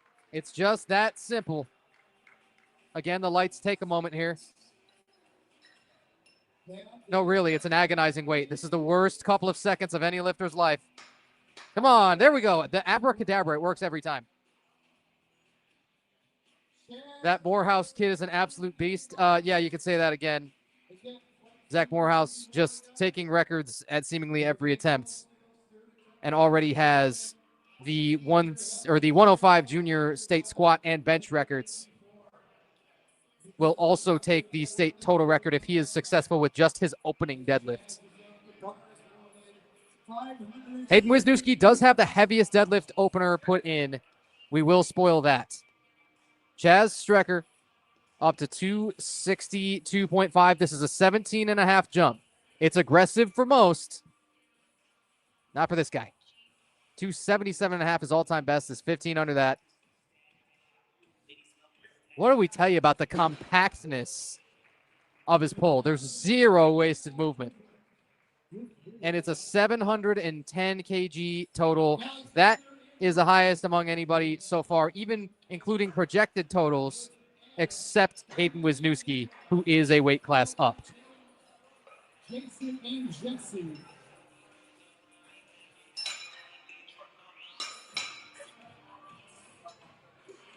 Tegan B killing it in Plymouth. You bet.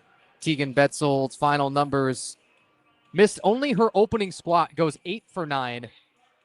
Had a 120 kg squat, 62.5 bench, tied for the second heaviest women's bench, and a 160 deadlift, the second heaviest deadlift among all of our women's competitors. 277.5 for Alex Kelsey.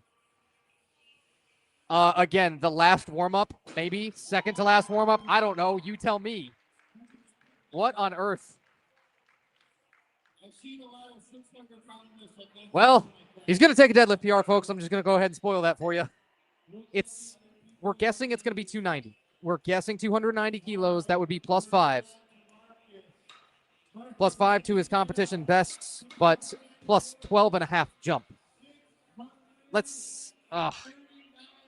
I struggle to think it would be anything more than that. We're still waiting for it to come in at the table. Chaz Strecker has put in a PR match of 277.5, so he's going to go 15 kilos up on his deadlift.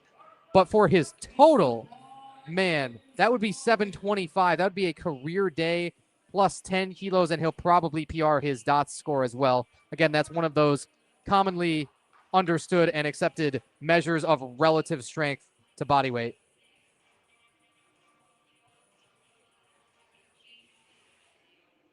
Marcus has 290 on the bar, not to be outdone by anyone at all. Oh boy, and lean back. Went quick after that down command came in. He still got it, but that's about as quickly as you want to go letting that barbell down. 290 for his second deadlift. His total at 645, that still puts him in second place among those open 93s. However, that's second place to Chaz Strecker, and so not going to be able to nearly make up that much ground, no matter how much you've got in the tank on your deadlift. Alex Kelsey did, in fact, put in the 290. We knew that he would. He's going to take a 630 total if he can secure that third deadlift. It would be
Hey,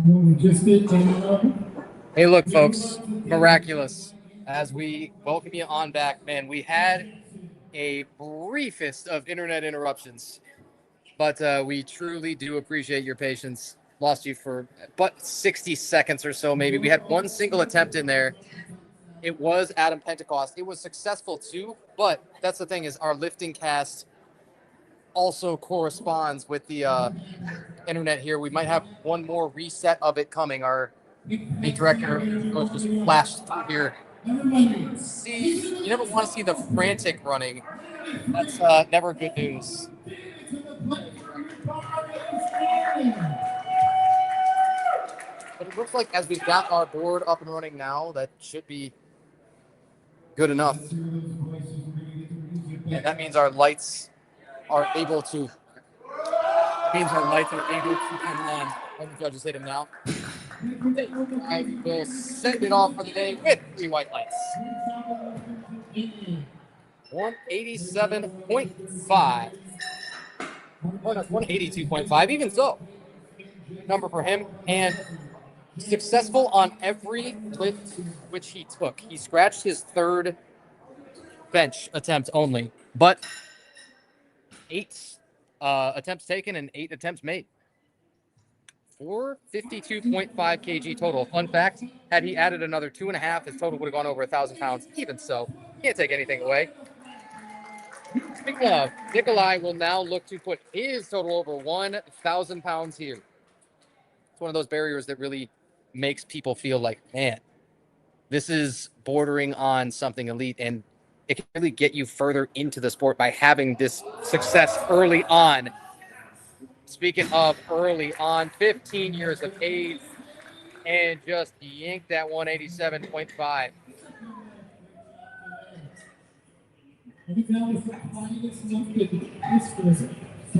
Thanks once again for everybody's patience through that briefest of interruptions.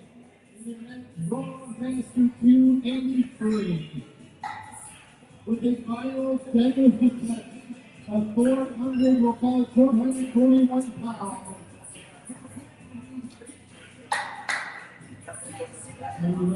Once more, we'll just take a moment and reset the scene. We'll remind you that we come to you live from Detroit Muscle Gym, DMG, over here in Plymouth.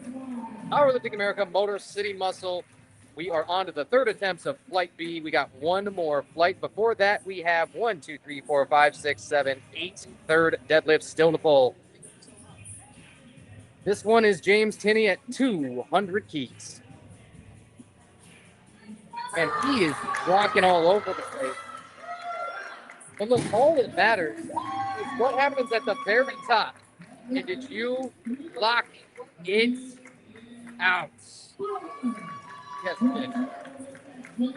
1,000% certain we thought, okay, they might have had some concerns over, like we say, the ramping or the hitching, where you support that bar on the thighs. Not so. It was not to be. It's just the way that he goes kind of 0 to 100 on that pull.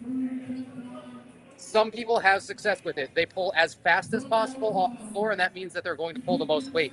Some people are much more of a control-based puller. They take a ton of time toward the bottom, all that pressure, and then let it just sort of float off the ground after they pull the slack out. Jason Fan already got 5 in the tank, secured that lifetime best, but what if he wants another 5 here? 205 on the bar. No, he did not! Empty tank. What a grind. That's one of those, if you put another couple of grams on it, the bar's not coming up. Jason Fan, a huge PR day. PRs everything except, no, pardon us. We believe, yeah, he did have a PR match on bench, but huge squat PR, big deadlift PR, and so his total has just leapt through the roof. He secured a 550 or 517.5 total. His previous best was 485. Insane. Jesse Brothers up next.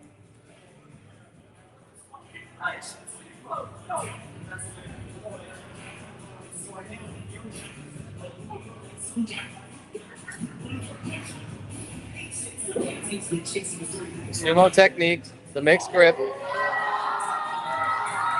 It wants to stick at lockout. Got a little bit more in the tank. That's when it shows up. Lockout is the last 2, maybe 3 inches of the range of motion.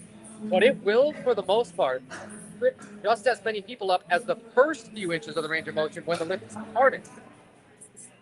Especially depending on your technique, the width of your stance, those kind of things. Jackson Ambergy, 225. This is a retake as he was losing the grip in his right hand from last time. And again, because his hand was being forced open, we also think that was part of the cause of being unable to lock out his right leg. So all eyes on the hips, as it were. Jackson Ambergy on 225. Those 4 red round things looking oh so nice. Oh, he was a little forward on the toes, but we think he got the down commanded. Oh, you remember that that one sitcom that ran in was it really late earliest to early 90s on NBC, Saved by the Bell? Man. The Bayside High School gang, I think, would be... We don't actually know how that relates at all, but we thought we'd make a reference. Nonetheless, Jackson Ambergy on the 225 was a hair away from dumping it early. When he finished it off, he was elated. Alexander already pulled a deadlift PR here at 257.5. That's plus 2.5 to his all-time best, but this is 265. Make it a plus 10 if he can secure this pull. Look at this. Wow. It's kicking up so much baby powder off the socks. It's like making it rain down on the platform. Again, because this is a third attempt, you will now get another wipe off of the bar. On every third deadlift attempt, it is obligatory that your spotters there will go and clean it off. You can ask for it on the first two deadlift attempts, and probably a lot of people are unaware of that, but that is your prerogative every single deadlift attempt that you take. You got to be vocal about it. You've got to ask nicely, of course, because that's just always the smart way to handle things. As well, these people have your, life in their hands often, especially your side spotters. Oh my goodness.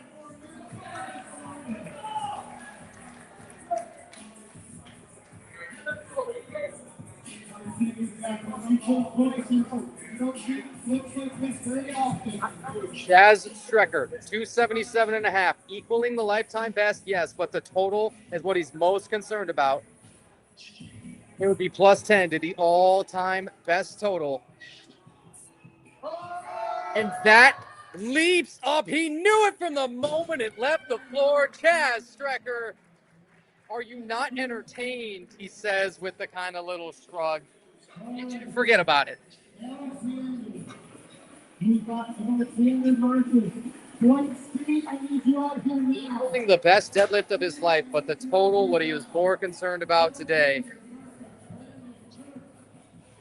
That day he had out at USAPL Tournament of Power back in 2024. People throughout the state, they still talk about that. Squat at 262.5 there, was eligible for juniors by his age, but entered as an open entrant. Again, he just knew that, I want this higher level of competition. Pulled 277.5 there, bench 175, so he had to clean 3 reds on there with the comp collars and totaled 715. Then that's great match. There was 2 straight games out where he didn't quite equal that. Now he's 10 kg beyond it. Lifetime best, and will secure the win in the 93s. Alex Kelsey, though, for the 93 sub-junior deadlift and total records. It's 290 keys. It's what? He's not supposed to move like that. I've never seen something quite like this, kids. A narrow stance conventional. Maybe you think, okay, he's got a pretty good build. But there's something more. There's got to be some sort of explanation. He's an anomaly. You're too cocky.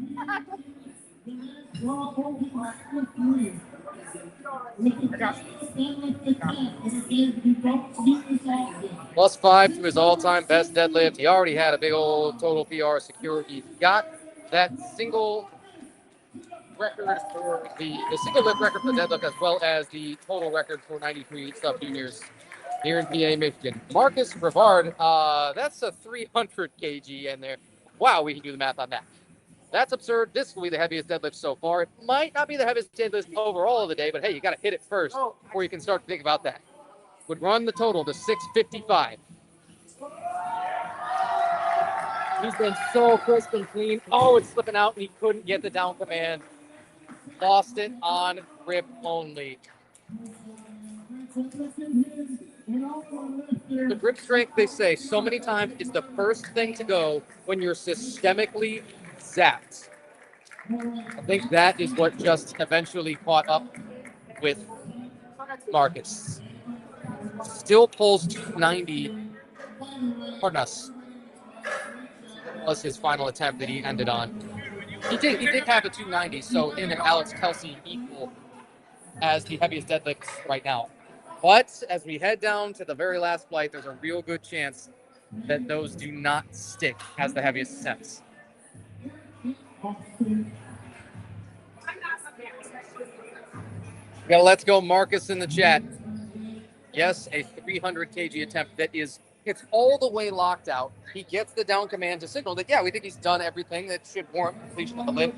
And then the down command can't quite come because it's rolling out of the hand. We didn't even get to mention a third or a second grip style, as we've seen almost everybody opting for the alternate or the mixed grip with one hand over and one hand under. The other standard grip that you'll see in powerlifting is essentially famous for being the more painful. It's known as the hook grip.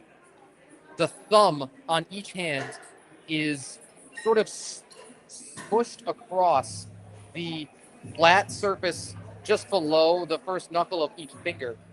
And usually you can get 2 fingers over that thumb as the barbell sits on the flat surface of the thumb that if you were to stick your hand up, like showing the state of Michigan, in fact, we'll even show it to the camera if we could.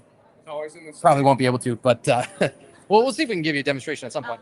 Basically, that barbell sitting on that flat surface on sort of the side of the thumb and creating a ton of friction there as you mash that part of the thumb into the barbell.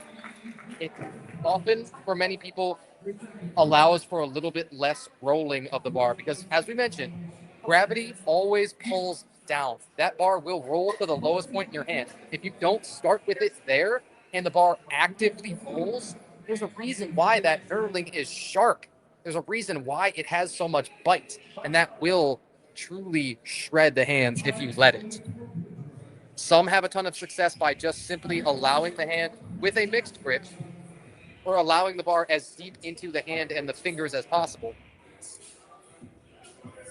Woodrow Glazer, 170. First couple of lifts good. Brandon Sidlecki and Kirk Pentecosts. Into the final fight, folks. The final fight. Wow, can you tell it's been a long day? By the time, though, whether you want to or not, it's pretty realistic and not on a bad pace considering 31 competitors we ended up with today.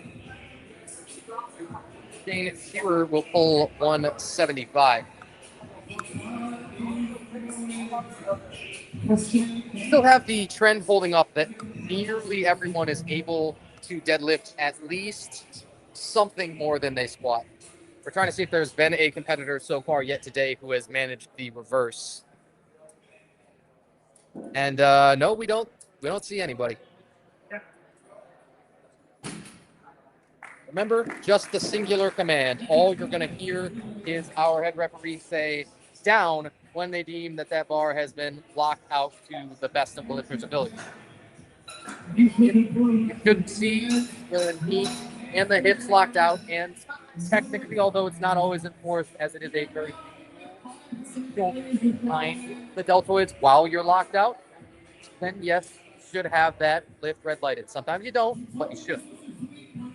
Eric Eller will open just beyond 500 pounds to 27.5.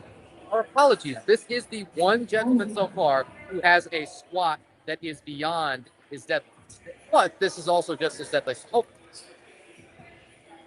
Still got room to go up. Best deadlift of all time in competition, 250 kilos. And that is a state record total secured for the 105 Master Ones. It feels like just the beginning, doesn't it? If you were to take 2 jumps of 12 and a half each, sounds pretty realistic.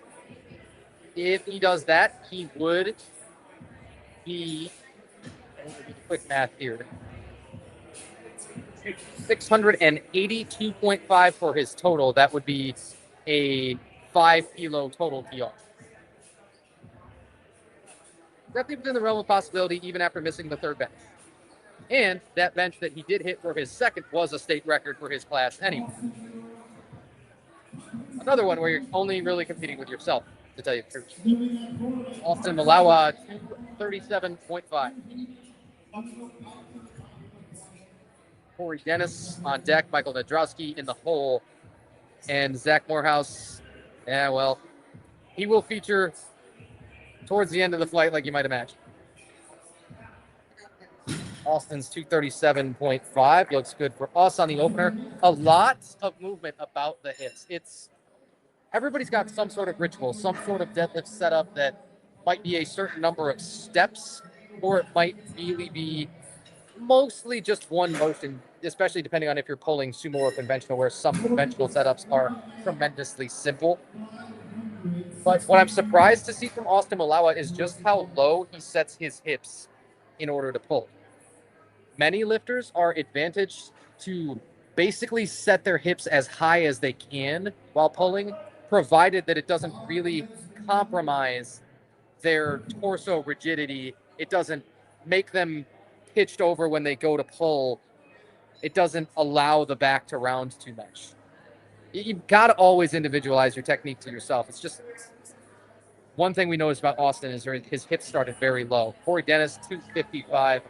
Again, this guy knows what he's here for, and it's not to hit his all-time best everything, as he's nearly a 500 dots guy. That 494.99 dots from the Orlando Power Fest with USAPL a couple of years ago is his all-time best. His 110 kilo total as a very light USAPL 110 is very much not who he is right now. Different federation, different weight class, and again, just playing for a qualifying total for Powerlifting America Invitational in September and those kinds of things. Michael Nadrowski, wow, explodes on 57.5. We lied. This is the other gentleman so far who has a better squat at this point and is dead. Jack Morehouse is in danger of ending up in that. It's possible, depending on how his deadlifts go, that he could, especially with big jumps, if he were to miss. But we speculate that as well as he is cooking today, having state records and PRs on both his squat and his bench, he'll be all right. This will give him a state record 5 total.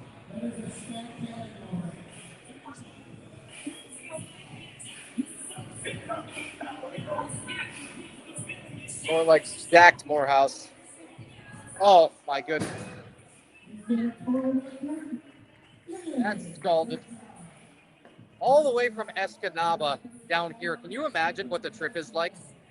His best competition deadlift's 265. Did you see his opener there?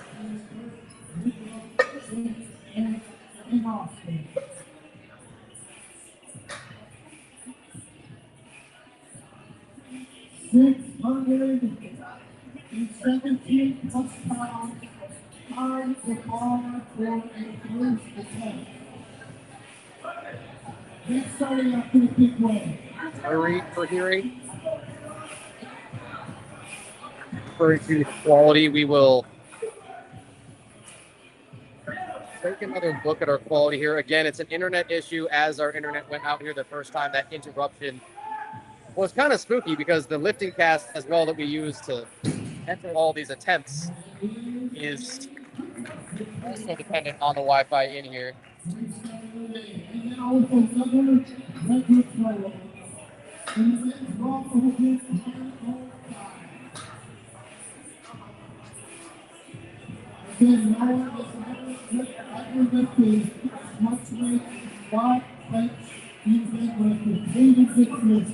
We're at 639 pounds. That bar is loaded.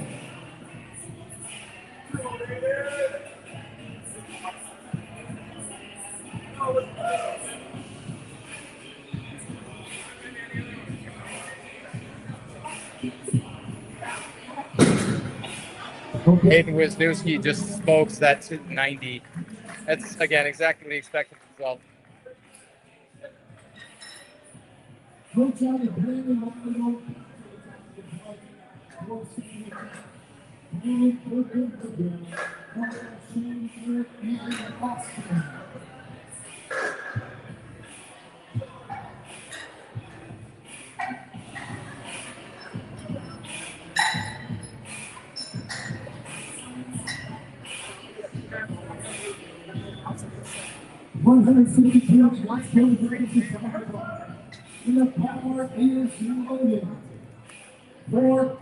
Bar now loaded as we turn it back up to the top, and Brandon Sidlecki.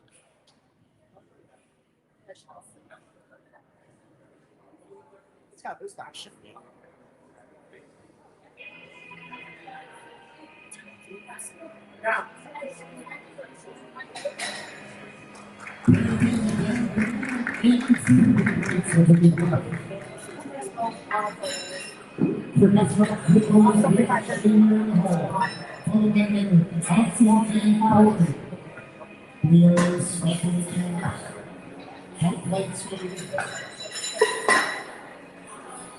Brandon Sid Lecky got 2 good deadlifts on him. He's only missed on his opening bench at 112.5 kilos.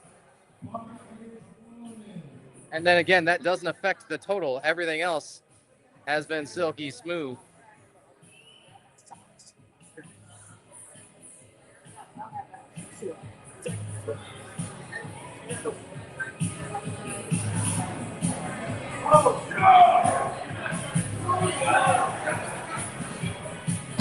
This is Kirk Pencost on his next deadlift, 172.5. Got it. Got it. Good.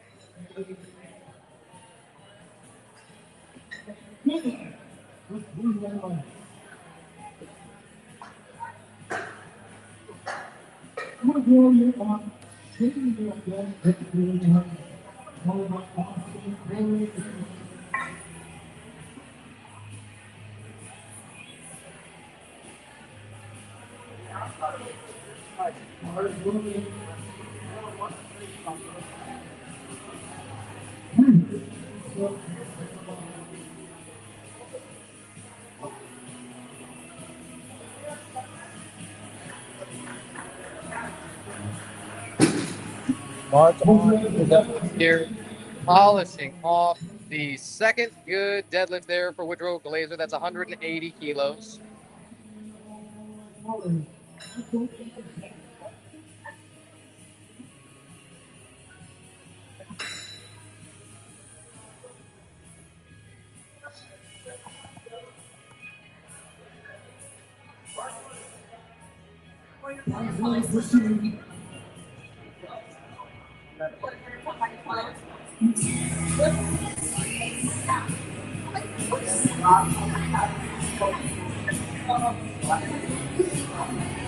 Shane Shearer got a quick setup.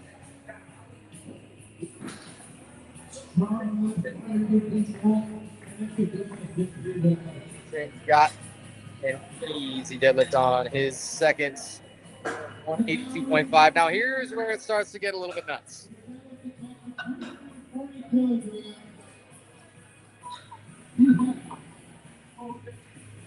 I feel very briefly pardon the interruption, folks. We're going to try to reload software one time and do our best on fixing the quality of the shooting. Just a few moments. Always a risk. We're going to let this Eric Eller attempt pass, as this will be a state deadlift record and a record total if he's able to put down this 240.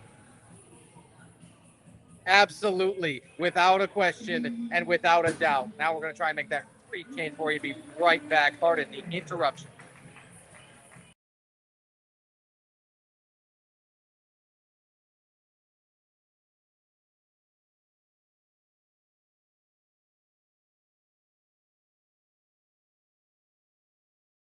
All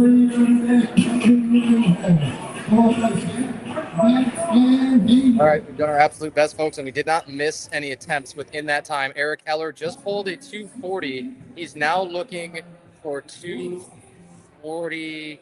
Let's see, what did he put in at the table? We're seeing 255. Dang. So, when you already got a record and you're only competing with yourself, yeah, why not let it fly?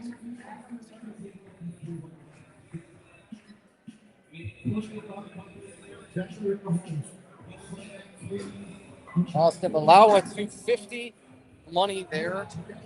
It continues to have a lot going on with this setup, but that's not ever necessarily a bad thing. It's all about that position that you end up in the moment the bar breaks the floor. That's why people work pause deadlifts, especially if you can get that bar hovering just barely off the ground. It reveals all of the things that your motor cortex wants to do. It reveals the position which is strongest for you. And when you end up in that position, you have to recognize it and use it to your advantage. Try to end up in that position consistently. Corey Dennis, 265 kg. Mr. Qualifying total over here, still tossing around much more than many will ever handle. 655 his subtotal now, Corey Dennis's. Or pardon us, his total to this point. Remember, that total is just the sum of your 3 best lifts. That is your best lift out of each of the 3 different disciplines, all added up together. Michael Nadrowski at a 600 bomb, coming for his second deadlift. Zach Morehouse will take the very same thing. 4 records will fall. Nobody is safe right now. Big Mike, your 120 plus, your 1 heavyweight competitor today has lived up to all the billing, and then 4. Whoa, at the lockout. That's sticky. We liked it still. Doesn't matter what we think. They have got 2 whites. He gets a red on the side. That's probably his right hip. Rather, tough. It could be the hip, it could be the knee, but it's likely just looking at the quality of the lockout. When it's snappy, you usually don't have question, even if it's not as clearly locked out. Like, okay, this is all the joint can do. When it's slower, yeah, you'll get scrutinized, sometimes heavily. Zach Morehouse pulling on that same thing, 272.5. That's a number. Zach's best competition deadlift coming in, 265. Already on his second, taking 7.5 over that. This guy is cooking. He's on one of those, honestly, generational heaters. And so how much more does he have? It might be a lot. Wow. Again, we hear you loud and clear.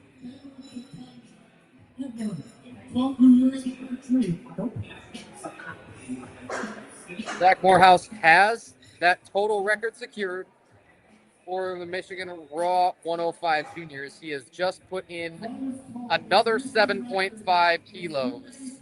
That's up to 280 kg. That would just still put him 2.5 under what Chaz Strecker did. I think that's the most insane part about Chaz Strecker's day-to-day is he's beating really good record-breaking 105s. Max Blackledge, a state record attempt here on 295.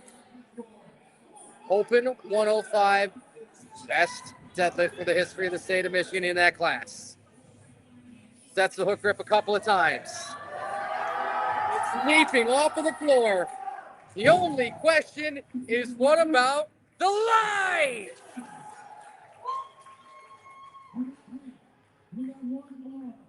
Once more, it's asked and answered. Max Blackledge, 295, and he's still got 1/3 deadlift to find a little something more. Does he want to go to a nice even 300 number? There's a chance. Definitely got a little bit sapped, but there is a chance. Hayden Wisniewski up next. His heaviest attempt of all time is 320 kgs, by the way. That's over 705 pounds. This would put him in range to take something close. This is a 15-kilo jump. Hayden's second. You bet he did.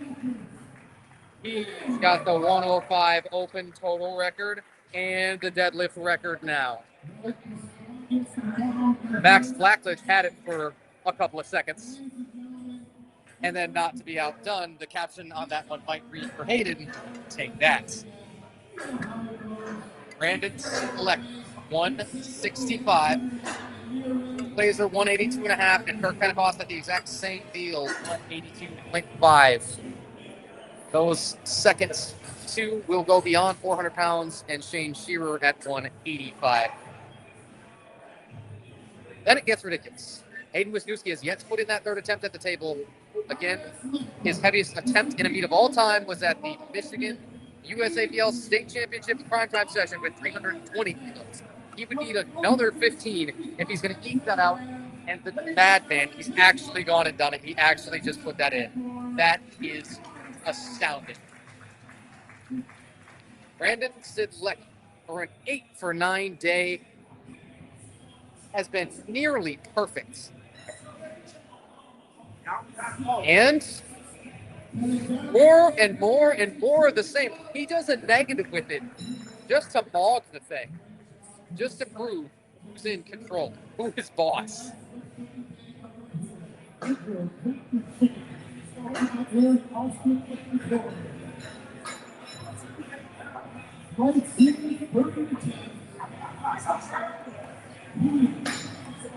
It's completed. We will then drop open 83. In the final deadlift attempt, the 402 plus pounds. Let's welcome Woodrow to the platform. Your power is flowing.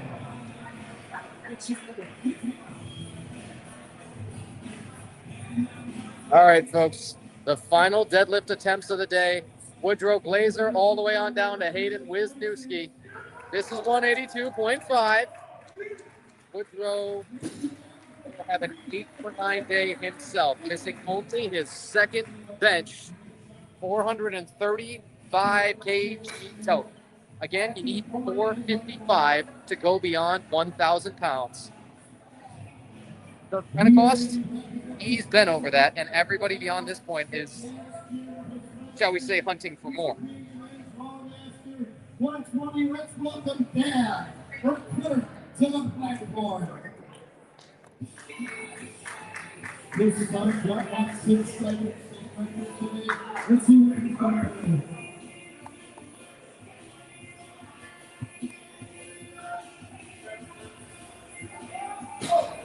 Let's get it up. And the moment he got to the fifth point, he kind of had to dump it. That'll happen. That'll happen when you're just a little out of gas.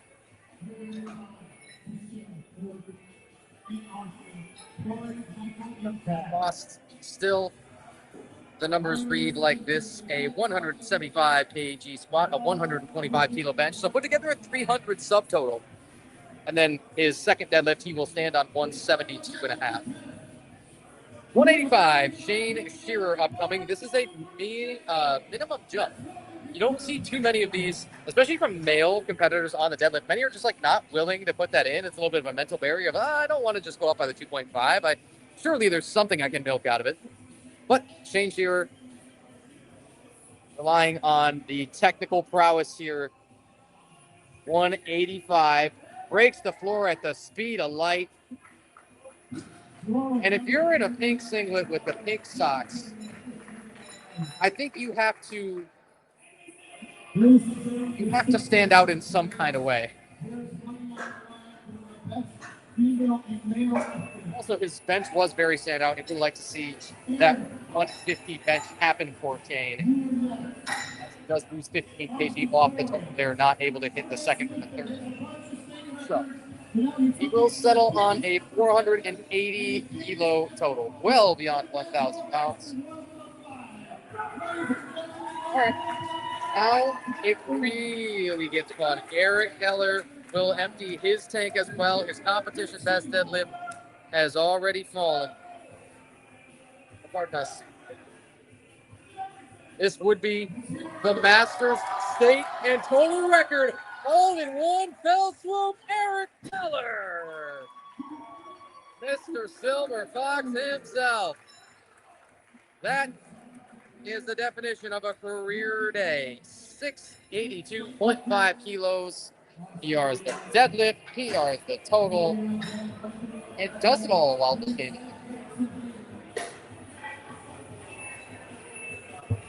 Our next victim. This will be the Austin Malawa, Corey Dennis, Michael Nadrowski, Zach Morehouse, Max Blackledge, and Hayden Wisniewski. That's all that remains between us and getting out of here. 6 attempts.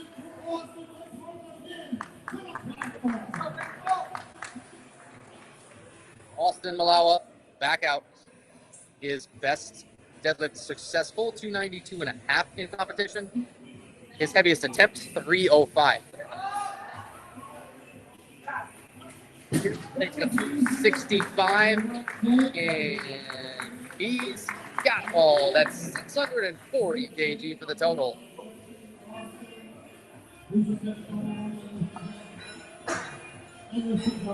This one is for the Clippers. All time in Michigan. And then draw open 120. 275 kilograms. With the final deadlift Dennis, here's the issue, if you want to call it that Corey Dennis has. When this guy just needs a qualifying total, he takes state records on accidents. The 120 open record, 275 kilos on just a show up and post a number day. Come on. And there it goes. Don't blink. Oh, man. You know, yes, you celebrate. Yes, it's fun and exciting. And yes, it's a state record attempt. That's one of the easiest third deadlifts ever. Question mark? Well, it's relative, right? There's all levels to it in this sport, and it's just very easy to learn that when you've been to more than a couple of these and get that feeling that, some people just have a different gear. Dennis, as you mentioned, the best competition total and best competition dots coming into this competition of anybody. Won't end up with either of those today, but still takes a state record. Mike Kolmodrowski, 277.5. An equal Chaz record. Oh, tricky! He had to dump it a couple inches from the top. That is everything he had and all she wrote on the day. He still secures a 600-pound pull. Remember when he squatted 280 as well? Because so do I. That was the second heaviest squat anybody pulled off today. Had a very respectable benching, including a 145 successful second attempt. Say that 5 times fast. And Michael's total will sit at 697.5. Zach Morehouse is coming for all the records, wanted all the smoke, and he's going to get it. He's going to load 280 for his final deadlift. His best competition pull coming in was 265. He wants to destroy that old version of himself. He looks like the guy that ate the old version of himself.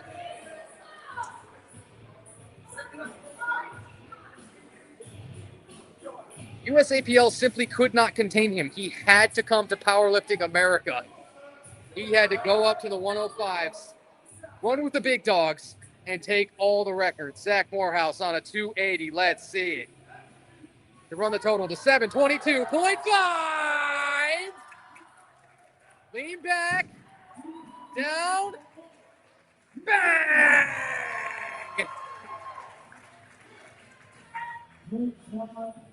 I want to talk about a changing of the guard. Take all 3 records and the total, why don't you?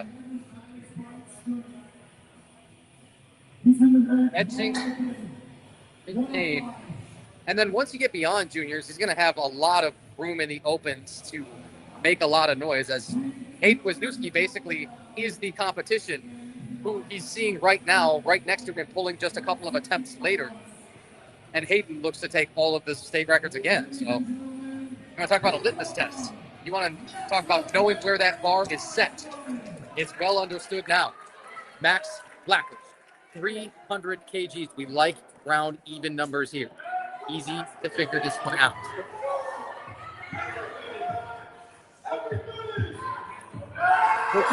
Just fold it over. And that was probably the death knell all on its own. That 300 would have equaled his best pull of all time. Just gassed a little bit too much after the 295 successful pull. USAPL, USPC, USPA, that guy's been everywhere, and now it's PA. Some people say PLA, but you know what they mean, Powerlifting America. We call it regardless. All right, time for everybody to get up and out of their seats. One comment coming in says, let's go, Zach. That's my boy. Proud mama here.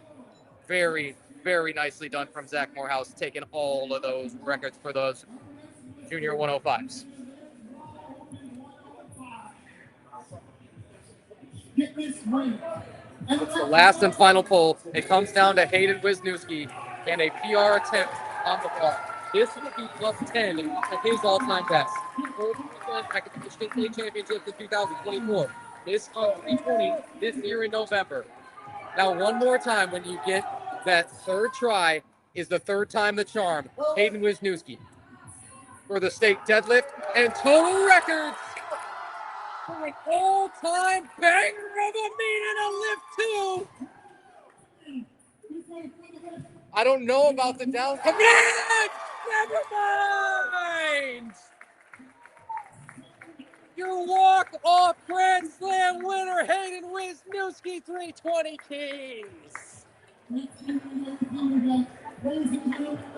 Another one, if it's 5-10 grams more on the bar, literally that might not come. Thank your lucky stars that down came on time, barely. And after the fall back, I mean, you land on your backside and you still survive all the way off that 320. Unreal final pull for Hayden Wisniewski. Records were not safe in any way. All of the records that fell just from Flight C alone. Deadlift, squat, and total record for 105 open Hayden Wisniewski. Deadlift record for 120s open, Corey Dennis. Deadlift 105 junior record, squat 105 junior record, bench 105 junior record, and the total, Zach Morehouse.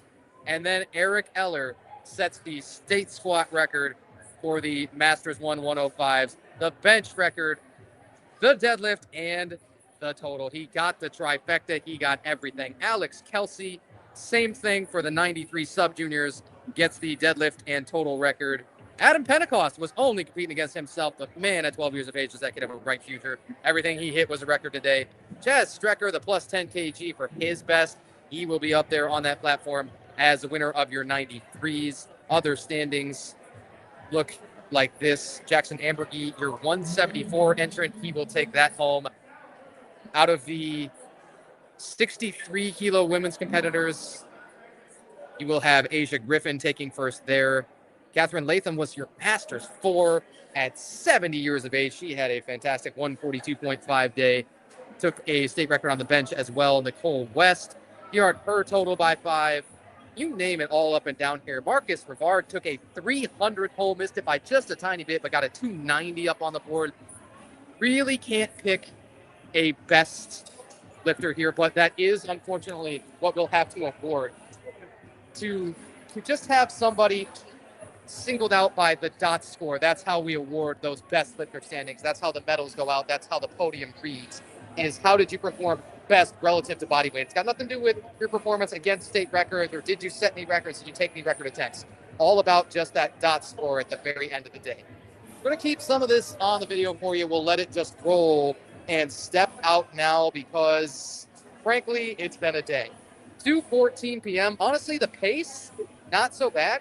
We're really not complaining too much here. But for everybody that stuck around for the entire 5 hours and change through some of the technical difficulties, through the camera angles, through this, that, and the other thing, as always, we have to thank you. Thank you so much for joining us over here on the Powerlifting America Michigan YouTube channel. Tanner White, so glad to be with you here for Powerlifting America Motor City Muscle 2. We hope to have you next time from Umbra Strength in Shelby Township. Be sure to turn in on that first weekend of August. Same place right over here on the Powerlifting America YouTube channel. Once more for Powerlifting America Motor City Muscle 2. This has been Tanner White, live from Detroit Muscle Gym here in Plymouth, and we hope to have you with us next time.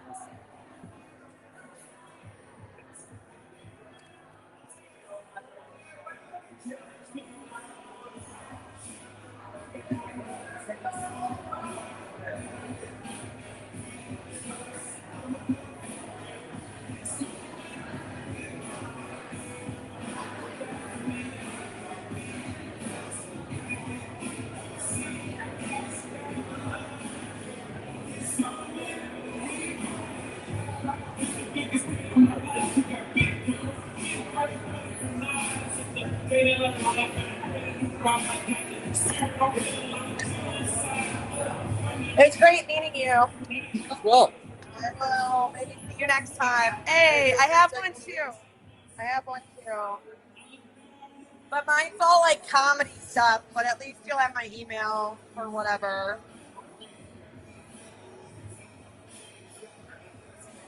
It feels like crap because it's recycled, so don't judge me. but I like that though. I'm kind of like an anti-single-use guy. I like. Yeah. I was like, I'm gonna get recycled ones, and then when I got them, I'm like, they feel like shit.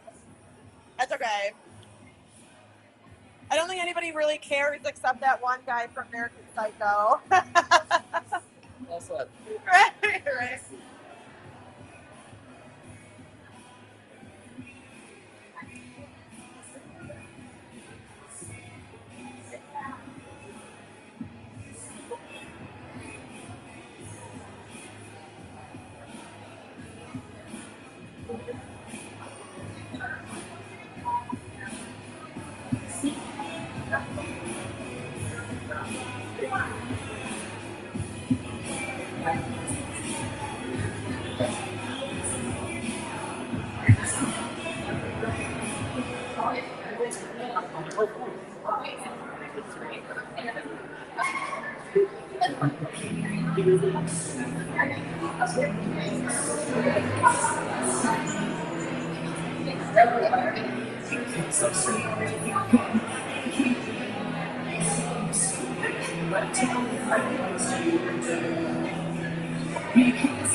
Hello,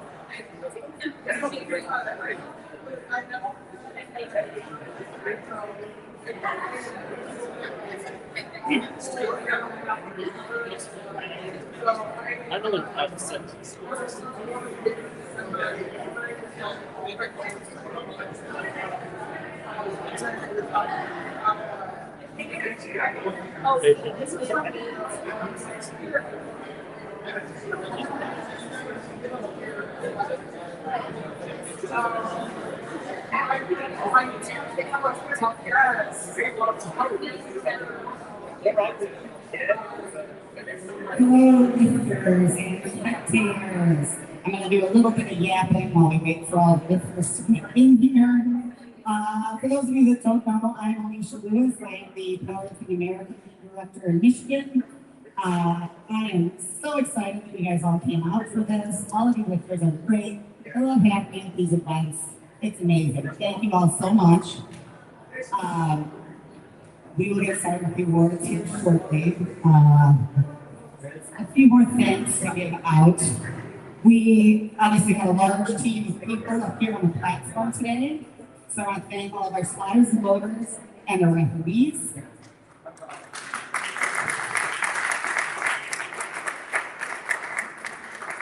And I'm also going to thank our gym owner, Jen. She is kind enough to let us host these events here. We take up the whole gym for a couple of days, but it's awesome and it really is a great time. So thank you, Jen.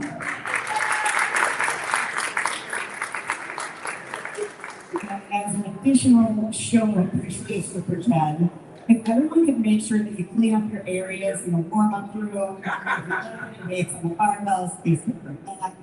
This makes our lives a little bit easier and we would appreciate it a lot.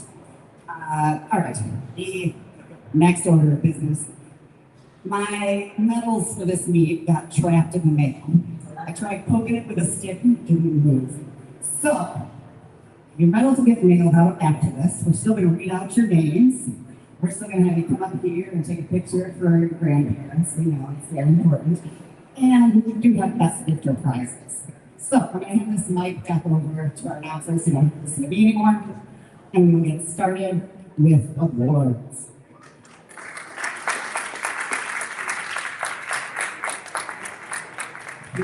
Thank you, Ellie. Another word. Let's give our gifters a big round of applause today.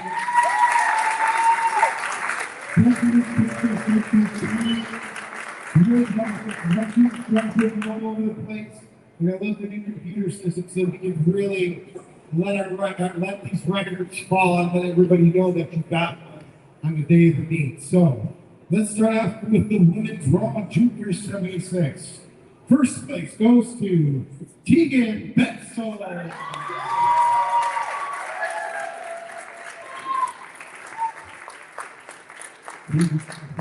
There you are. Go ahead, stand up there. Stand up, smile, get some pictures. We'll get you the awards later. Congratulations.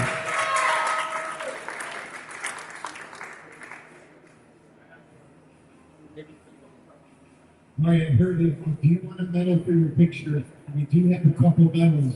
You just have to pass them off. All right. So, in the women's Raw Master 163, second place goes to Angela Dow.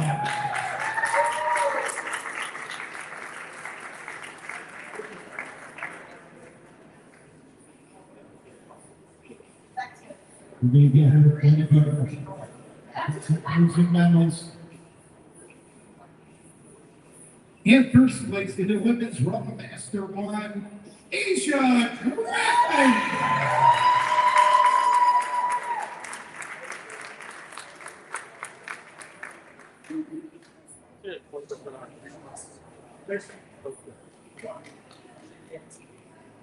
Congratulations. To the women's Raw Master 169, your winner, Nicole West.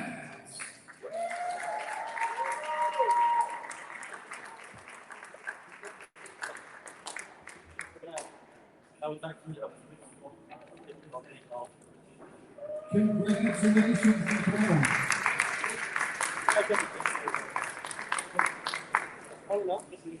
Next up is the Women's Raw Master 469. Your winner, Catherine Layton.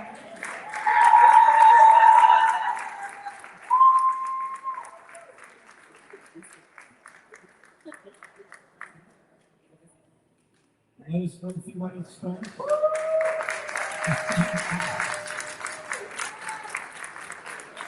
Congratulations, Catherine.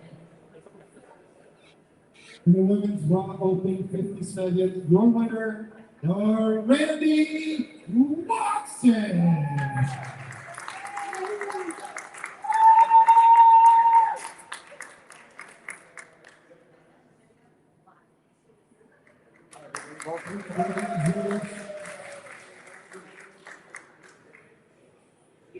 In the Women's Raw Open 63, your winner, Angela Dow.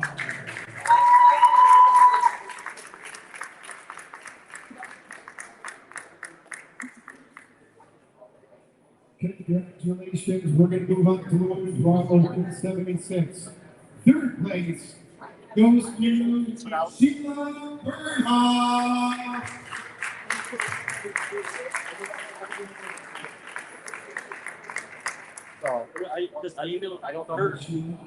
Third place, or second place goes to LaBria Ryan.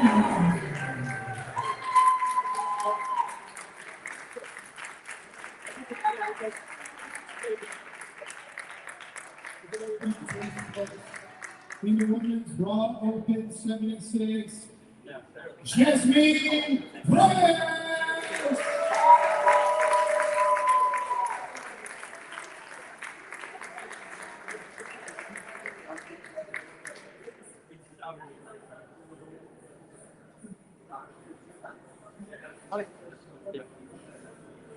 Get the stuff medals.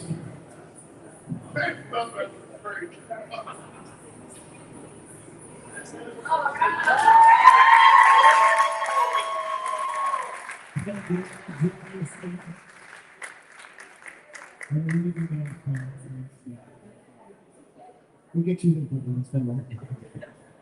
In the Women's Raw Open 84, first place goes to Ashley Hoover.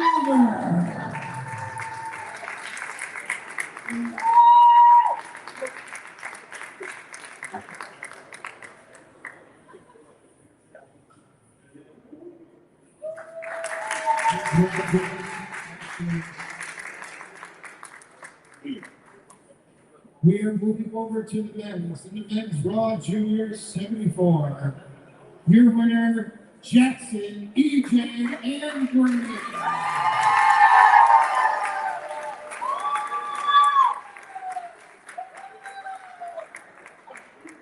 Congratulations, Jackson. In the men's Raw Junior 83, second place goes to Jesse Brown. In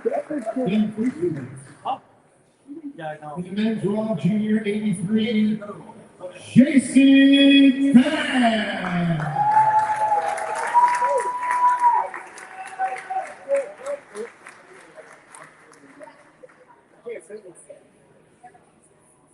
Congratulations. We move on to the men's Raw Junior 105. First place goes to Zach Morehouse.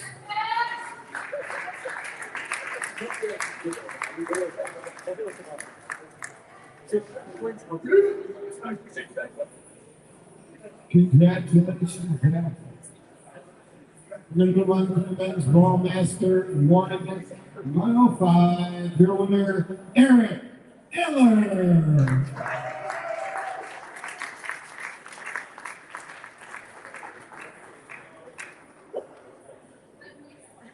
83. That's like 6'2". Are you sure about this? In the men's raw master 120, your winner, Kirk Pentecost.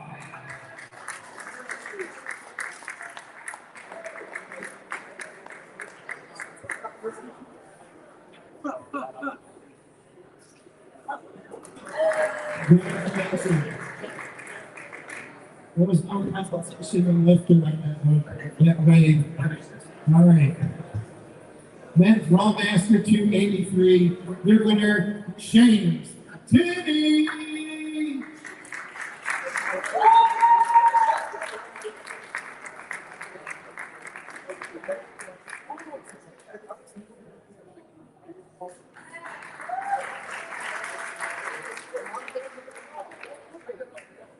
In the men's Raw Open 83, second place goes to Woodrow Glazer.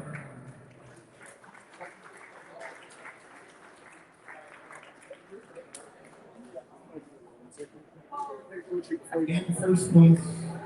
In the men's Raw Open 83. Your winner, Playman Zidlicki.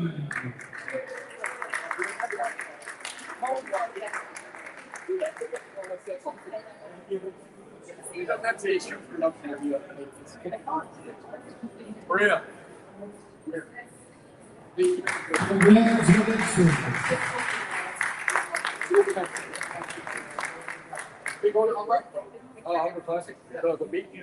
Moving on to the men's Raw Open 93.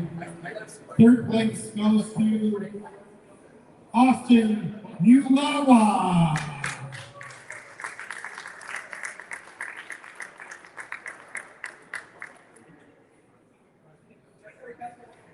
In second place, Marcus Vidal.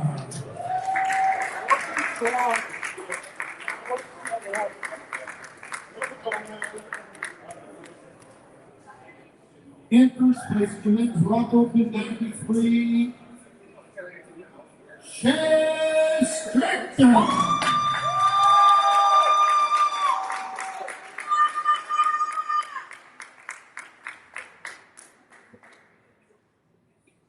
Congratulations.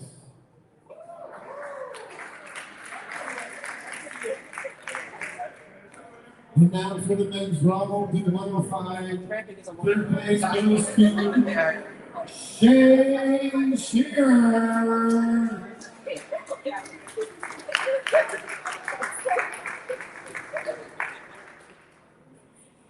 Second place, Max Blackman.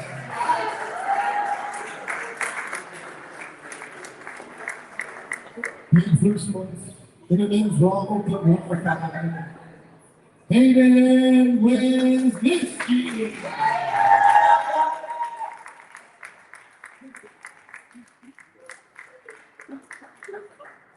Congratulations. We move on to the men's Raw Open 120. Your winner, Corey Cortez Dennison.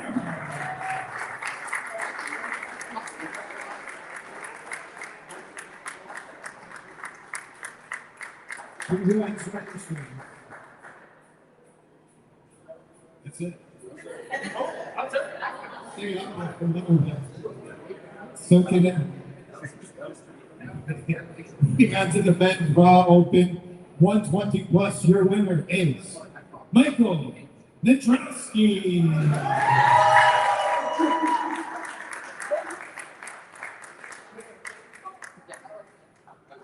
The longest squad right there.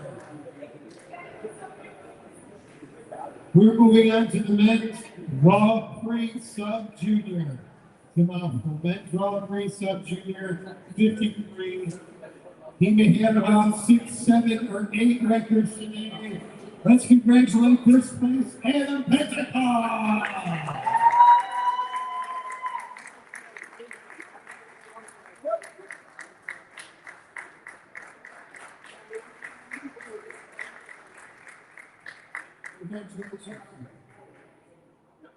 And we'll wrap it up. In the men's Raw Sub Junior, Men's Raw Sub Junior 93. Second place, Nikolai Krasowski.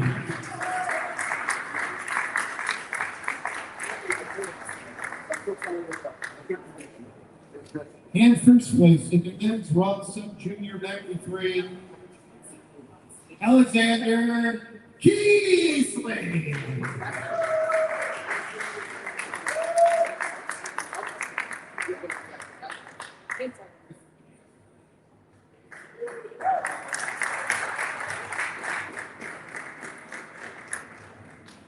All right, we have just two more prizes to hand out. The male and female open class best lifters. These guys have the best total based on GL points. That's basically a fancy formula that helps equalize strength across all of the weight classes. These guys are going to go home with a very fancy trophy and $150 cash. We're going to start with the ladies. So, your best overall open class women's lifter of the day, Yasmin Branch.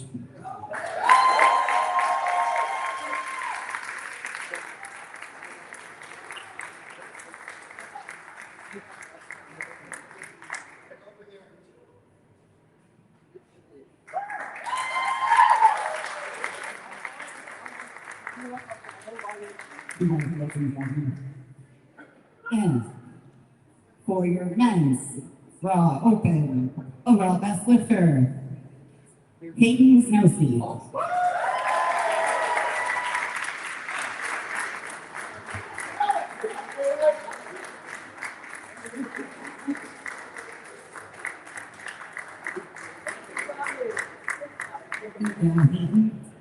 Thank you all again so much for coming out. The next Powerlifting America meet in Michigan is going to be on August 2nd. I can't wait that long. I am directing a meet in Virginia on July 18th. So it's just a short drive. Everyone drive safe. Yeah, thanks so much for coming out.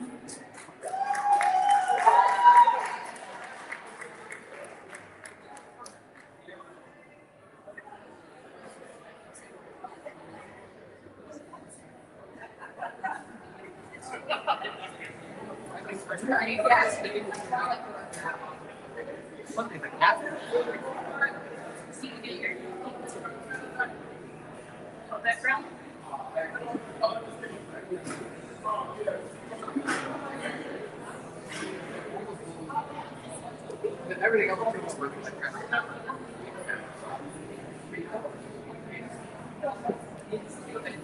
I go right in.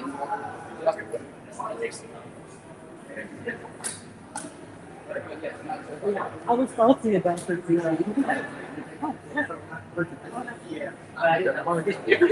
If it's great, it was good. If it sucks, I never heard of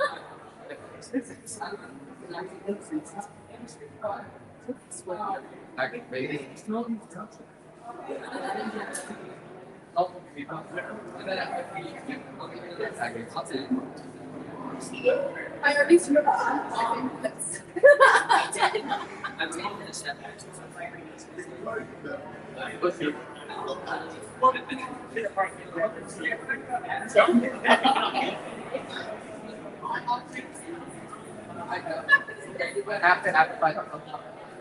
It can be annoying. You can.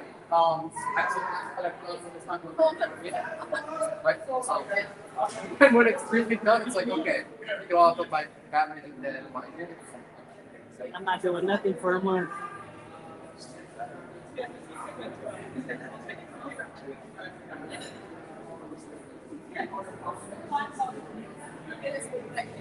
It was only like 30 minutes to water.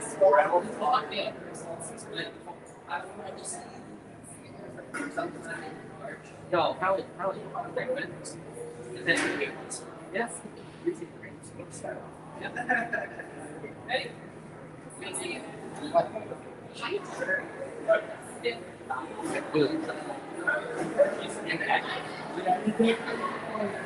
My job.